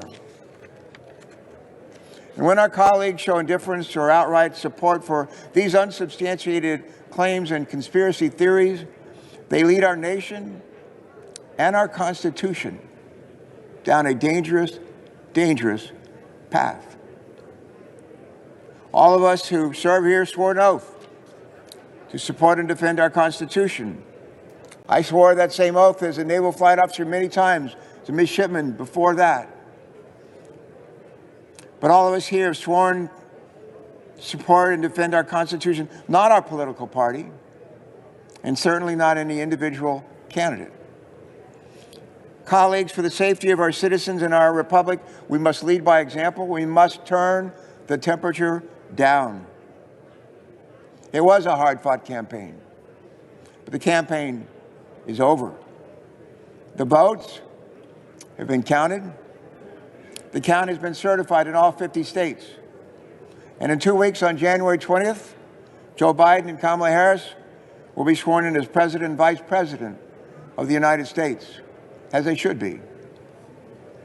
We have serious and urgent challenges that will require working together with our new president, our new vice president, with one another in this chamber, Democrats, Republicans, Independents, and with our colleagues over in the House of Representatives. What's on our to-do list? Well, we can start with making sure that hundreds of millions of Americans get vaccinated, that we get off the dime and start vaccinating. We vaccinated 4 million people last month. 4 million. We're supposed to vaccinate 20. How are we ever going to get to 250 million at this rate? What else is on our to-do list? We're getting our kids back to school. We got kids that are unable to get on the internet, unable to participate in their classes, may not have any adult supervision at home. They're struggling. They're falling even further behind. We need to do something to help them. What else is on our to-do list? Getting their parents back to work, just to name a few things. Think of all the millions of people who lost jobs and they don't have skills anymore to fill the jobs that are needed. They need our help. They need to be retooled and retrained. It's time to stop trying to overturn the will of the people and get back to working on their behalf. Mr. President, Abraham Lincoln has been quoted a couple of times here tonight, but he observed at the end of the Gettysburg Address that ours is, quote, a government of the people, by the people, and for the people. Even in the midst of his Civil War, President Lincoln put his unwavering faith in the people to chart our nation's course. We would be wise to remember Lincoln's words at this moment, at this special moment in our nation's history. We're not a government of Trump, by Trump, and for Trump. We're a government of the people, by the people, and for the people. And the people have spoken. The people have spoken. Our job here today is to listen to them. I intend to do that. And I trust that my colleagues will join me in doing that as well. Mr. President, I yield the floor. President. Senators recognized. Mr. President, first I want to thank all of the first responders who helped to protect this sacred chamber today, protect those electoral college ballots. Today is a special day. On a day when some 2,500 or more Americans will lose their lives to the coronavirus, when another 130,000 will be hospitalized with it, when hundreds of small businesses will close their doors and put thousands of Americans out of work. On this day, the United States Senate is not debating how to get more life-saving vaccines into Americans' arms or how to put 2,000 badly needed dollars into their pockets. No, instead, we are using the first days of the new Senate and Congress to give time to our radical Republican colleagues' baseless and damaging claims of election fraud, all in an attempt to keep Donald Trump in office in violation of the United States Constitution. There's a word for this. It's called sedition. All these unfounded objections to state electors are seditious. They are nothing short of an insurrection against the established order.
in the face of that contempt for the rule of law and disrespect for the law enforcers. So we could have seen today coming.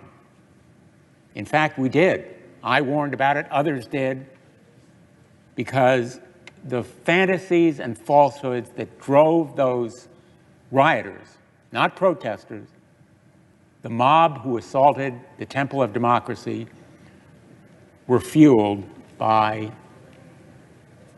the president's misstatements and lies and contempt for the truth. And he was enabled. He had enablers. So today we are stopping in one instance that enabling. But we must also make sure to stop it going forward. And the political stunt that brought us here today offers no great solace that it will. These stunts have consequences. We say words have consequences. And the actions today will have significant consequences. They are an attack on our democracy that undermines the core tenets of our American government and a disrespect for the will of the people and a peaceful transition of power, and the political stunts themselves, driven by opportunism, blaze a path that can be followed by more competent challenges, just as the dictatorial instincts and actions of this president can be followed by more effective would-be tyrants intent on destroying our republic. Yes, we have more important tasks that we should be addressing as well. The pandemic, the economic revival. But today we must be mindful of the threat to our democracy that we face down. And we come together on a bipartisan basis. But silence is never excusable in the face of lawlessness at the very top of our political structure. Thank you, Mr. President. I yield the floor. Mr. President. The senator from Delaware is recognized. Mr. President, I have a question for all of my colleagues this evening, which is what happened here today? And how is it different from what we expected as we assembled in this chamber early this afternoon? Sadly, much like the impeachment trial of just a year ago, I think as many of us slogged our way to the nation's capital and dutifully filed into this chamber, we expected hours and hours of debate and discussion, knowing the outcome, knowing that what was being engaged in by a handful of our colleagues was a political stunt, feeding the ego of our president, who is chasing conspiracy theories about how he actually won the election 2 months ago that he lost, and indulging his belief that somehow, the Congress could still at the last moment snatch victory from the jaws of defeat. Even in the last day, President Trump had been haranguing his own incredibly loyal Vice President, Mike Pence, as if somehow Vice President Pence would simply declare him president today. We knew that President Trump had been stirring up the spirits of thousands, urging them to come to Washington. We had an inkling that he might go out and speak to them. But I don't think as we filed into this chamber, any of us expected that for the second time in our republic's history, the perimeter of this Capitol would be breached, members of the Senate would be rushed to safety, that not just the Capitol Police, but U.S. Marshals and FBI officers and fully combat-geared soldiers would be in the United States Capitol, taking it back from a riotous mob of thugs.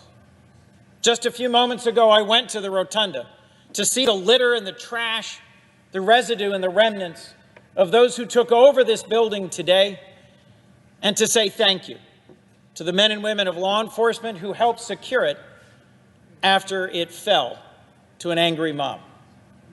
But folks, we have to think about the consequences of what happened here today, why this happened and what it means and what it teaches. Because frankly, tonight, now, the whole world is watching.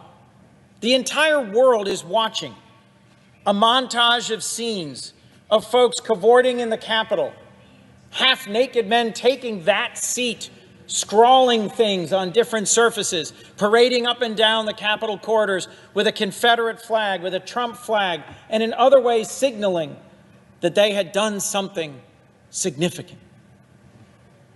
No, in fact, what they've actually done is weakened our democracy, showed some of its fragility, and encouraged our opponents around the world. In the last 2 months since the election, we have one man who has abandoned his post, who has mostly spent his time golfing and tweeting and indulging himself in conspiracy theories and been less and less attuned to our national security and to a raging pandemic. And another man, our president-elect, who is preparing to take over the responsibility for leading this country out of this pandemic and out of its current state of deep, deep division. President Trump has abandoned his post.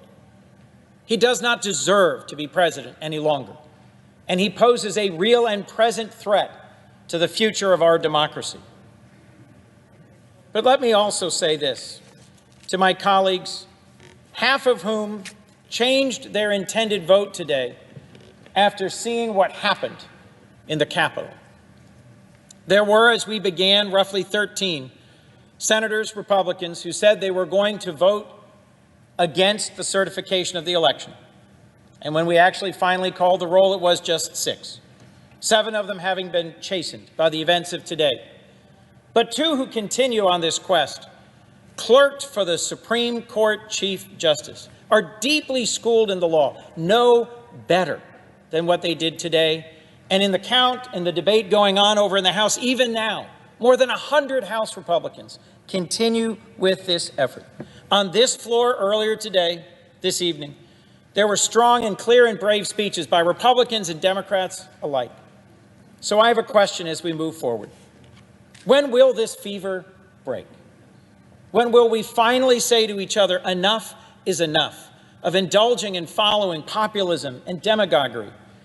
Is it time to finally show who the leaders are and to uphold our Constitution that every one of the House members and a third of us swore to uphold just 3 days ago? I will tell you as I look ahead that I am confident that 2 weeks from now, Joseph Biden will be sworn in as the next president, Kamala Harris sworn in as the next vice president, and we have a unique moment in my lifetime. Because as presidents and leaders in the Senate of both parties over the last decades have observed, the Senate has steadily shrunk in its significance, its role, and its power, and the presidency has steadily grown. Not in my lifetime, not since LBJ, have we had an incoming president who spent 36 years in this chamber. We have a chance with Joe Biden, a president-elect who ran on bringing our country together, a president-elect who ran on turning the page from our moment of national division, a president-elect who respects and honors and understands the significance of this body. So we have to take this opportunity to heal, to hear each other, to compromise, to work together, and to see the real challenges facing the American people and take this last, best moment. What happened here today should leave all of us gravely concerned about the health and the future of our democracy, and the opportunity we will have 2 weeks from today is one we should not let pass us by. Thank you, Mr. President. With that, I yield the floor. Mr. President. The senator from Massachusetts is recognized. Mr. President, more than 350,000 of our loved ones have died from a terrible disease. Small businesses have gone under, never to reopen. Millions have lost their jobs, and too many families don't know how they're going to pay the rent or put groceries on the table. It is tough out there, but Americans are fighters, And despite all the challenges, in November, they did what Americans do when they are unhappy with their leadership. They voted for change. They turned their backs on a sitting president who fans the flames of hatred while bodies pile up in the morgue. Instead, they elected a new president who wants to save lives, to save our economy, and to save our democracy. Even as the pandemic raged, Americans showed up for democracy. States worked overtime to set up safe systems, ballot drop boxes and early voting, and gallons of hand sanitizer. Voters mailed their ballots earlier, put on masks, and stood in line at the polls. The election of 2020 shattered voting records. So here we are on the floor of the United States Senate in the aftermath of an historic election held in the middle of a pandemic.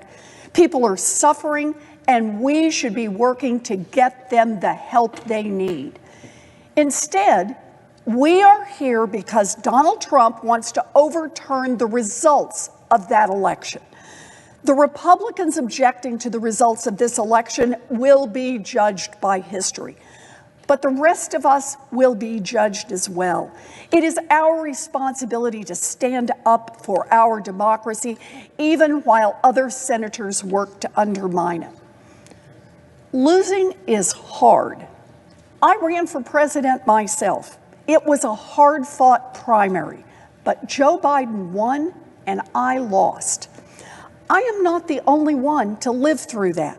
A number of senators in this room have run for president. None of us was successful. And when we lost, we conceded and we got out of the race, because that is how democracy works. None of us lied about the results. We didn't throw temper tantrums. We didn't tell our allies in Congress or the states to overturn the results. We didn't feed poisonous propaganda to our supporters. We didn't urge people to march on state capitals or to descend on Washington. We accepted the will of the voters. And it's not just us. It's everyone who has run for president since the beginning of America. Only once in America's history have the people who lost tried to burn down our democracy on the way out. They caused a civil war that nearly destroyed our nation. Make no mistake, the violence we witnessed in this chamber today was the direct result of the poisonous lies that Donald Trump repeated again and again for more than 2 months. His words have consequences. Our democracy has been grievously injured by this lying coward. This effort to subvert our democracy is not merely one last presidential tantrum. This effort is designed to knock out the basic pillar on which democracy is founded, the idea that the voters, not the sitting president and not the members of Congress, but the voters decide who will lead this nation. A democracy in which the elected leaders do not bend to the will of the voters is no democracy. It is a totalitarian state. And those who pursue this effort are supporting a coup. I urge my colleagues to vote no on this effort to overthrow our democracy. I yield, Mr. President. The senator from Alaska is recognized. Ask that the Senate stand in recess, subject to the call of the chair. Without objection.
the results coming in right now from the Senate hearings. My name is Alex Caldwell, and I am with Blake Marnell. And we've had a lot going on today. This has been a very, very busy day for everybody in DC. A lot of things that I don't think anybody really expected to happen. And Blake, you were there for a lot of it. Could you tell us a little bit about that? Well, all I can say is, and I could go into great detail, I don't think this was the appropriate time to do it, but I'll give the quick version. Is I was part of the team with you. We were on the east side of the Capitol, which is the side of the Supreme Court is on. And there was a event there scheduled by Stop the Steal organization to start at 1 o'clock with a slate of speakers and a small stage, but an important message still. And the access to that was blocked off. And in retrospect, basically the Constitution Avenue had some roadblocks. People were unable to get to it by walking up. And I think that may have had something to do with the security measures for Vice President Pence being in the Senate at that time. They needed more of those intersections open.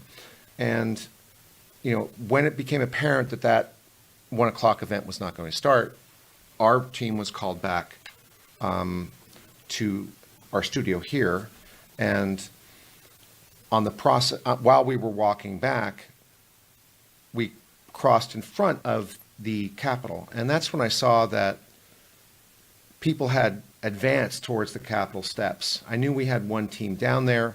I went to try and find them. I wasn't able to, and by the time I made it up towards the Capitol, at that time I had seen nothing that was violent. I hadn't seen anything that really was overtly. There was confrontation, certainly. There was a lot of yelling. There was some shoving, but I didn't see. I smelled some spray in the air, whether that was tear gas from the police or somebody with bear spray, impossible to know. But there was some sort of irritant in the air. But there was no actual violence happening at that time. So at that time, I considered it still to be a protest, a peaceful one, confrontational, but peaceful. And as we know, it didn't stay that way. And I think that I would like to say that I support the vast majority of President Trump supporters are not violent. They're not. I've been around them at rallies. I've been around them on the streets of Washington. This is the third time in the last couple of months. And I think that what we saw today is an aberration from a minority of people who support President Trump, claim to support President Trump, or don't support President Trump, but successfully blended in with President Trump supporters. I can't condone any violence. I think the answer going forward certainly doesn't involve any type of violent protest. People are upset. We haven't even talked about it right now, but it appears that I think we need to accept the fact that President Trump will not be our next president, that Joe Biden will be inaugurated on the 20th. That appears to be the direction the joint session is going in now. I certainly didn't want it to turn out this way. I'm sure you didn't either. No, I didn't. And I will say I was very disappointed to see what ended up happening with all of it. I had thought, there's a good possibility that the Senate argues it goes to the House, and then Pence casts out the electors, and boom, Trump wins another 4 years. And it had been hyped up, I believe, by a lot of people, and I had believed that there was a good chance that he could end up pulling it off, but it does not look like that is what is going to happen anymore, with a lot of these senators who had stated that they would argue for President Trump, that they would object the results, such as Kelly Loeffler or Marsha Blackburn, James Lankford, all of these senators who had previously pledged their support for the president, saying that they would object to the Electoral College results in these 6 swing states of Arizona, Nevada, Pennsylvania, Michigan, Wisconsin, and Georgia. They have since reversed their decision, which I wasn't really expecting that. But I do agree with you. I think that we do, as painful as it is to admit, I think we need to accept the fact that, unfortunately, the president will not be the leader come January 20th. It will be Joe Biden, he will become the next president of the United States. Yes, I agree with you absolutely. Besides the path that you mentioned, there was another path that was possible. Had the 10-day period proposed by Senator Cruz and the commission to examine the election, had that passed, that would have given a window of time for state legislatures to reconvene and voluntarily either A, decertify the Biden electoral slates or certify the Trump electoral slates to create competing electors, which would then have to be resolved. So that was a possibility. It's interesting to say that many people are going to say, I told you so, there never was a path, there never was a way. The truth is, there still were several. At this point, I don't see there as being any. I completely agree with you, and you are correct. There were many cases, the Texas case, and you had today as well, a lot of states that try to decertify in the state legislature, and they still might try to do that, but I still believe that the odds of them actually being successful in that, and in all of those states that the president would need, it is a long shot. And I feel like I would be lying if I said that he was going to end up pulling it off in the end, and I just don't see how he can.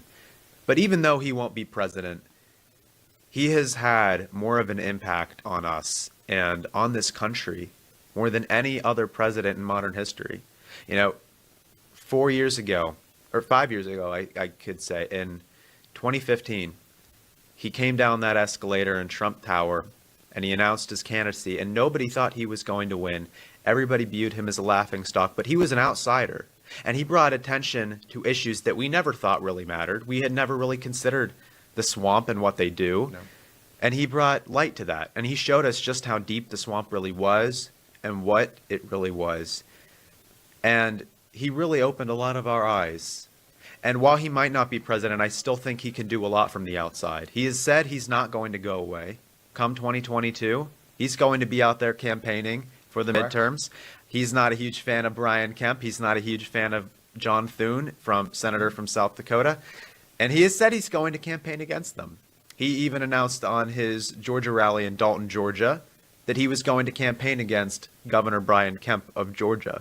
Mm-hmm. So the president is still going to be out there, and he's still going to be campaigning. He is still going to try to reform the Republican Party. And while the Republican Party may be filled with these rhinos, the people that we consider to be the Mitt Romneys of the Republican Party, while they still might be full of that, the president is going to do his best over the coming years to help reform the party and reshape the party to be a party of America first. And you and I were talking earlier about what America first really is. And the whole stimulus package that they did pass is not an America First stimulus package. It was an America Last stimulus package, giving tens of billions of dollars to foreign countries and only $600 to Americans. And they even gave themselves raises in Congress. They got more money than we got. Yeah, and I think we should say, I believe that America First will be the lasting contribution from the Trump presidency. There's so many things that he did that were effective and beneficial for our country. And if we talk about peace agreements, there's still things that are coming that may come up in the next few weeks. But I don't think we should really be, we're not going to go recap all of the accomplishments of his administration. But I agree with you that he will be active on the campaign scene. And personally, I think it'll be interesting to see if on the day before Joe Biden is inaugurated, I wouldn't be surprised if President Trump announced his candidacy for 2024.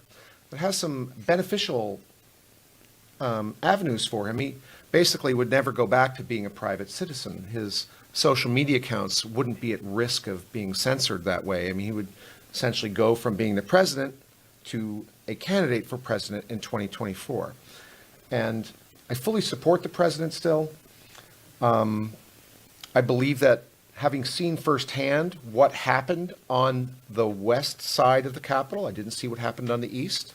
I can tell you that it was peaceful for the most part. There were a few people that were agitating, and that did not start until later when they started to hit the windows. That was not the first thing that happened when they came up there. And it's going to be extremely unfair that out of the 75 million people that voted for President Trump, they will probably all be called rioters and terrorists. And it's not true. It's such a fractionally small section of people that it's not really, it's so tiny. And yet that label will be applied to all of us. Unfortunately, I feel there will be a wave of political canceling. And the Republican Party going forward, I don't believe is non-salvageable. I think that we all know what we need to do. It doesn't involve further violent protests. It involves us becoming involved in our Republican parties at the local level and putting our input there to make sure our voices are heard.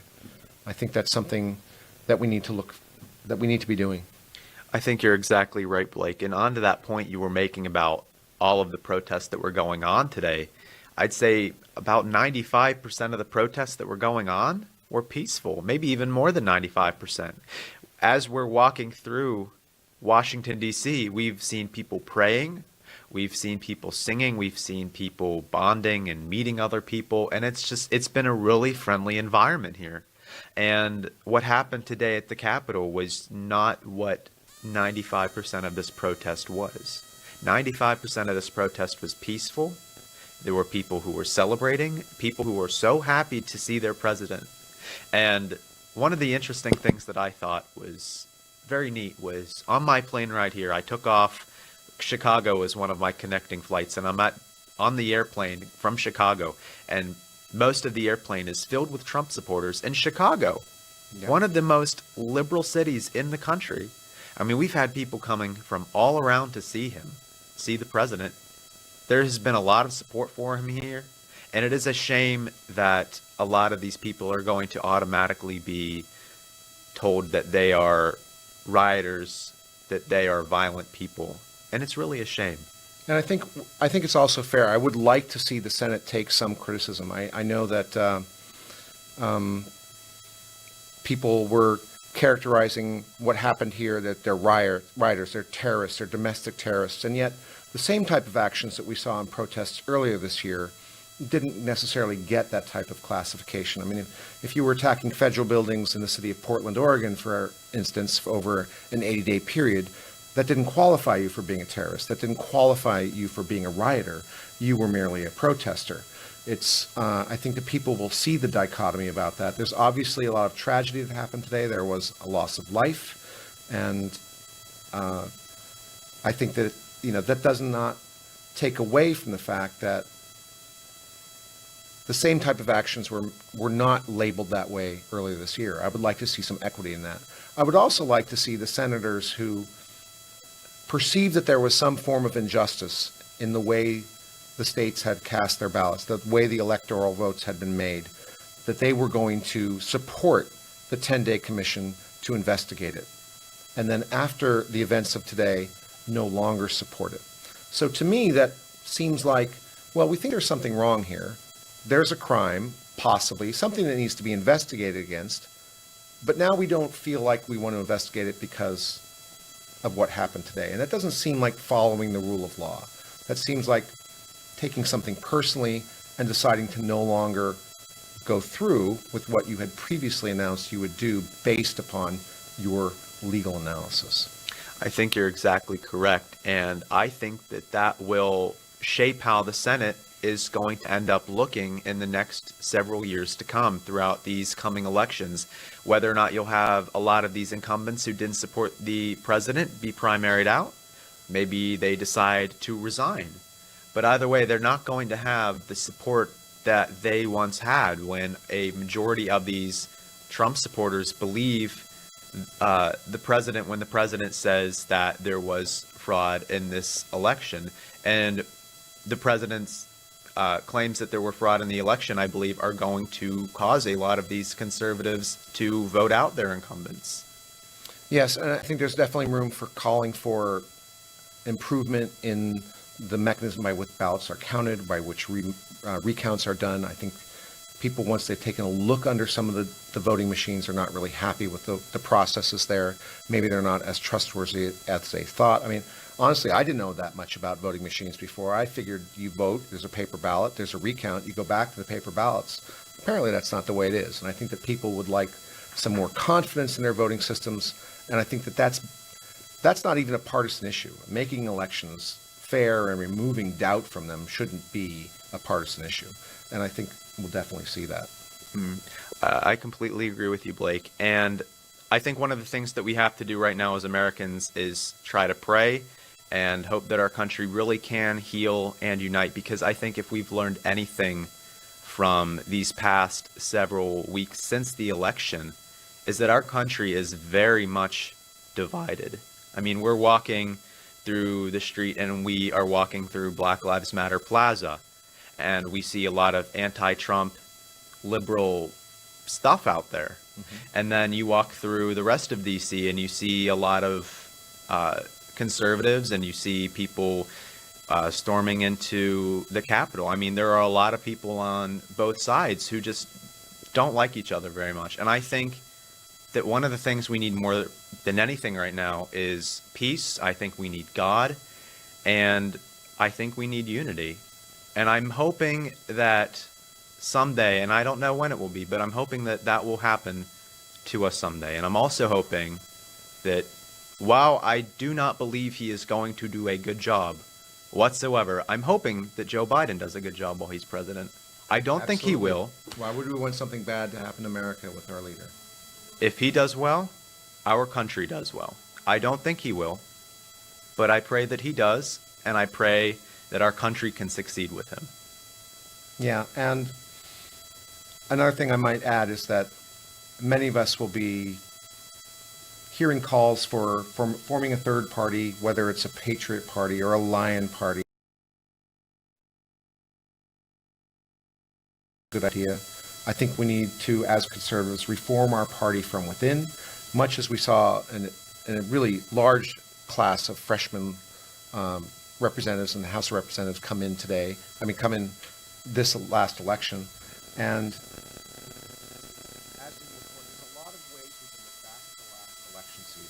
there's a lot of what ifs, an incredible amount of what ifs. But I think the time for those is over. To look at the what's next. And I believe that the what next, the first one on the list, is no more violent protests. If you're going to protest, absolutely do it. But do it nonviolently. I completely agree. Remember, we, the Republicans, are the party of nonviolence. We are the party of back the blue. We cannot attack police officers. We cannot act violent towards them. And we cannot act violently towards anybody. That's how we are supposed to act in our country, and I think that that's how we need to continue to act.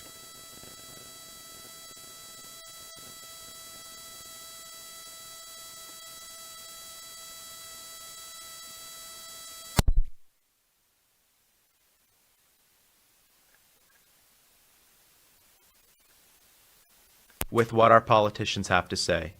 Republicans or Democrats, while we might despise them, we think everything they stand for is wrong, the one thing that we can do is we can peacefully protest and we can vote them out. We are in charge of them. We can fire them if we want to, but we have to do it legally and we have to do it peacefully. Yes, and I think that many Trump supporters are very vocal about their support. I think you should be ready to unfortunately, I think in our today's cancel culture, you should be ready for blowback against your political beliefs. That doesn't mean it's right. By supporting President Trump, you certainly didn't support vandalism in the Capitol and people entering it illegally and committing mayhem inside. So, I don't know. I think really, it's just time to sign off. I agree, Blake. I would just like to thank each and every one of you for watching us over the years. We will not be going away. There are always things that are coming up. So we appreciate all of the support that you guys have given us since day one, since this company has covered every single President Trump rally. We have not missed a single one because we are loyal to him. We want to hear what he has to say because nobody else is going to report to him what he is actually saying. We're not going to make it biased. We're going to show you exactly what he's saying. We're not going to edit it. And we just appreciate all of the support that you guys have given us over the years. And remember, you guys will want to hear updates from Right Side Broadcasting so that you can figure out what we're doing, where we're going to be, if we're going to even be near you. So remember, you can follow us on Instagram at RSB Network, and you can follow us on our Twitter at RSB Network. So I encourage you all, please, please, please, if you have not already followed us on our social media platforms, please do so right now. That is RSB Network for both Twitter and Instagram, and hit that like and subscribe button on YouTube and stay up to date with all of the videos that we will be posting so that you get notifications as well. So from a long, eventful, and historical January 6th here in Washington, D.C., I'd like to say goodnight to you all. Be safe and continue to support our country.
Thank you very much. Thank you.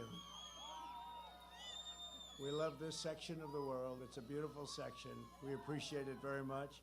And I'm thrilled to be back in the great Commonwealth of Pennsylvania so much. Thank you. This is the state where the story of American independence began. It's the state where the American Constitution was signed. Think of that. And 3 days from now, this is the state that will save the American dream.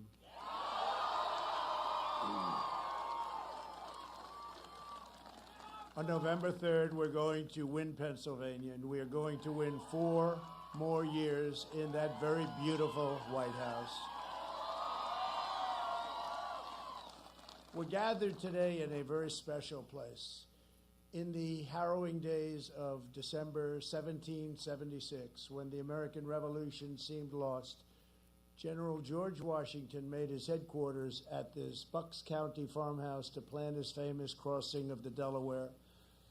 On Christmas night, he led what remained, and remained, very little remained, of that ragtag Continental Army on a daring midnight raid. It was a tough night. It was a violent night. They marched through 9 miles of ice and snow, many without boots on their feet, leaving a trail of blood in their wake. At dawn, they seized victory at Trenton. Their sacrifice turned the entire tide of the war. Those soldiers came from every walk of life, but what united them all was their devotion to the principle of self-government. They were determined to live in a country where power belongs to the people.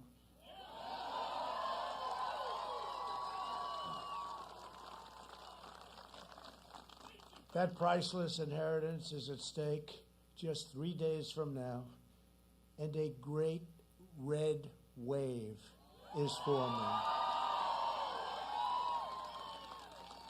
As sure as you're there, as sure as we're here together, that wave is forming, and they see it on all sides, and there's not a thing they can do about it. This is the fundamental question facing every voter in America. Do you want to be a nation ruled by the corrupt political class, or do you want to be governed by the American people. I ran for office 4 years ago because I could not sit by and watch any longer as a small group of Washington insiders continued to get rich, bleeding America dry. You're just bleeding America dry. Think of it. Closing our factories, opening our borders, outsourcing our industries, and letting foreign countries ravage our middle class. Career politicians spend trillions of dollars fighting foreign wars while letting our own cities crumble and decay. Here in Pennsylvania, you know this bitter and very painful betrayal all too well, better than most. The corrupt Washington class launched an economic war against this state. For decades, they targeted your steel mills, shut down your plants, and sent millions of your jobs overseas, all while lining their pockets with special interest cash. And no one embodies this betrayal and treachery more than Joe Biden.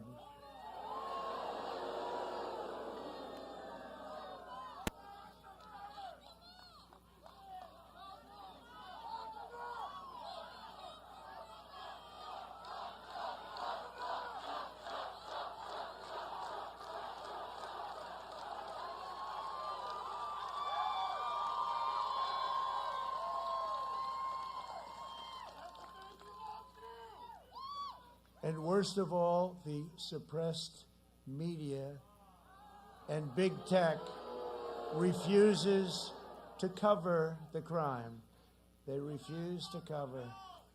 We've learned so much over the last 2 weeks. For 47 years, he supported every disastrous trade deal that enriched his cronies and impoverished your state. He wiped out Pennsylvania Steel. He was the cheerleader for NAFTA and China's entry into the World Trade Organization. Pennsylvania lost 50% of your manufacturing jobs after those Biden disasters.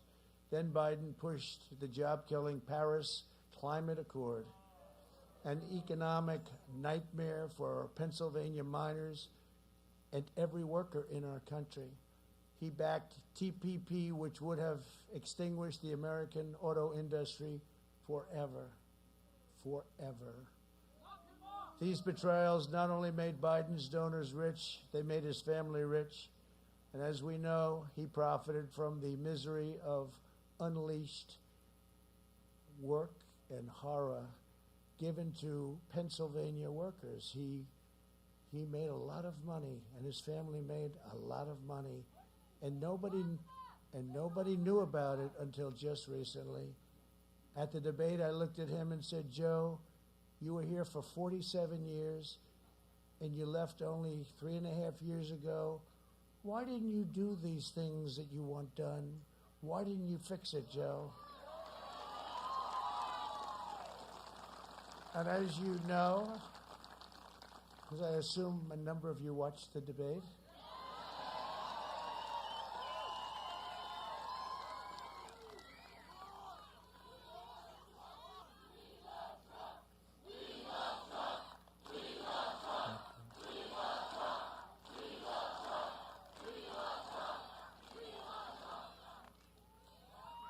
but as you know, he just looked at me and shrugged. In fact, the anchor looked up and said, "Why did you do it?" She couldn't believe it. You know, she was on his side. She said, "Why did you do it? Why did you do it, and why did you say it?" In 2016, Pennsylvania voted to fire this failed and corrupt political establishment, and you voted for an outsider as president who is finally putting America first.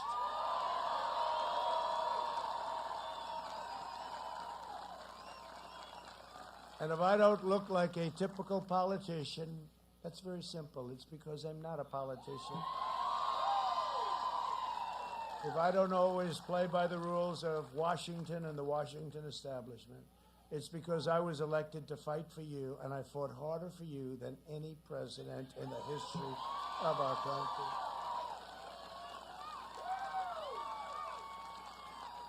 From day one, Washington insiders have been trying to stop me because they do not own me and they do not control me. They want control.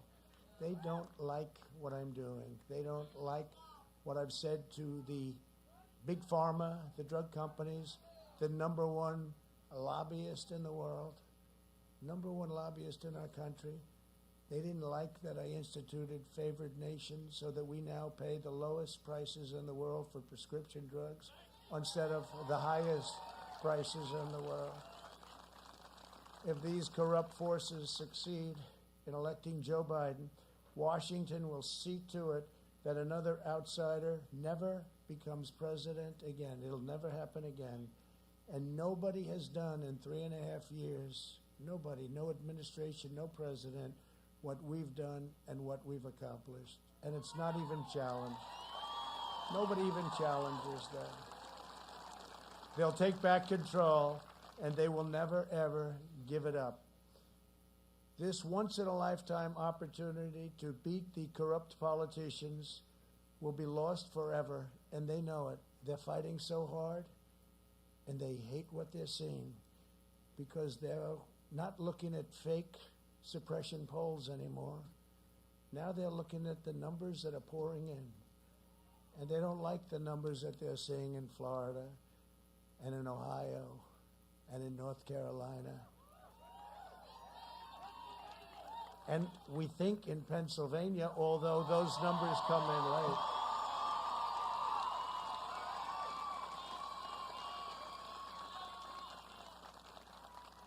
We think in Pennsylvania, they don't like it. They don't like it. They don't like what they see. And I just want to tell you that we have really, things have worked out so well for our country. Nobody had any idea that anything like this could ever happen. If you look at what's going on with, over the last 4 years, we've been building the biggest, strongest, and most secure middle class in human history. We built the most powerful military anywhere in the world. And over the next 4 years, we will make it even stronger, stronger like nobody thought even possible. Do not be intimidated by our opponents' angry and menacing tone, because if we were, we would never have been able to accomplish what we've accomplished. In truth, they are actually terrified of you, the people. They're terrified. They're terrified that you will discover that you have the power to end their corrupt rule once and for all. We have to do it. When you see what's going on, we have to do it. We don't have a choice. Somebody said, "Do you enjoy this?" I said, "It's not a question of enjoyment. Believe it or not, I do. I shouldn't. Have to go check something, but I shouldn't." But, today we're doing 3 rallies. Tomorrow we're doing 5, and the smallest crowd will be 25,000 people. And then on Monday we're doing 5 or 6. And I can't tell you what's going to happen. I think we'll just go home and rest. But they don't get to decide this election. This is your choice. You have to be very careful. You have to be very, very careful, especially in this state, more than any other state.